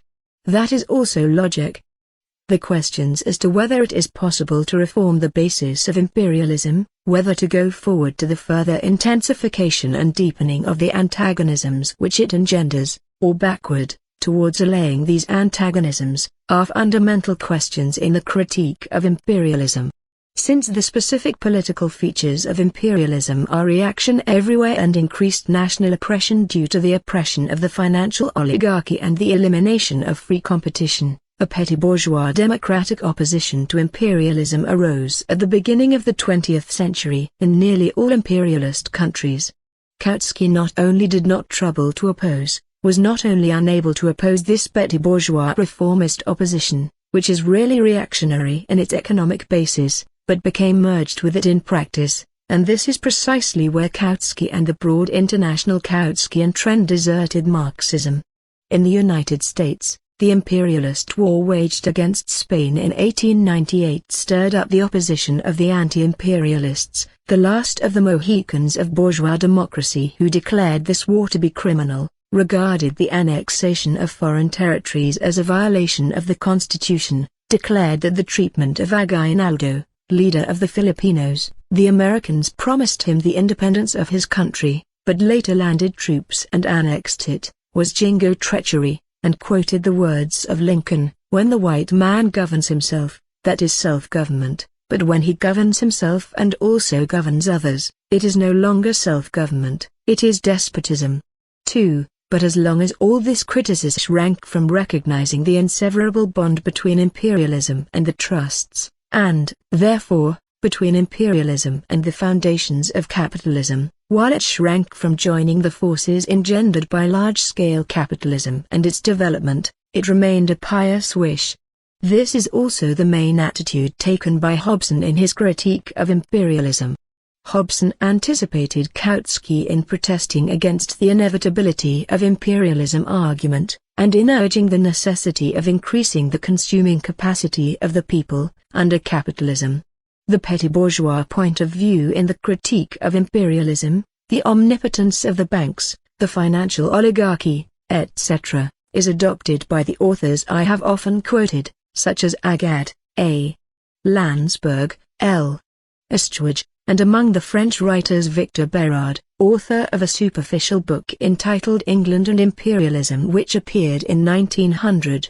All these authors, who make no claim to be Marxists, contrast imperialism with free competition and democracy, condemn the Baghdad railway scheme, which is leading to conflicts and war, utter pious wishes for peace, etc. This applies also to the compiler of international stock and share issue statistics, A. Neymark, who, after calculating the thousands of millions of francs representing international securities, exclaimed in 1912, "Is it possible to believe that peace may be disturbed? That, in the face of these enormous figures, anyone would risk starting a war?"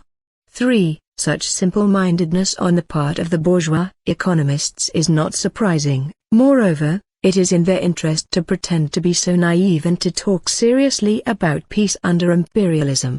But what remains of Kautski's Marxism, when, in 1914, 1915 and 1916, he takes up the same bourgeois reformist point of view and affirms that everybody is agreed, imperialists, pseudo-socialists and social pacifists, on the matter of peace? Instead of an analysis of imperialism and an exposure at the depths of its contradictions, we have nothing but reformist pious wish to wave them aside, to evade them. Here is a sample of Kautski's economic criticism of imperialism. He takes the statistics of the British export and import trade with Egypt for 1872 and 1912. It seems that this export and import trade has grown more slowly than British foreign trade as a whole. From this Kautsky concludes that we have no reason to suppose that without military occupation the growth of British trade with Egypt could have been less, simply as a result of the mere operation of economic factors.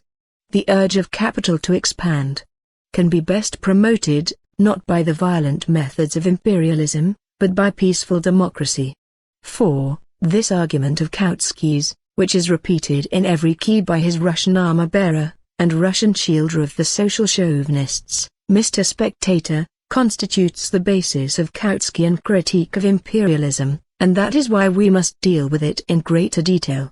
We will begin with a quotation from Hilferding, whose conclusions Kautsky on many occasions, and notably in April 1915, has declared to have been unanimously adopted by all socialist theoreticians. It is not the business of the proletariat, writes Hilferding, to contrast the more progressive capitalist policy with that of the now bygone era of free trade and of hostility towards the state. The reply of the proletariat to the economic policy of finance capital, to imperialism, cannot be free trade, but socialism.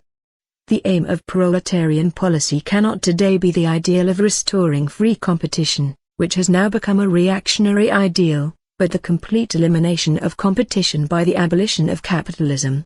5. Kautsky broke with Marxism by advocating in the epoch of finance capital a reactionary ideal, peaceful democracy, the mere operation of economic factors, for objectively this ideal drags us back from monopoly to non-monopoly capitalism, and is a reformist swindle.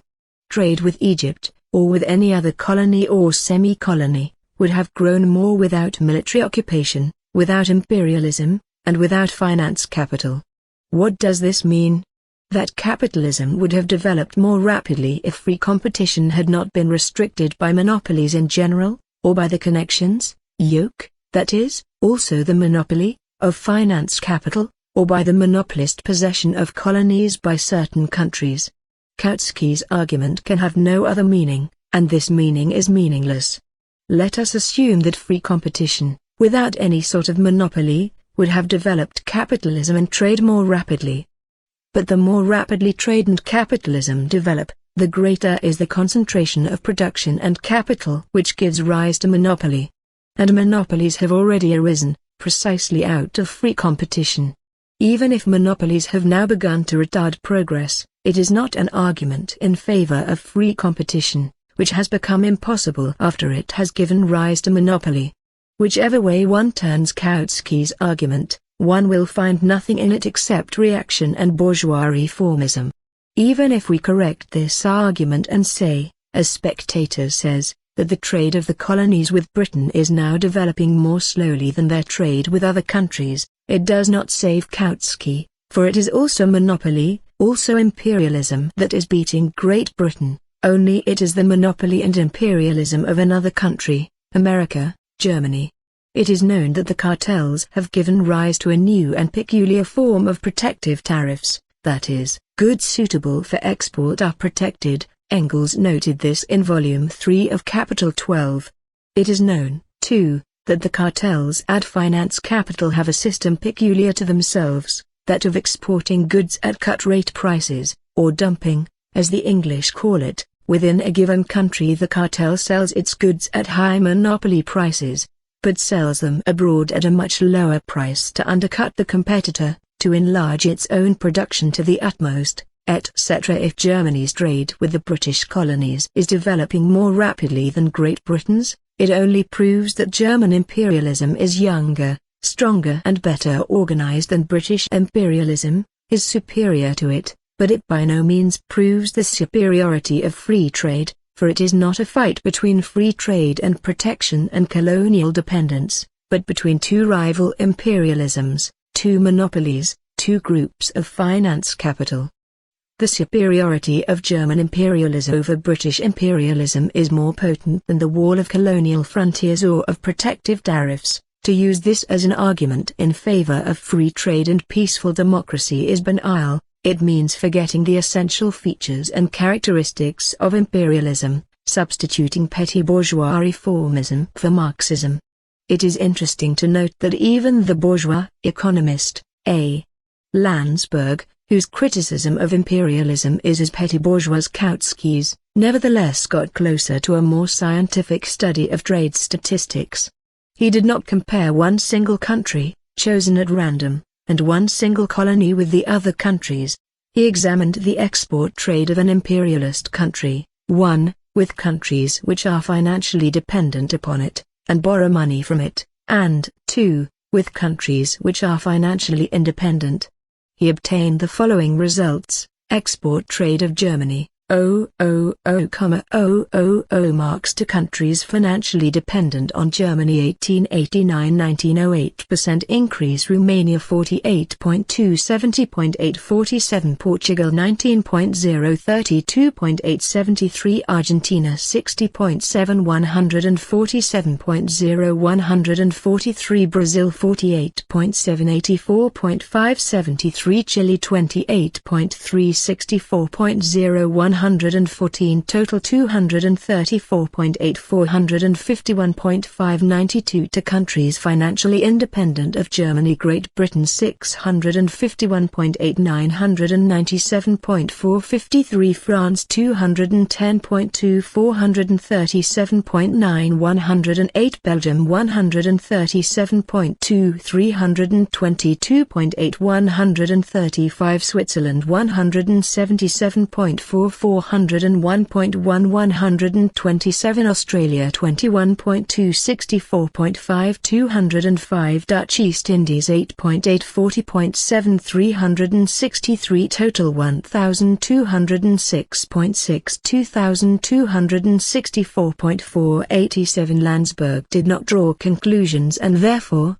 strangely enough, failed to observe that if the figures prove anything at all, they prove that he is wrong. For the exports to countries financially dependent on Germany have grown more rapidly, if only slightly, than exports to the countries which are financially independent. I emphasize the if, for Landsberg's figures are far from complete. Tracing the connection between exports and loans, Landsberg writes, in 1890-91, a Romanian loan was floated through the German banks, which had already in previous years made advances on this loan. It was used chiefly to purchase railway materials in Germany. In 1891, German exports to Romania amounted to 55 million marks.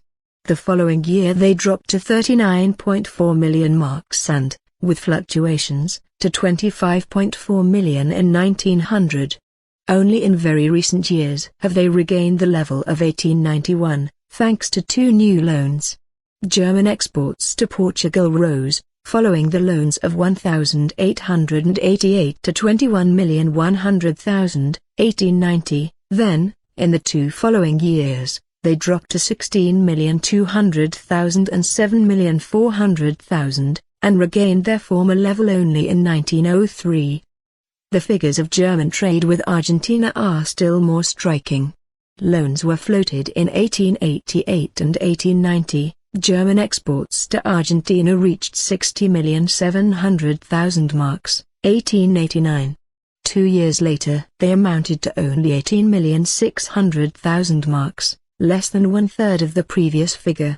It was not until 1901 that they regained and surpassed the level of 1889, and then only as a result of new loans floated by the state and by municipalities, with advances to build power stations, and with other credit operations. Exports to Chile, as a consequence of the loan of 1889, rose to 45,200,000 marks in 1892, and a year later dropped to 22,500,000 marks. A new chilling loan floated by the German banks in 1906 was followed by a rise of exports to 84,700,000 marks in 1907, only to fall again to 52,400,000 marks in 1908. 6. From these facts Landsberg draws the amusing petty bourgeois moral of how unstable and irregular export trade is when it is bound up with loans, how bad it is to invest capital abroad instead of naturally and harmoniously developing home industry, how costly are the millions in backsheesh that Krupp has to pay in floating foreign loans, etc. But the facts tell us clearly, the increase in exports is connected with just these swindling tricks of finance capital, which is not concerned with bourgeois morality, but with skinning the ox twice. First, it pockets the profits from the loan, then it pockets other profits from the same loan which the borrower uses to make purchases from Krupp, or to purchase railway material from the steel syndicate, etc. I repeat that I do not by any means consider Landsberg's figures to be perfect, but I had to quote them because they are more scientific than Kautskis and Spectators and because Landsberg showed the correct way to approach the question. In discussing the significance of finance capital in regard to exports, etc., one must be able to single out the connection of exports especially and solely with the tricks of the financiers, especially and solely with the sale of goods by cartels, etc. Simply to compare colonies with non-colonies, one imperialism with another imperialism, one semi-colony or colony, Egypt, with all other countries, is to evade and to obscure the very essence of the question. Kautski's theoretical critique of imperialism has nothing in common with Marxism and serves only as a preamble to propaganda for peace and unity with the opportunists and the social chauvinists, precisely for the reason that it evades and obscures the very profound and fundamental contradictions of imperialism, the contradictions between monopoly and free competition which exists side by side with it, between the gigantic operations, and gigantic profits, of finance capital and honest trade in the free market, the contradiction between cartels and trusts, on the one hand, and non-cartelized industry, on the other, etc. The notorious theory of ultra-imperialism, invented by Kautsky, is just as reactionary.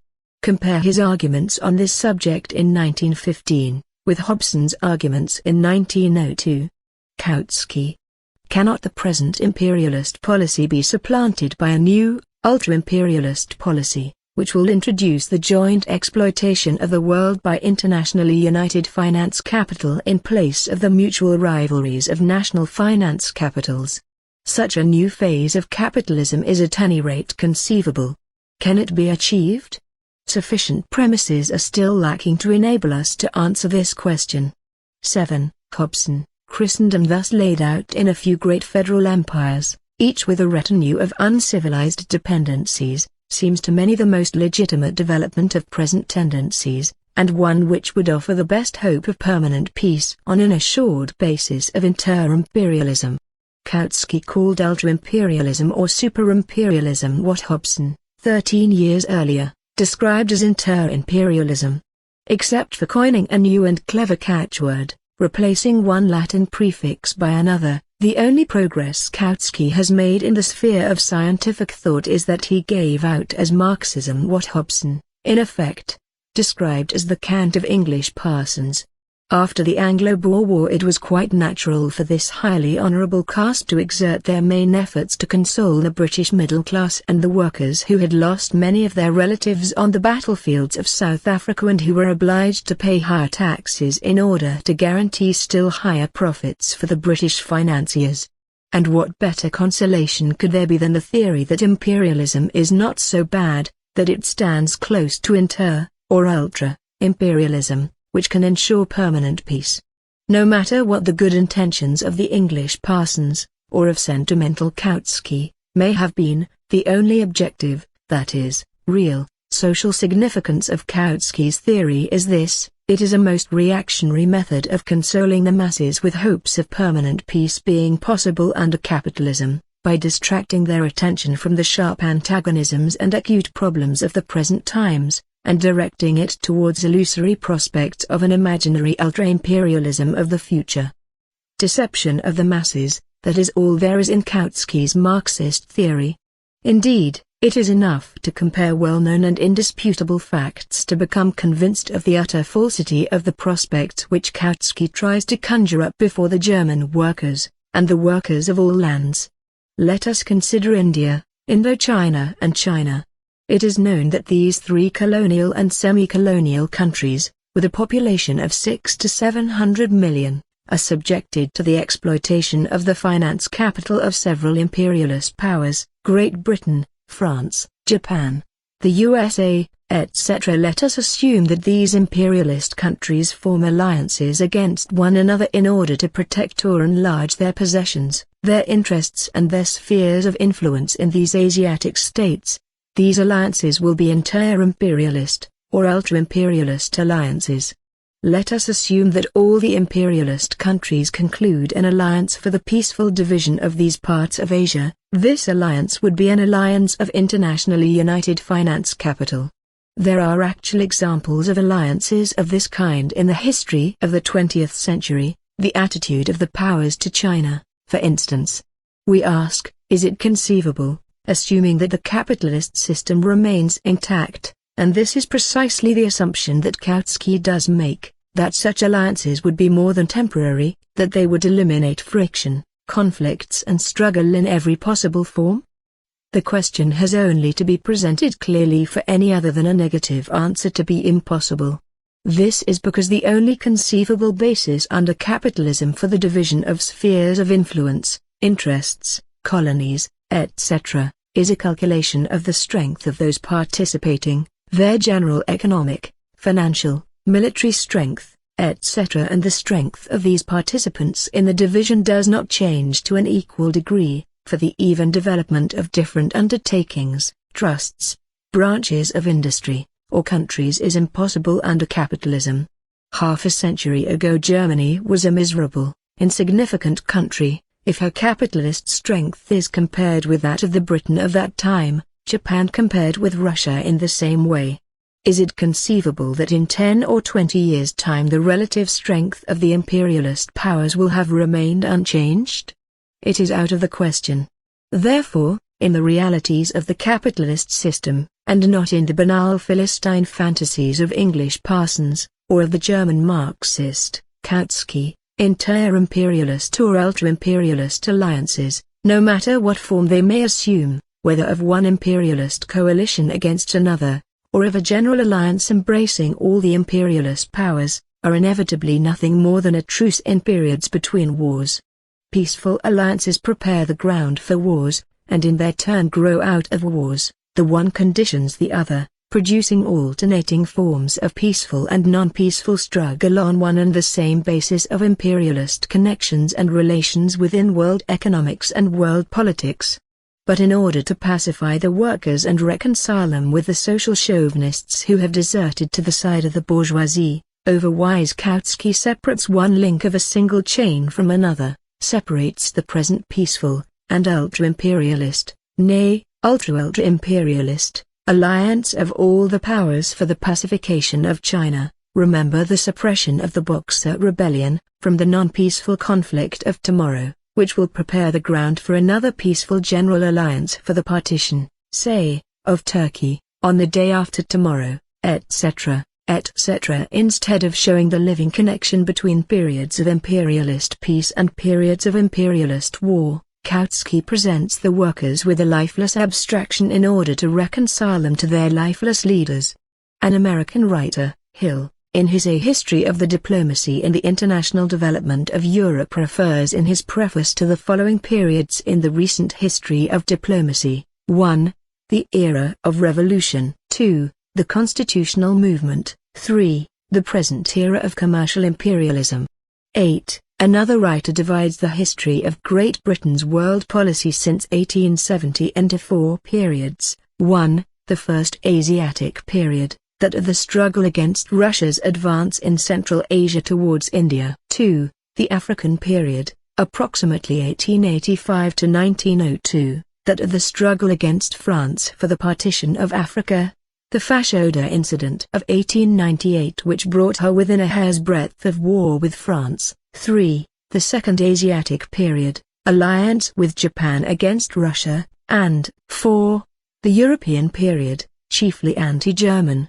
9. The political patrol clashes take place on the financial field, wrote the banker, Ressa, in 1905, in showing how French finance capital operating in Italy was preparing the way for a political alliance of these countries, and how a conflict was developing between Germany and Great Britain over Persia, between all the European capitalists over Chinese loans, etc. Behold, the living reality of peaceful ultra-imperialist alliances in their inseverable connection with ordinary imperialist conflicts.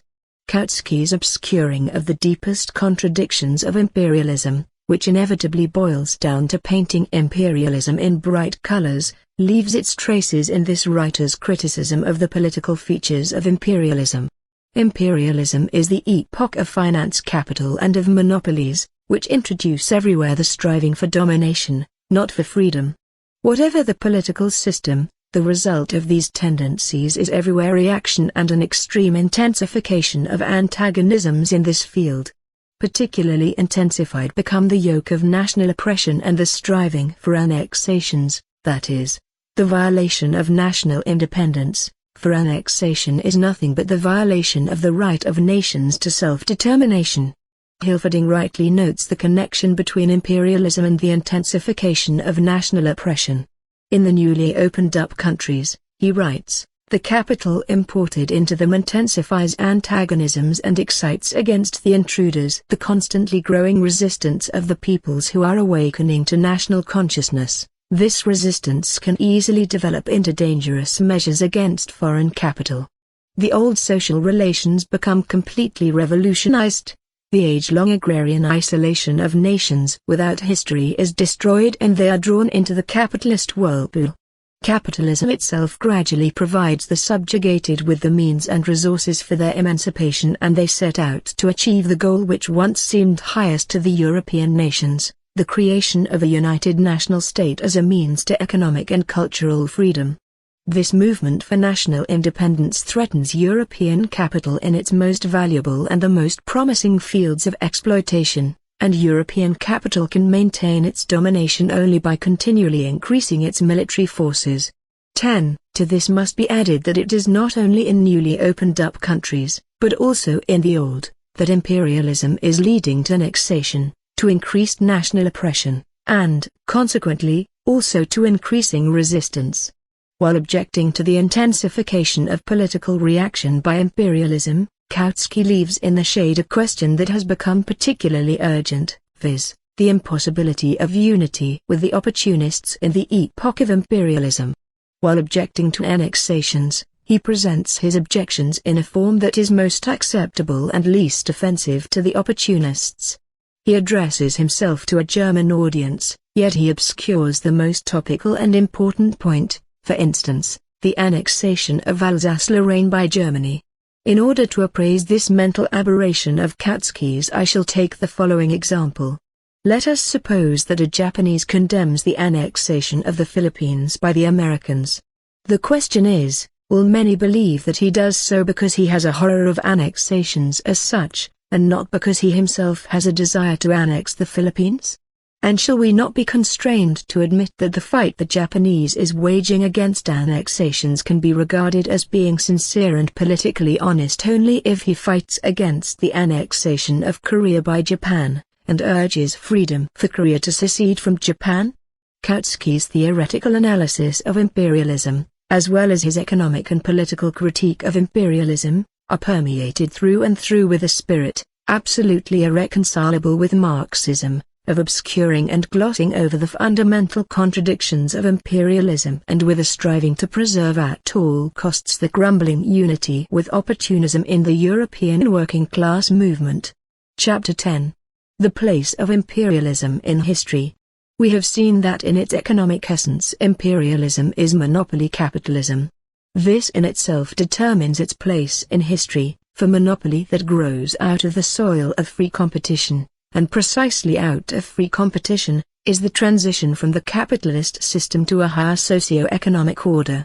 We must take special note of the four principal types of monopoly, or principal manifestations of monopoly capitalism, which are characteristic of the epoch we are examining. Firstly, monopoly arose out of the concentration of production at a very high stage. This refers to the monopolist capitalist associations, cartels, syndicates, and trusts. We have seen the important part these play in present-day economic life. At the beginning of the 20th century, monopolies had acquired complete supremacy in the advanced countries, and although the first steps towards the formation of the cartels were taken by countries enjoying the protection of high tariffs, Germany, America, Great Britain, with her system of free trade, revealed the same basic phenomenon, only a little later, namely, the birth of monopoly out of the concentration of production. Secondly, monopolies have stimulated the seizure of the most important sources of raw materials, especially for the basic and most highly cartelized industries in capitalist society, the coal and iron industries. The monopoly of the most important sources of raw materials has enormously increased the power of big capital, and has sharpened the antagonism between cartelized and non-cartelized industry. Thirdly, monopoly has sprung from the banks. The banks have developed from modest middlemen enterprises into the monopolists of finance capital. Some 3 to 5 of the biggest banks in each of the foremost capitalist countries have achieved the personal link-up between industrial and bank capital, and have concentrated in their hands the control of thousands upon thousands of millions which form the greater part of the capital and income of entire countries.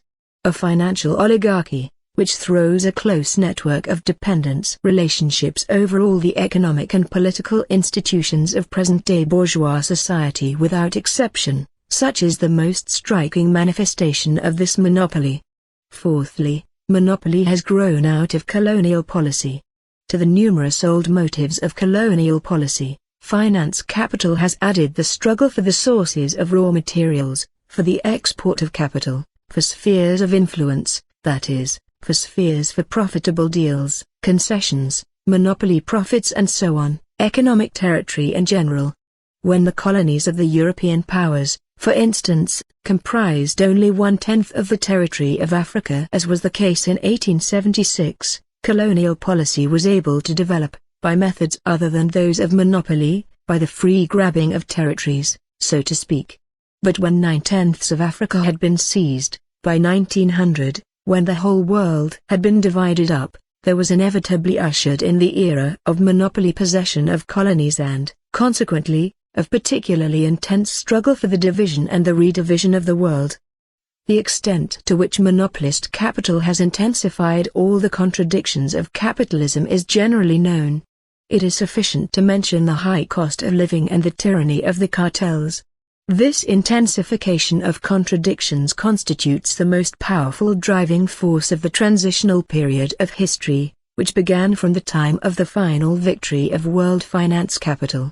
Monopolies, oligarchy, the striving for domination and not for freedom, the exploitation of an increasing number of small or weak nations by a handful of the richest or most powerful nations, all these have given birth to those distinctive characteristics of imperialism which compel us to define it as parasitic or decaying capitalism. More and more prominently there emerges, as one of the tendencies of imperialism, the creation of the rentier state, the usurer state, in which the bourgeoisie to an ever-increasing degree lives on the proceeds of capital exports and by clipping coupons. It would be a mistake to believe that this tendency to decay precludes the rapid growth of capitalism. It does not. In the epoch of imperialism, certain branches of industry, certain strata of the bourgeoisie and certain countries betray, to a greater or lesser degree, now one and now another of these tendencies. On the whole, capitalism is growing far more rapidly than before, but this growth is not only becoming more and more uneven in general, its unevenness also manifests itself, in particular, in the decay of the countries which are richest in capital, Britain.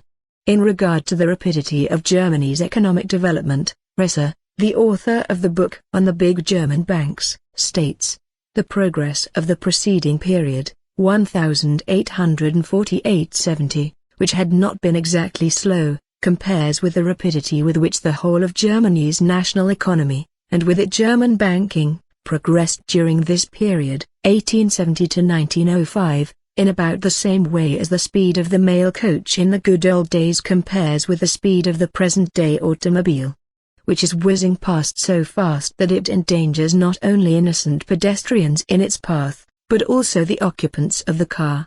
In its turn, this finance capital which has grown with such extraordinary rapidity is not unwilling, precisely because it has grown so quickly, to pass on to a more tranquil possession of colonies which have to be seized, and not only by peaceful methods, from richer nations. In the United States, economic development in the last decades has been even more rapid than in Germany, and for this very reason, the parasitic features of modern American capitalism have stood out with particular prominence. On the other hand, a comparison of, say, the Republican American bourgeoisie with the monarchist Japanese or German bourgeoisie shows that the most pronounced political distinction diminishes to an extreme degree in the epoch of imperialism, not because it is unimportant in general, but because in all these cases we are talking about a bourgeoisie which has definite features of parasitism. The receipt of high monopoly profits by the capitalists in one of the numerous branches of industry, in one of the numerous countries, etc., makes it economically possible for them to bribe certain sections of the workers, and for a time a fairly considerable minority of them, and win them to the side of the bourgeoisie of a given industry or given nation against all the others. The intensification of antagonisms between imperialist nations for the division of the world increases this urge. And so there is created that bond between imperialism and opportunism, which revealed itself first and the most clearly in Great Britain, owing to the fact that certain features of imperialist development were observable there much earlier than in other countries. Some writers, L. Martov, for example, are prone to wave aside the connection between imperialism and opportunism in the working class movement, a particularly glaring fact at the present time, by resorting to official optimism, A. Lakoutsky and Huysmans, like the following: the cause of the opponents of capitalism would be hopeless if it were progressive capitalism that led to the increase of opportunism, or, if it were the best paid workers who were inclined towards opportunism, etc. We must have no illusions about optimism of this kind. It is optimism in respect of opportunism, it is optimism which serves to conceal opportunism. As a matter of fact, the extraordinary rapidity and the particularly revolting character of the development of opportunism is by no means a guarantee that its victory will be durable. The rapid growth of a painful abscess on a healthy body can only cause it to burst more quickly and thus relieve the body of it. The most dangerous of all in this respect are those who do not wish to understand that the fight against imperialism is a sham and humbug unless it is inseparably bound up with the fight against opportunism. From all that has been said in this book on the economic essence of imperialism, it follows that we must define it as capitalism in transition, or, more precisely, as moribund capitalism. It is very instructive in this respect to note that bourgeois economists, in describing modern capitalism, frequently employ catchwords and phrases like interlocking, absence of isolation, etc., in conformity with their functions and course of development. Banks are not purely private business enterprises, they are more and more outgrowing the sphere of purely private business regulation. And this very racer, whose words I have just quoted, declares with all seriousness that the prophecy of the Marxists concerning socialization has not come true. What then does this catchword interlocking express? It merely expresses the most striking feature of the process going on before our eyes. It shows that the observer counts the separate trees, but cannot see the wood. It slavishly copies the superficial, the fortuitous, the chaotic. It reveals the observer as one who is overwhelmed by the mass of raw material and is utterly incapable of appreciating its meaning and importance. Ownership of shares. The relations between owners of private property interlock in a haphazard way. But underlying this interlocking, its very base, are the changing social relations of production. When a big enterprise assumes gigantic proportions, and, on the basis of an exact computation of mass data, organizes according to plan the supply of primary raw materials to the extent of 2/3, or 3/4, of all that is necessary for tens of millions of people, when the raw materials are transported in a systematic and organized manner to the most suitable places of production, sometimes situated hundreds or thousands of miles from each other, when a single center directs all the consecutive stages of processing the material right up to the manufacture of numerous varieties of finished articles, when these products are distributed according to a single plan among tens and hundreds of millions of consumers, the marketing of oil in America and Germany by the American Oil Trust, then it becomes evident that we have socialization of production, and not mere interlocking, that private economic and private property relations constitute a shell which no longer fits its contents, a shell which must inevitably decay if its removal is artificially delayed, a shell which may remain in a state of decay for a fairly long period, if, at the worst, the cure of the opportunist abscess is protracted, but which will inevitably be removed. The enthusiastic admirer of German imperialism, Charles G. Evernitz, exclaims, once the supreme management of the German banks has been entrusted to the hands of a dozen persons, their activity is even today more significant for the public good than that of the majority of the ministers of state. The interlocking of bankers, ministers, magnates of industry and rentiers is here conveniently forgotten, if we imagine the development of those tendencies we have noted carried to their logical conclusion. We will have the money capital of the nation united in the banks themselves combined into cartels, the investment capital of the nation cast in the shape of securities. Then the forecast of that genius Saint Simon will be fulfilled, the present anarchy of production, which corresponds to the fact that economic relations are developing without uniform regulation, must make way for organization in production. Production will no longer be directed by isolated manufacturers, independent of each other and ignorant of man's economic needs. That will be done by a certain public institution. A central committee of management, being able to survey the large field of social economy from a more elevated point of view, will regulate it for the benefit of the whole of society, will put the means of production into suitable hands, and above all will take care that there be constant harmony between production and consumption. Institutions already exist which have assumed as part of their functions a certain organization of economic labor, the banks. We are still a long way from the fulfillment of St. Simon's forecast, but we are on the way towards it. Marxism, different from what Marx imagined, but different only in form. 1. A crushing refutation of Marx indeed, which retreats a step from Marx's precise, scientific analysis to St. Simon's guesswork, the guesswork of a genius, but guesswork all the same.